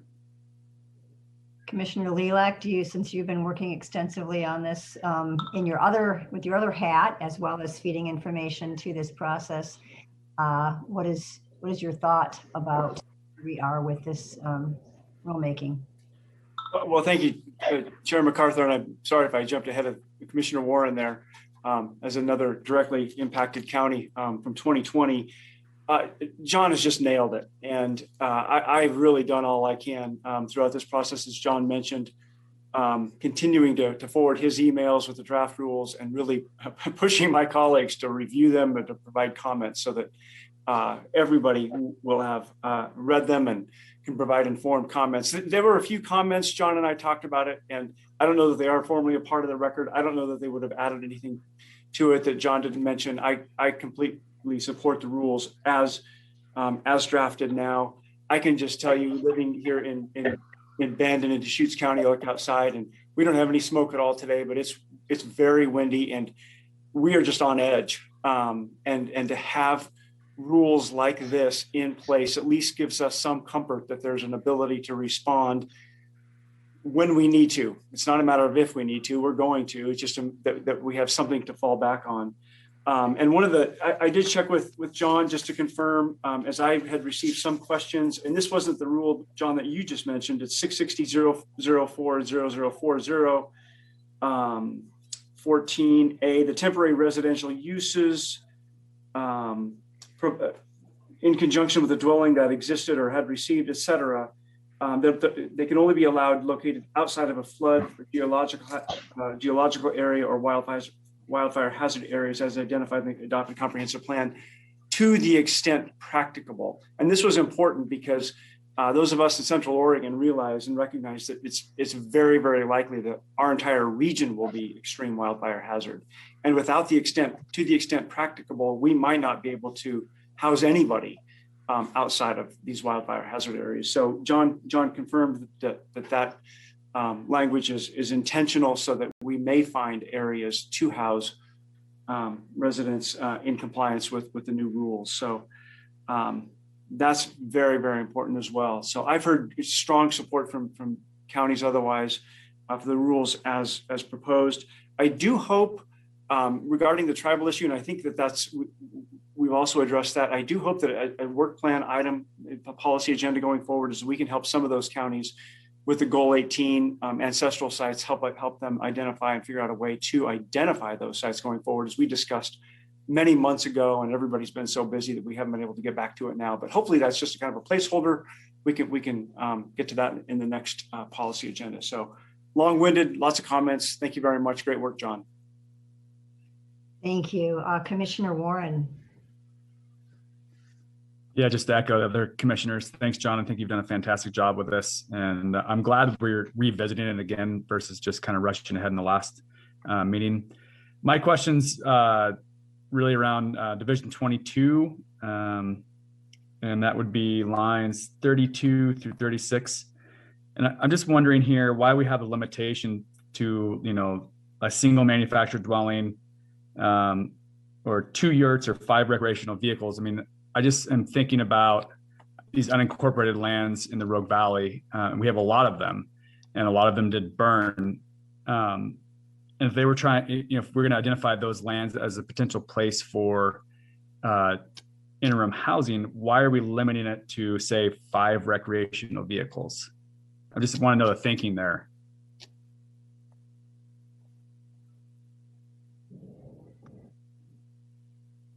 John, you're on mute. I apologize, Chair MacArthur. I was on mute accidentally there. So Commissioner Warren, the thinking there was that that these would be more. This is a more robust opportunity for having that associated with a home than would be available in rural residential lands or resource lands. And then furthermore, we felt that the big ticket item for unincorporated communities was the I was searching for it, but the provision for interim, not interim housing, but there is a provision that basically allows for a high level of housing similar to what's available for urban growth boundaries that we suspected would fill that gap. If you bear with me for just a moment more, I might try to find that. I'm a little embarrassed that I didn't have it up already. Transitional housing accommodation. So is the term there. So the reasoning there is that again, the temporary residential uses in conjunction with the dwelling allows for these items, the manufactured homes, the yurts or recreational vehicles, which is elevated, which is more than you can do in conjunction. Again, we're assuming this is a lot, private lot or parcel. So in conjunction with that existing dwelling residing on that, probably the fairly small piece of property, you can have these items, but that again, the kind of the big ticket item would be the transitional housing accommodations, which are lines, I believe, 37 and 38 on page 12 and line 1 and 2 on page 13. Which is very expansive. Now we cited the statute there. We didn't include all the statutory language, but that's pretty broad. If we can look at that if that'd be helpful. But our belief is that the larger piece, should unincorporated communities really be a good candidate for these sheltering activities, it would fall under that. Any follow-up questions, Commissioner Warren? No, thank you. I'm just thinking about, these unincorporated communities and trying to keep people close to home, so if half of the unincorporated community were to burn, where does that half of the population go? And, White City is a prime example down here of a pretty large unincorporated city. I think it's, I don't know population wise, but 5,000. So if half of their homes burnt, that leaves 2,500 people without shelter. So I get the idea of hopefully sending them into, urban growth boundary, sort of a sheltering scenario. But I'm wondering if we want to limit the ability for these communities to kind of try to keep those folks closer to home if possible. So Chair MacArthur and Commissioner Warren, I agree entirely. We have really deliberately written these rules with that notion in mind, wanting to keep people close to home. And so I would say that there's a kind of collateral opportunities there. One is the one we just talked about in the Division 22 rule, which has to do with unincorporated communities. But there are also provisions in this rule, that being the Division 14 rule, which does include unincorporated communities as similar, not exactly the same as, but similar to urban growth boundaries, to be able to have the county approve a Goal 14 exception in near proximity to do just that, to have that arrangement. Should that unincorporated community be the area that suffers the hazard, the disaster, there is the ability for the county to approve interim sheltering through this Division 14 rule in near proximity to keep them right there.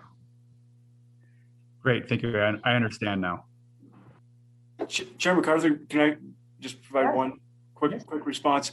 Commissioner Warren, I completely agree. And I just think about Deschutes County, 50,000 plus rural residents, Sisters Lapine. We could easily have the exact same issue.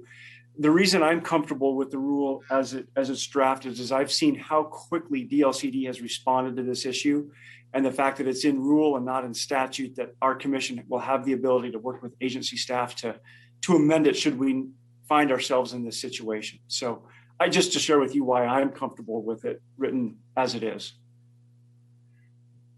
That's helpful for me as well. Thank you. Other commissioners, questions about the rule, the draft rule? I just have a question. I know that one of the reasons that we did not act on this in May were the good comments from commissioners, but also I believe Thousand Friends testified and had some concerns. I don't know if it was Mary Kyle was there, but Greg Holmes was. And so I know that I just got a text from Esther that he's not here to give public verbal testimony, but he submitted a letter. Is it possible if you have a copy of that, John, to read that letter to us so we know that, kind of read that into the record, because we don't have that in front of us. And we changed the time around. I don't know if that inconvenienced him and he wanted to testify. I don't know what that situation is. So I want to make sure that we hear his comments. Can either you or Esther read that letter for us?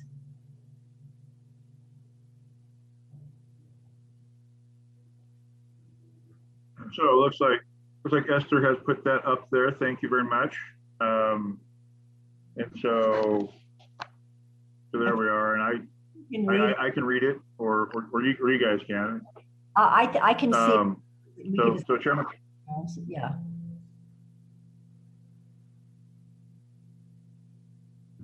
So I believe the bottom line here is that the Thousand Friends appreciates the work, and we did have conversations, Councilor Shipsey and I, with them, which led to kind of helping us understand what might be useful. And I believe this letter says that they agree and are content and would recommend that the commission go ahead and adopt. Great, that's very useful, John. Thank you. And so we'll the record. Okay, I don't think we have to go line by line with draft language. The language was included in the packet materials, so I'm assuming folks have read that. So why don't you put the motion up on the, thank you, you're so quick, appreciate that. If commissioners feel so inclined, would one of you offer a motion? I'm certainly happy to do it again, unless one of my colleagues prefers to do so. Okay, thank you, Commissioner. I move the commission adopt amendments to OIR Chapter 660, Divisions 4, 6, 11, 14, 22, and 33, as recommended by the department as attachments to the staff report dated July 8, 2021, and further refined through the staff presentation at today's hearing. Thank you. Is there a second? I'll second, Chair. Thank you. And because Saria just reminded me that I should do a call for public comment. I had actually, and I can do that right now verbally. I had texted Esther before and she said nobody had signed up. The only thing we had in the record was this letter from Greg Holmes, and that's why I had him read it. Saria, do you think that's sufficient or should I do something else? I just wanted to give the opportunity for anyone in the attendees if they wanted to testify. Thank you. Good point. Anyone out there want to testify on this before we take a vote? No one has raised their hand. Thank you. I really appreciate that procedural thing I missed. So thanks. Well, we have a motion and a second. Esther, would you call the roll? Yes. Vice Chair Halova. Aye. Commissioner Jacobson. Aye. Commissioner Sandoval. Commissioner Lilac. Aye. Commissioner Warren. Aye. Chair MacArthur.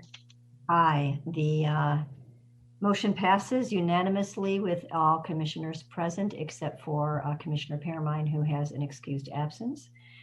And I think that we should celebrate Jim. He seems to be the timing god because we got done at 2:30, and so we're on schedule for our. But you totally rocked, John.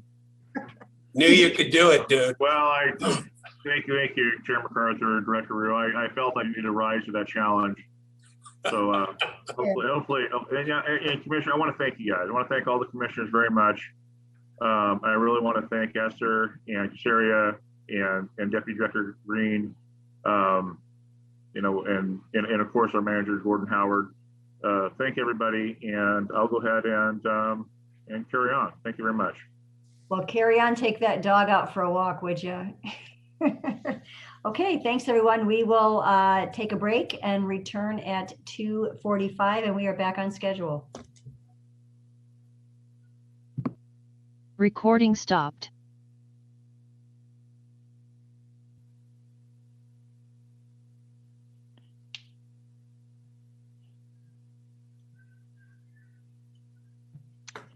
Welcome back.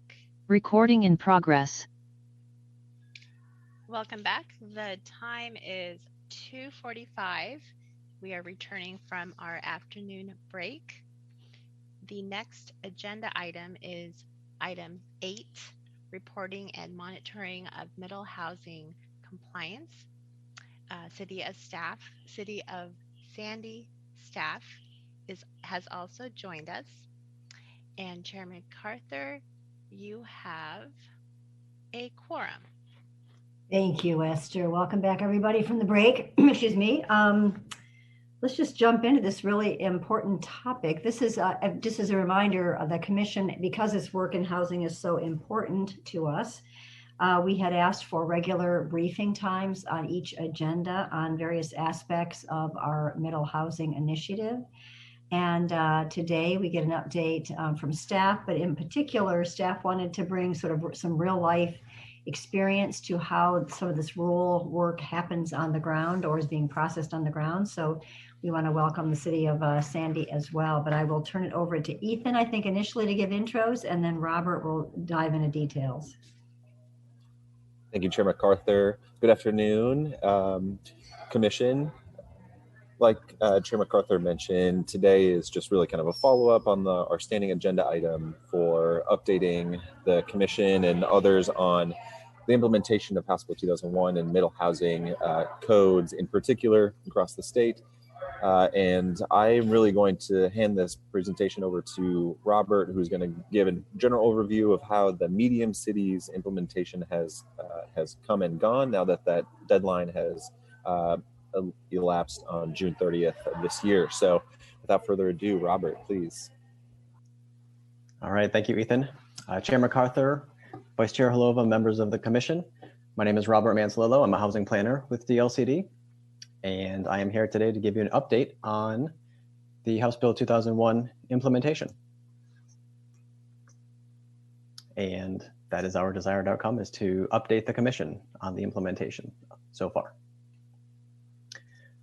So some requirements of House Bill 2001, just in case we've forgotten. Medium cities had to update their codes to allow for duplexes on lots and parcels that require single-family detached by June 30th, 2021. Large cities have an extra year out to 2022 to allow for higher middle housing types, triplex, quadplex, townhouses, cottage clusters, as well as duplexes in areas that allow for single-family detached. And then we also have the infrastructure-based time extension request. Medium cities had to apply by December 31st, 2020.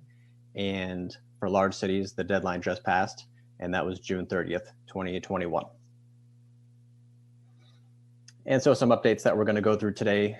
We have some website updates that we've made. The open forums, we're continuing with those.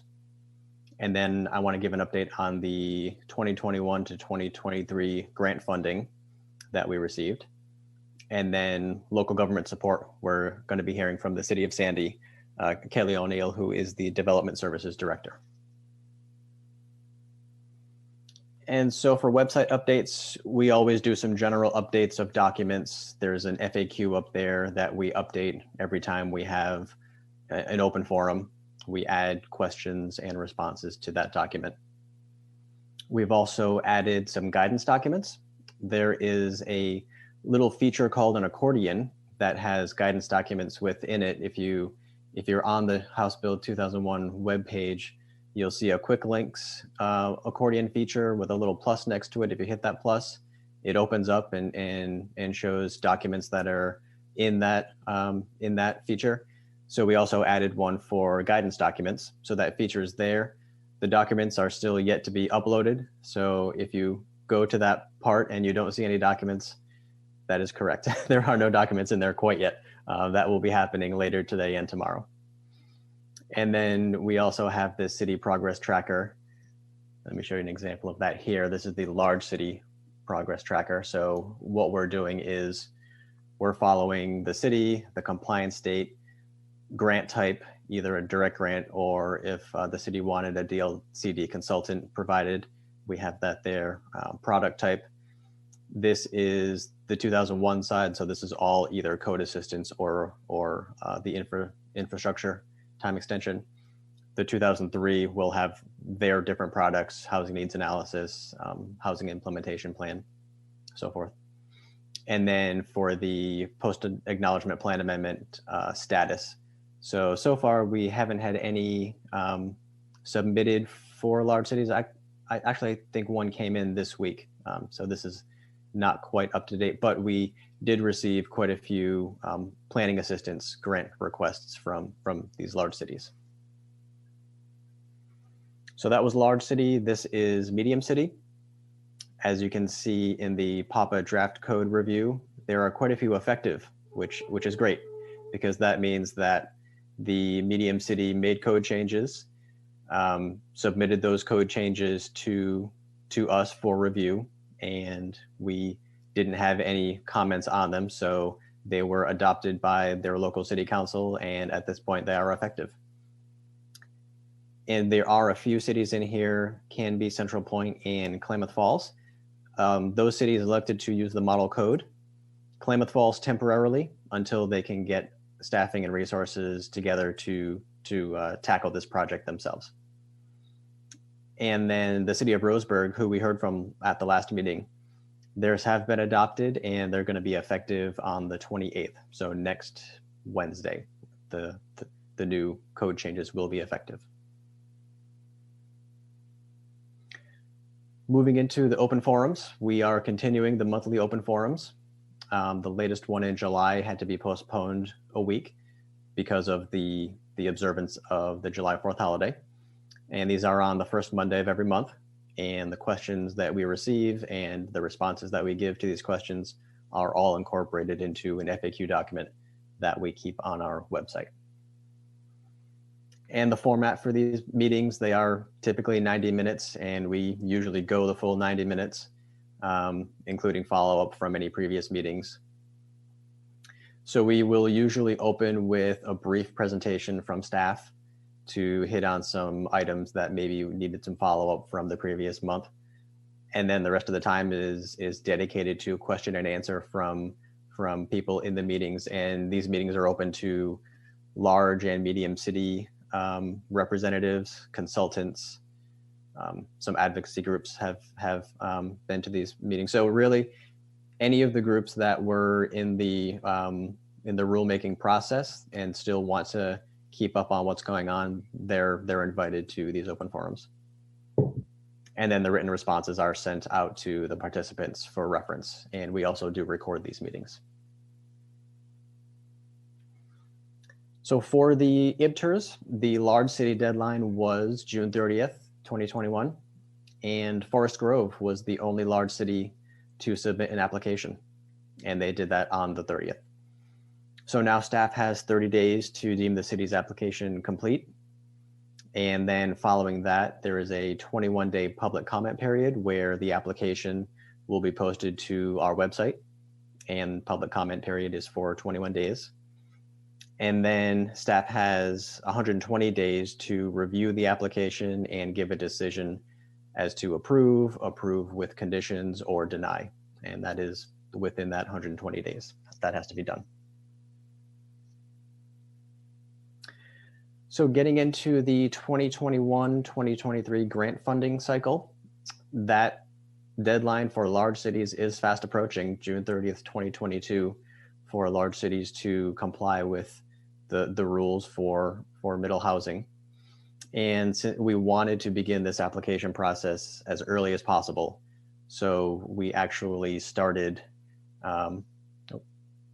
We actually started early with sending out materials just so we can jumpstart the process for cities.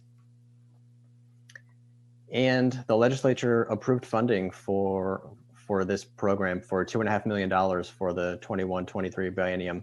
And this will go towards planning assistance for both House Bill 2001 and 2003 combined.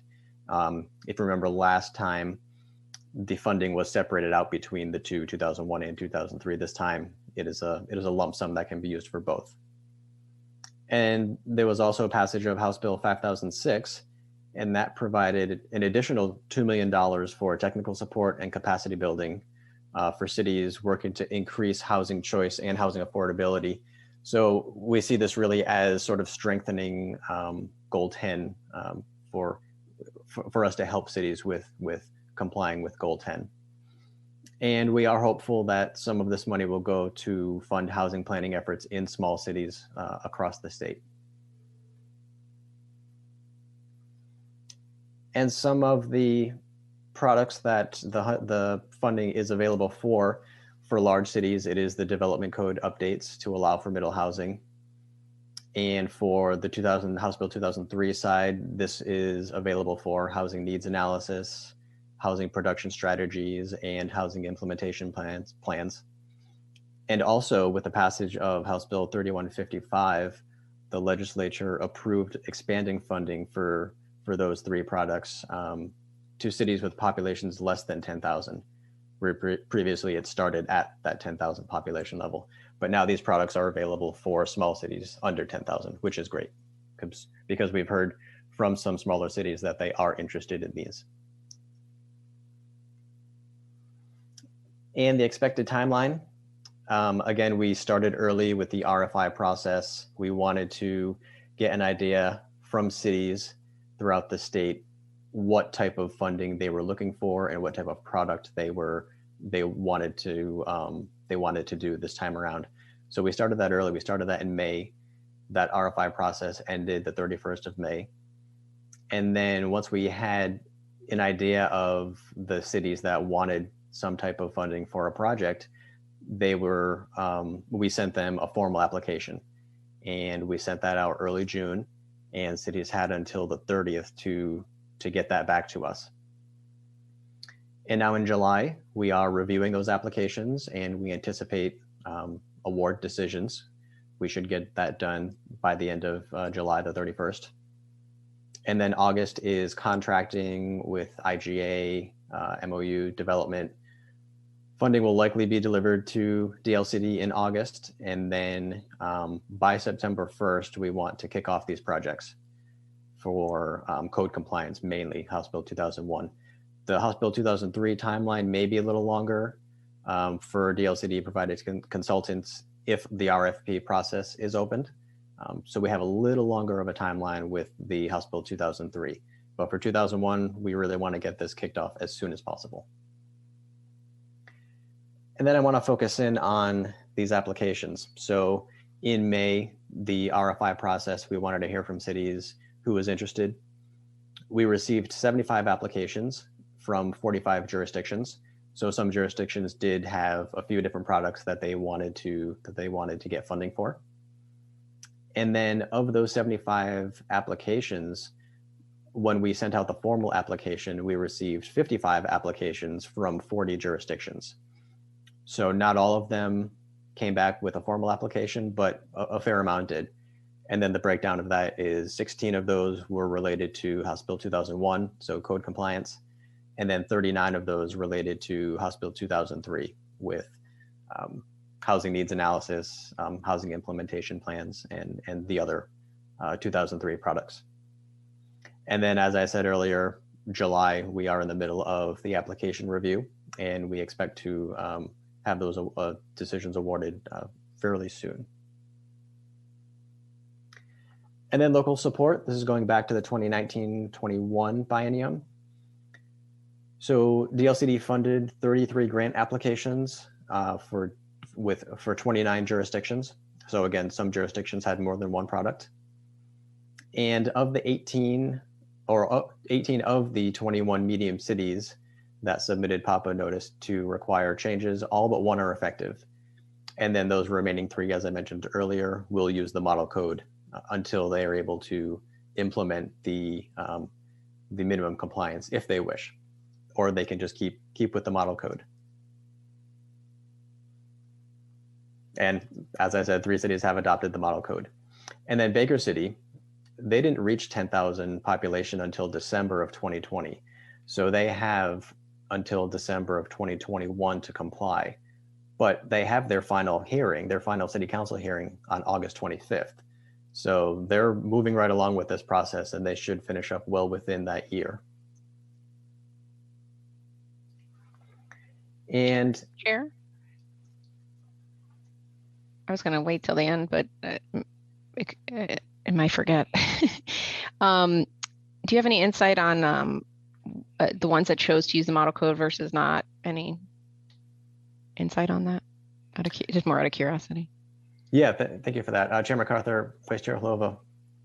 It was really, I think it came down to the cities that chose the model code. They didn't have the capacity to do this project, whether that be resources, either staff or money. They didn't have the resources to really tackle the project. I think a few of them will in the future. They will look to make these changes more in line with Division 46 rather than just the model code. But for right now, they've chosen to just adopt the model code. Thank you. Chair MacArthur and Vice Chair Hlovo, this is Ethan. I just wanted to chime in on there. And I think the city of Klamath Falls and Central Point are kind of actively looking for resources to complete that task of going through their local process to determine, is the model code right? Do we go with the minimum compliance standards? And then I think the city of Canby is taking a little bit more of a, we're okay with the model code approach at this point in time. And if they are able to kind of get the additional resources, then do it, but they're not kind of actively seeking that out. At least that's my understanding. Last point, I had conversations with those cities. Thank you. Yeah, thank you, Ethan. Okay, sorry about that. So getting back to another part of the previous biennium, during the rulemaking, duplex configuration was a big topic for medium cities and large cities. Initially, we proposed having a duplex defined as 2 attached units. We heard from the committee, several representatives on the committee, that we should look into having duplexes as a detached configuration. Number one, because some cities already allow that and it works well for them. But number two, it just provides more opportunity for duplex construction. So of the 21 medium cities subject to House Bill 2001, 6 of them chose to allow only attached duplexes, while 15 chose to allow them in any configuration, either attached or detached. So this was an interesting piece of information that we found. It's really interesting, and it's great that staff and commission members recognize the need to make that a broader definition, because obviously more than a majority of the communities that needed to do it chose the broader definition. So thanks to you guys for thinking about that. Yes, thank you, Chair. All right, and now we're going to turn it over to Mr. Kelly O'Neill, Development Services Director with the City of Sandy, to give his presentation. Thank you, Robert. Let me share my screen here and bring up my PowerPoint presentation.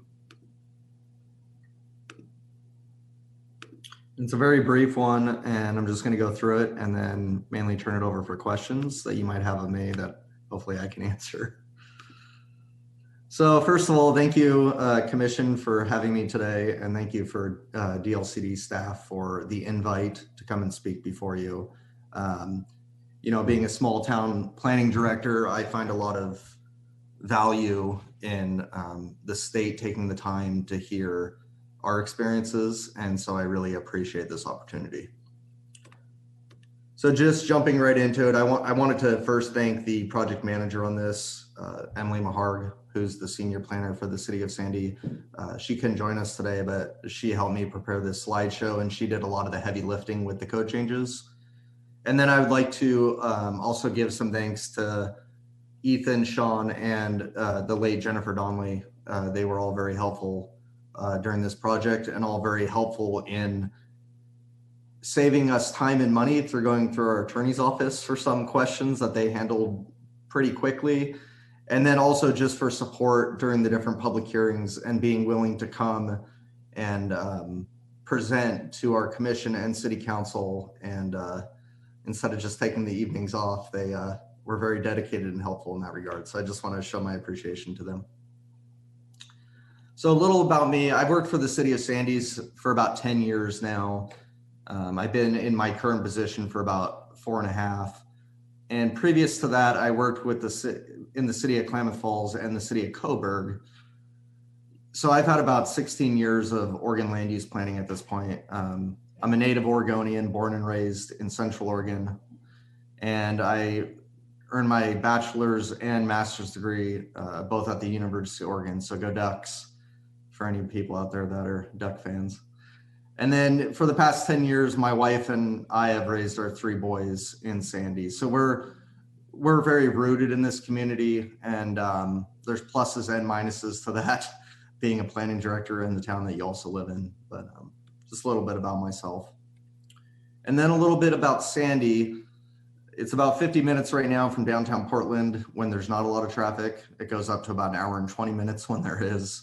And then pretty consistently, we're about 35 to 40 minutes from Mount Hood. So, you know, it's a city where most of you are probably aware. It's situated in that we're within close proximity to Portland, but also close proximity to the outdoors. And so that brings both benefits and challenges. There's a lot of people in town that like being located next to a large metropolitan area.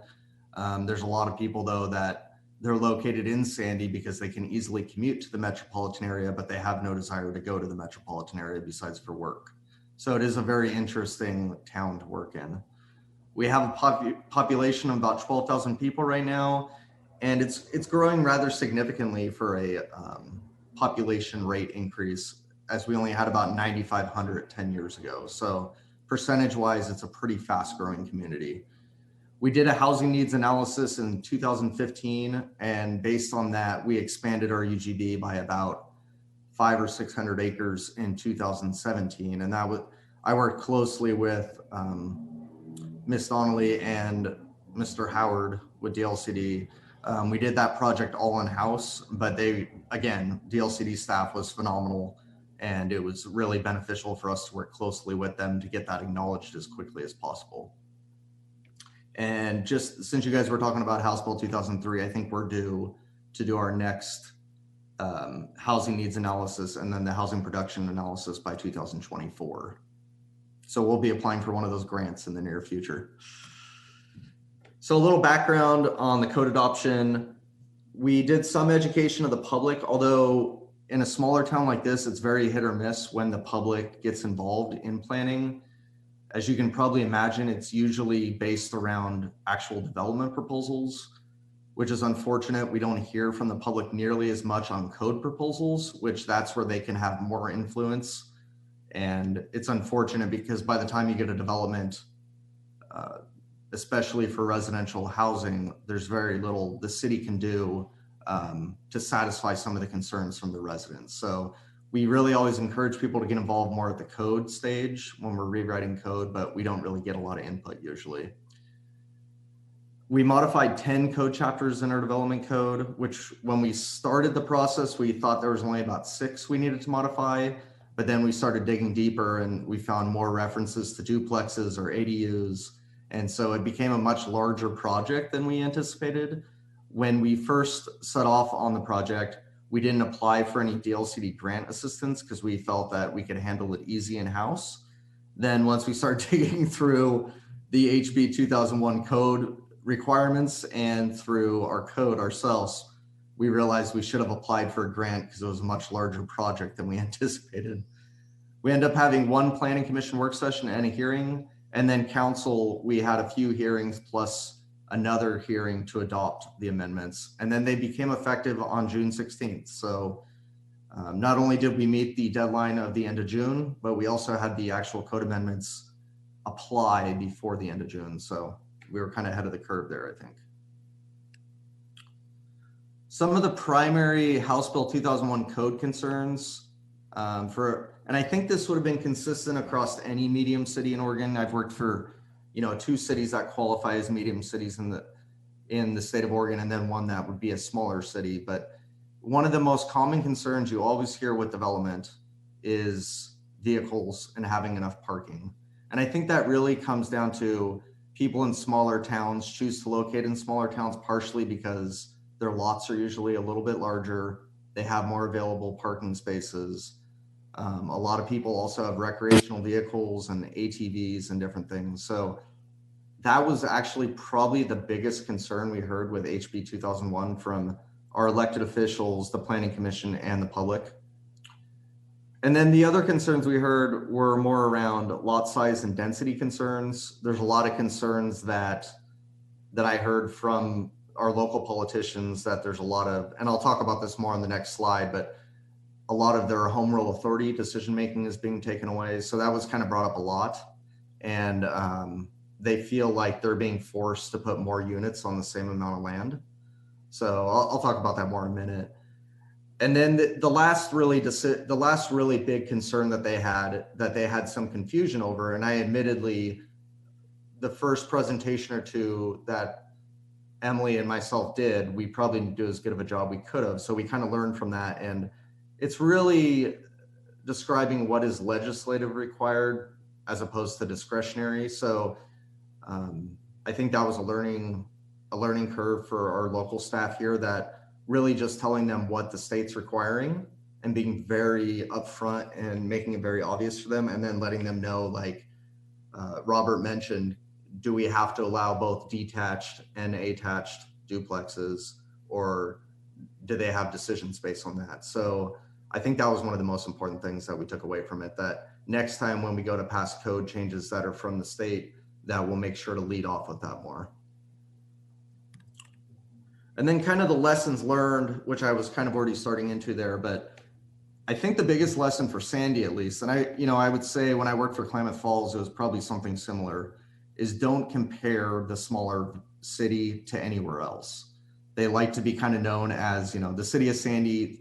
whether it's true or not, a lot of the people here like it to be known that they're unique and they don't want to be compared to other cities. So I know that at one point there was a map shared that showed historic trends related to redlining and other unfortunate events that happened in our history that made segregation and things possible in the city of Portland. And I know that the feedback immediately from our city council was that, well, we're not the city of Portland. This didn't happen here. And so I think finding ways to express some of the historic trends or concerns is always a great idea. But I think showing maps of like the city of Portland or any larger metropolitan areas, it typically rubs the local elected officials the wrong way. So I think we would stay away from that in the future. One of the other big things that I already touched upon a little bit, but is their home rule authority. So a lot of smaller towns, and in my tenure in Sandy, this has always been the case. The elected officials, not staff as much, but the elected officials feel like legislative rules passed by the state of Oregon kind of take away from their local decision-making space. And so if you were to go back and listen to the hearings before the city council, I think at all three of them, you'll hear this, that, you know, the state of Oregon should keep out of the city of Sandy and they shouldn't be making rules that then we have to adopt. So not saying that I personally agree with that or not, but it's something that you commonly hear from elected officials, I think, especially in smaller communities where they feel like, you know, they should be under different rules than the larger metropolitan areas, even though we're right by Portland. Another thing that was brought up, nobody stated this, but I know this was a concern, is, and it never really occurred to me, but kind of campaign objectives for newly elected officials. We had 3 new city councilors that just were appointed in January, and 2 of them ran on kind of a slow growth policy. They wanted, you know, they kind of ran on the idea that they were getting elected partially to try to slow growth in Sandy, since we are like the 3rd fastest growing city per capita over the last 20 years in Oregon. And so they kind of ran on a platform opposing that. And then I think for them, it was then a hurdle for them that then within 6 months of being, you know, being elected and then serving on the council, they were adopting code changes that were increasing potentially density. So for them, I know for at least 2 of those people, it was a very difficult pill to swallow, that they ran on this platform of slowing growth, decreasing density, and then within 6 months, there was a House bill that they had to adopt that potentially has the effect of increasing density. So that was interesting. Another lesson learned is the divisive politics. As you're all aware, they're so present nowadays. It's so much worse than 16 years ago when I started in local government in Oregon. And it enters the decision space at every meeting almost. And especially when there's a House bill that they're adopting, it's an easy way to kind of poke the bear and kind of say, well, I was never in favor of this. And I don't really care what the state of Oregon is telling us to do. I don't want to do it. So that definitely entered into some of the decision space, not only with HB 2001, but with other decisions in the last 10 years, as you know, as politics become more and more divisive. And then my other takeaway that I would recommend to anybody around the state is work with DLCD staff. You know, they're the experts, they're knowledgeable, they're always willing to help. And I sometimes think in other jurisdictions I've worked in that the planning directors or the different people within those cities were, you know, they're very good professionals, but I don't think they took advantage of getting input and working with DLCD staff closely enough. And I think what that ends up doing is you don't fully understand and you're not as immersed as a local planner. And so reaching out to them and just getting their feedback and input constantly, I think is very helpful. And then, so that's the end of my slideshow. So I don't know if I'm turning it over to Chair MacArthur or Robert, but I'll take any questions. Well, yeah, that was an excellent presentation. I really appreciate you being so thorough about everything, not just the mechanics, but the politics and all that kind of thing. It's really a wonderful glimpse into your world, but I suspect that world plays out across the state. So it's very helpful. I have a question. I was wondering what your thoughts are now that this is adopted, and good work getting it adopted. What is your sense of how that will play out? Do you think there'll be a rapid increase in duplexes, or just in certain neighborhoods, or what do you anticipate as people go forth and develop their property perhaps differently than they were able to before? Yeah, so that's such a good question. And it's something that I got from our planning commission and elected officials. And I think there was a number that the state was anticipating about 3% of houses that would, and correct me if I'm wrong, anybody, but I believe somebody told me there was a projection that about 3% of lots that were traditionally built as single family homes would be duplexes instead going into the future. And, you know, I think that number is accurate. If anything, in Sandy, I think it will be higher than that. I don't know about conversion of existing houses to duplexes. I think in Sandy, at least for the next couple of years, that won't happen very often. But I am getting a lot of interest from developers that have approved subdivisions that they're already saying, you know, maybe a fourth or a fifth of the lots that they were going to put in as single family homes will now most likely be duplexes. So I don't know if that will play out or not, but that's what I'm hearing from the local development community, is that they were pretty excited with the passing of HB 2001. Thank you. Other commissioners, do you have questions for Mr. O'Neill?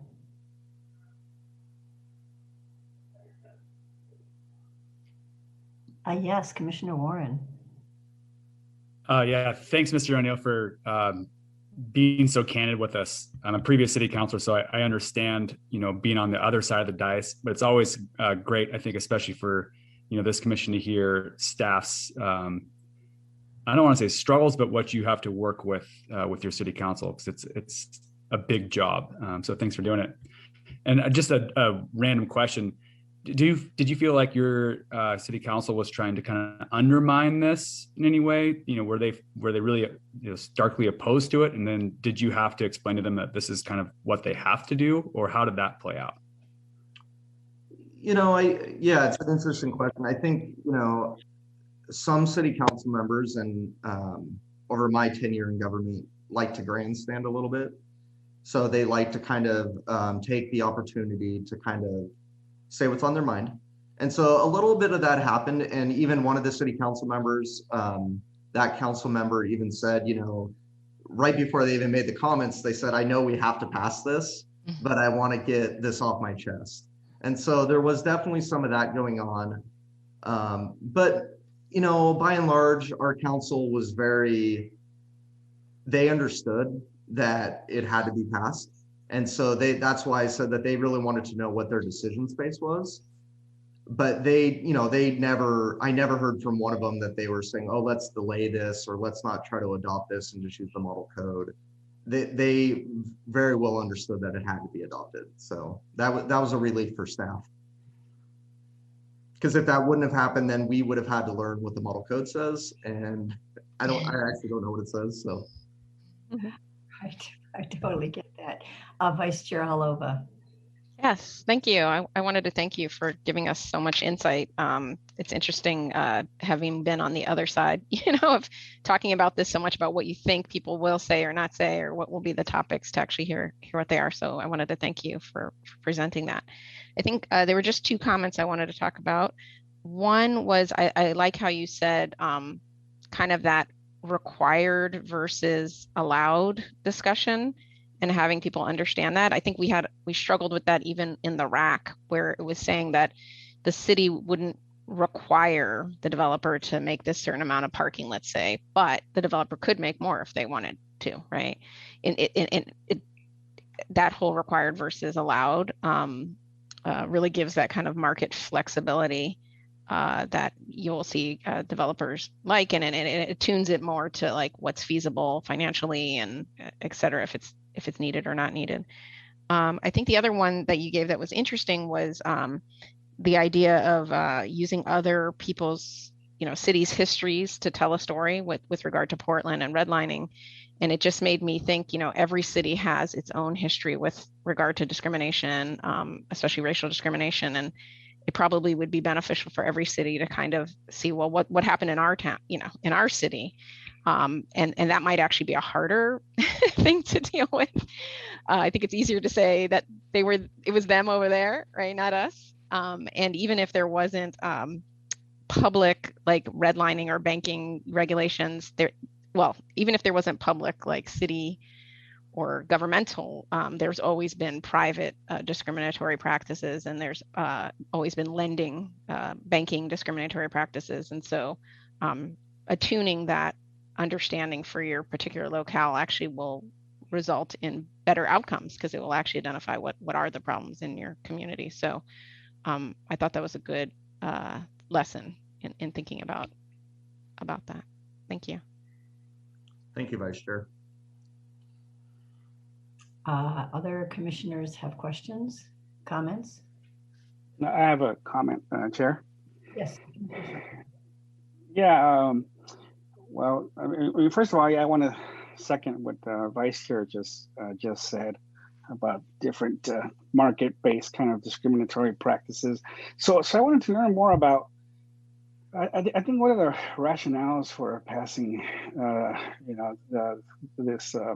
this policy was to try to kind of diversify, single-family housing, make it more kind of multicultural and multi-ethnic and so forth. So I'm just wondering about kind of the racial ethnic dynamics of your city. Maybe if you could talk a little bit about, the demographics of your town, of your city. Do you feel like there was some sort of like some of the pushback might have been related to, underlying issues of racism and so forth? So yeah, I'm just curious about that. Thank you. Sure, I'll try to answer that the best I can. Since I live in town, and since I've seen the census numbers, I haven't seen obviously the 2020 census numbers, but I do know that the Latino population in Sandy is definitely increasing. I think it's over the last 20 years about doubled, or I think tripled actually. Unfortunately though, besides that, we're not seeing a lot of other minority groups choosing to locate in Sandy. So it is predominantly Caucasian, and I haven't really seen that trend changing much since I've worked here in the 10 years, with the exception of an increase in Latino population. I don't really know if any of the hesitancy to the House bill or any state mandated changes would be or are related to racism per se. However, I do hear a lot of comments, and they're public record.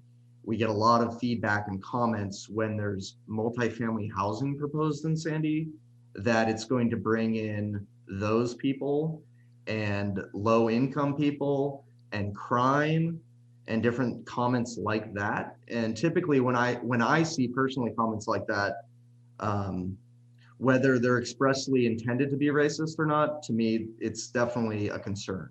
So, I didn't hear anything like that from our elected officials, but I do know from some citizens in our town, whenever we get multifamily housing proposals, and I'm assuming, when we start getting some more duplex proposals, this will most likely be the same thing, is that there is a big opposition to it because a lot of people like to claim that it lowers property values and introduces crime. So, which statistically speaking, I've never seen a study that proves either one of those things. So I don't know where they're getting this information from, but so yeah, I think at the very least, there's definitely bias that's being introduced when there's multifamily housing proposals, and most likely even HB 2001. Yeah. Okay. Thank you, Mr. O'Neill. That's very helpful. It's good. Like, I mean, I totally agree with you that the historical kind of context is different, right? And from different towns. So it's really good to hear and kind of have your really honest assessment of those issues. Sometimes they're hard to speak to. So thank you. Yeah, and I really appreciate the question, Commissioner Sandoval, and the answer. It reinforces in my mind that we did the right thing, the legislature did the right thing, we did the right thing by putting these rules in place. Other commissioners? Not seeing any. Well, oh, I'm sorry, Commissioner Lilac. Oh, I was kind of delayed my response there. Yeah, Kelly, I really appreciate it. And I just really appreciate hearing from small towns about how the rules are implemented and your experiences. And I appreciate, Sandy's not Portland and Pine is not Bend. Boy, do I hear that every single day. And I wonder if you might actually experience more just, smaller, affluent households moving that can work remotely outside of Portland that want access to Mount Hood and the Cascades and the recreational amenities. It could actually end up attracting people just with the smaller households, maybe a little bit less expensive attached. Any thoughts on that, on being a little Zoom town and some of those potential impacts? I mean, I certainly think, I think that's a great comment. I certainly think that's a possibility. I think there's more cities looking to do it, but we were one of the first, if not the first in Oregon to, the city has its own broadband infrastructure, SandyNet, and we run that. And so we have, I think, at least about a year ago, the lowest prices in the state of Oregon for gig fiber. And even for the fiber I have at my house, it's like $41.99 a month. And I think the comparison in Portland's like $110 a month, I believe, from what I've heard, for the same speed.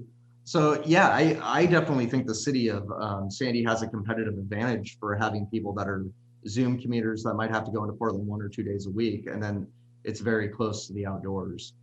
And I think a lot of that advantage has to do with our geographical location, but then also with the internet speeds that we have in town right now.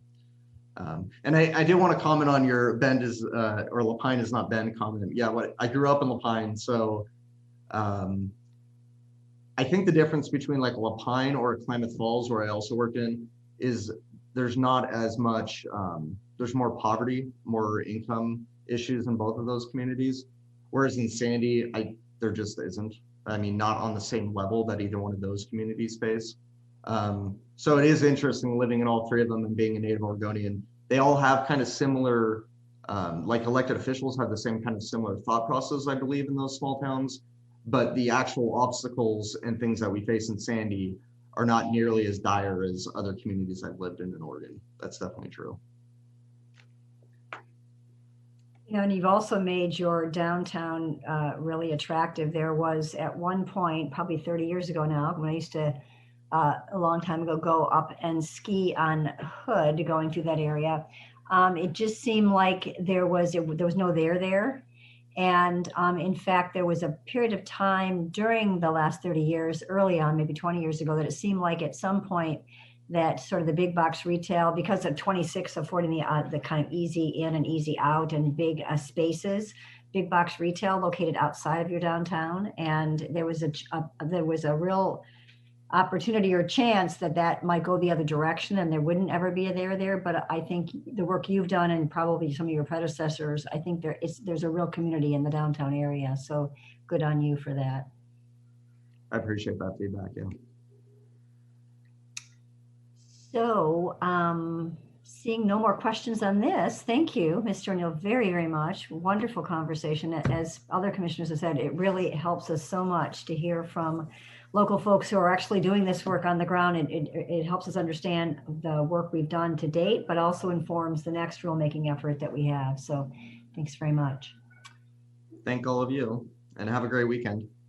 You too. Back to Robert. Yeah, thank you, Chair MacArthur, and thank you, Kelly. I don't have any more slides, but I am available for questions from the commission. I don't have any questions. I'll ask my colleagues about that in a sec, but I'm just really continue to be amazed at the housing team and impressed. We said earlier, I don't know if you were on the line when we said earlier talking about the commission or the department budget, that really the work that the entire team, you and Ethan and the entire team, and then it's not just the housing team, but all the folks that work with you in the department, the way you did the rulemaking, the rules themselves, the outreach, these forums that you provide monthly just to make sure people understand this, that just takes an enormous amount of resource. And it's so exciting to think that you're doing that work. And I know it's cumbersome, but it's so important because I think perhaps in the old days, we used to adopt a rule and move on, partly because we were busy. But I'm just really excited about this model. We may not be able to reproduce this model in every single rulemaking effort. This is a grand model that you guys have perfected. So thanks for that. Thank you, Chair MacArthur. We appreciate it. And yeah, the open forums, I think, was a great idea. I think Ethan brought that up. It's a great idea because even though a lot of the rulemaking is done, a lot of the implementation from medium cities is done, we still get to hear feedback on how it went, how it's going after the rules are effective, and a lot of the large cities, some of the obstacles that they're still facing. So yeah, the open forum has been great for continued feedback. Thanks, Robert. Any other questions, comments from commissioners? Don't see any. Well, great high note to end on. Thanks, everyone. And there's no public comment. Thank you for that. I am so bad at that. Thank you. I need all sorts of prompts. It's not because I don't like public involvement. I really do, but I kind of get going toward the end of the conversation. So thanks for the reminder. We will adjourn for the night and reconvene tomorrow morning at 8:30 and start the climate work. So thanks, everyone. Great day.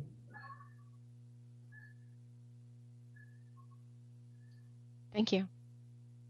Recording stop.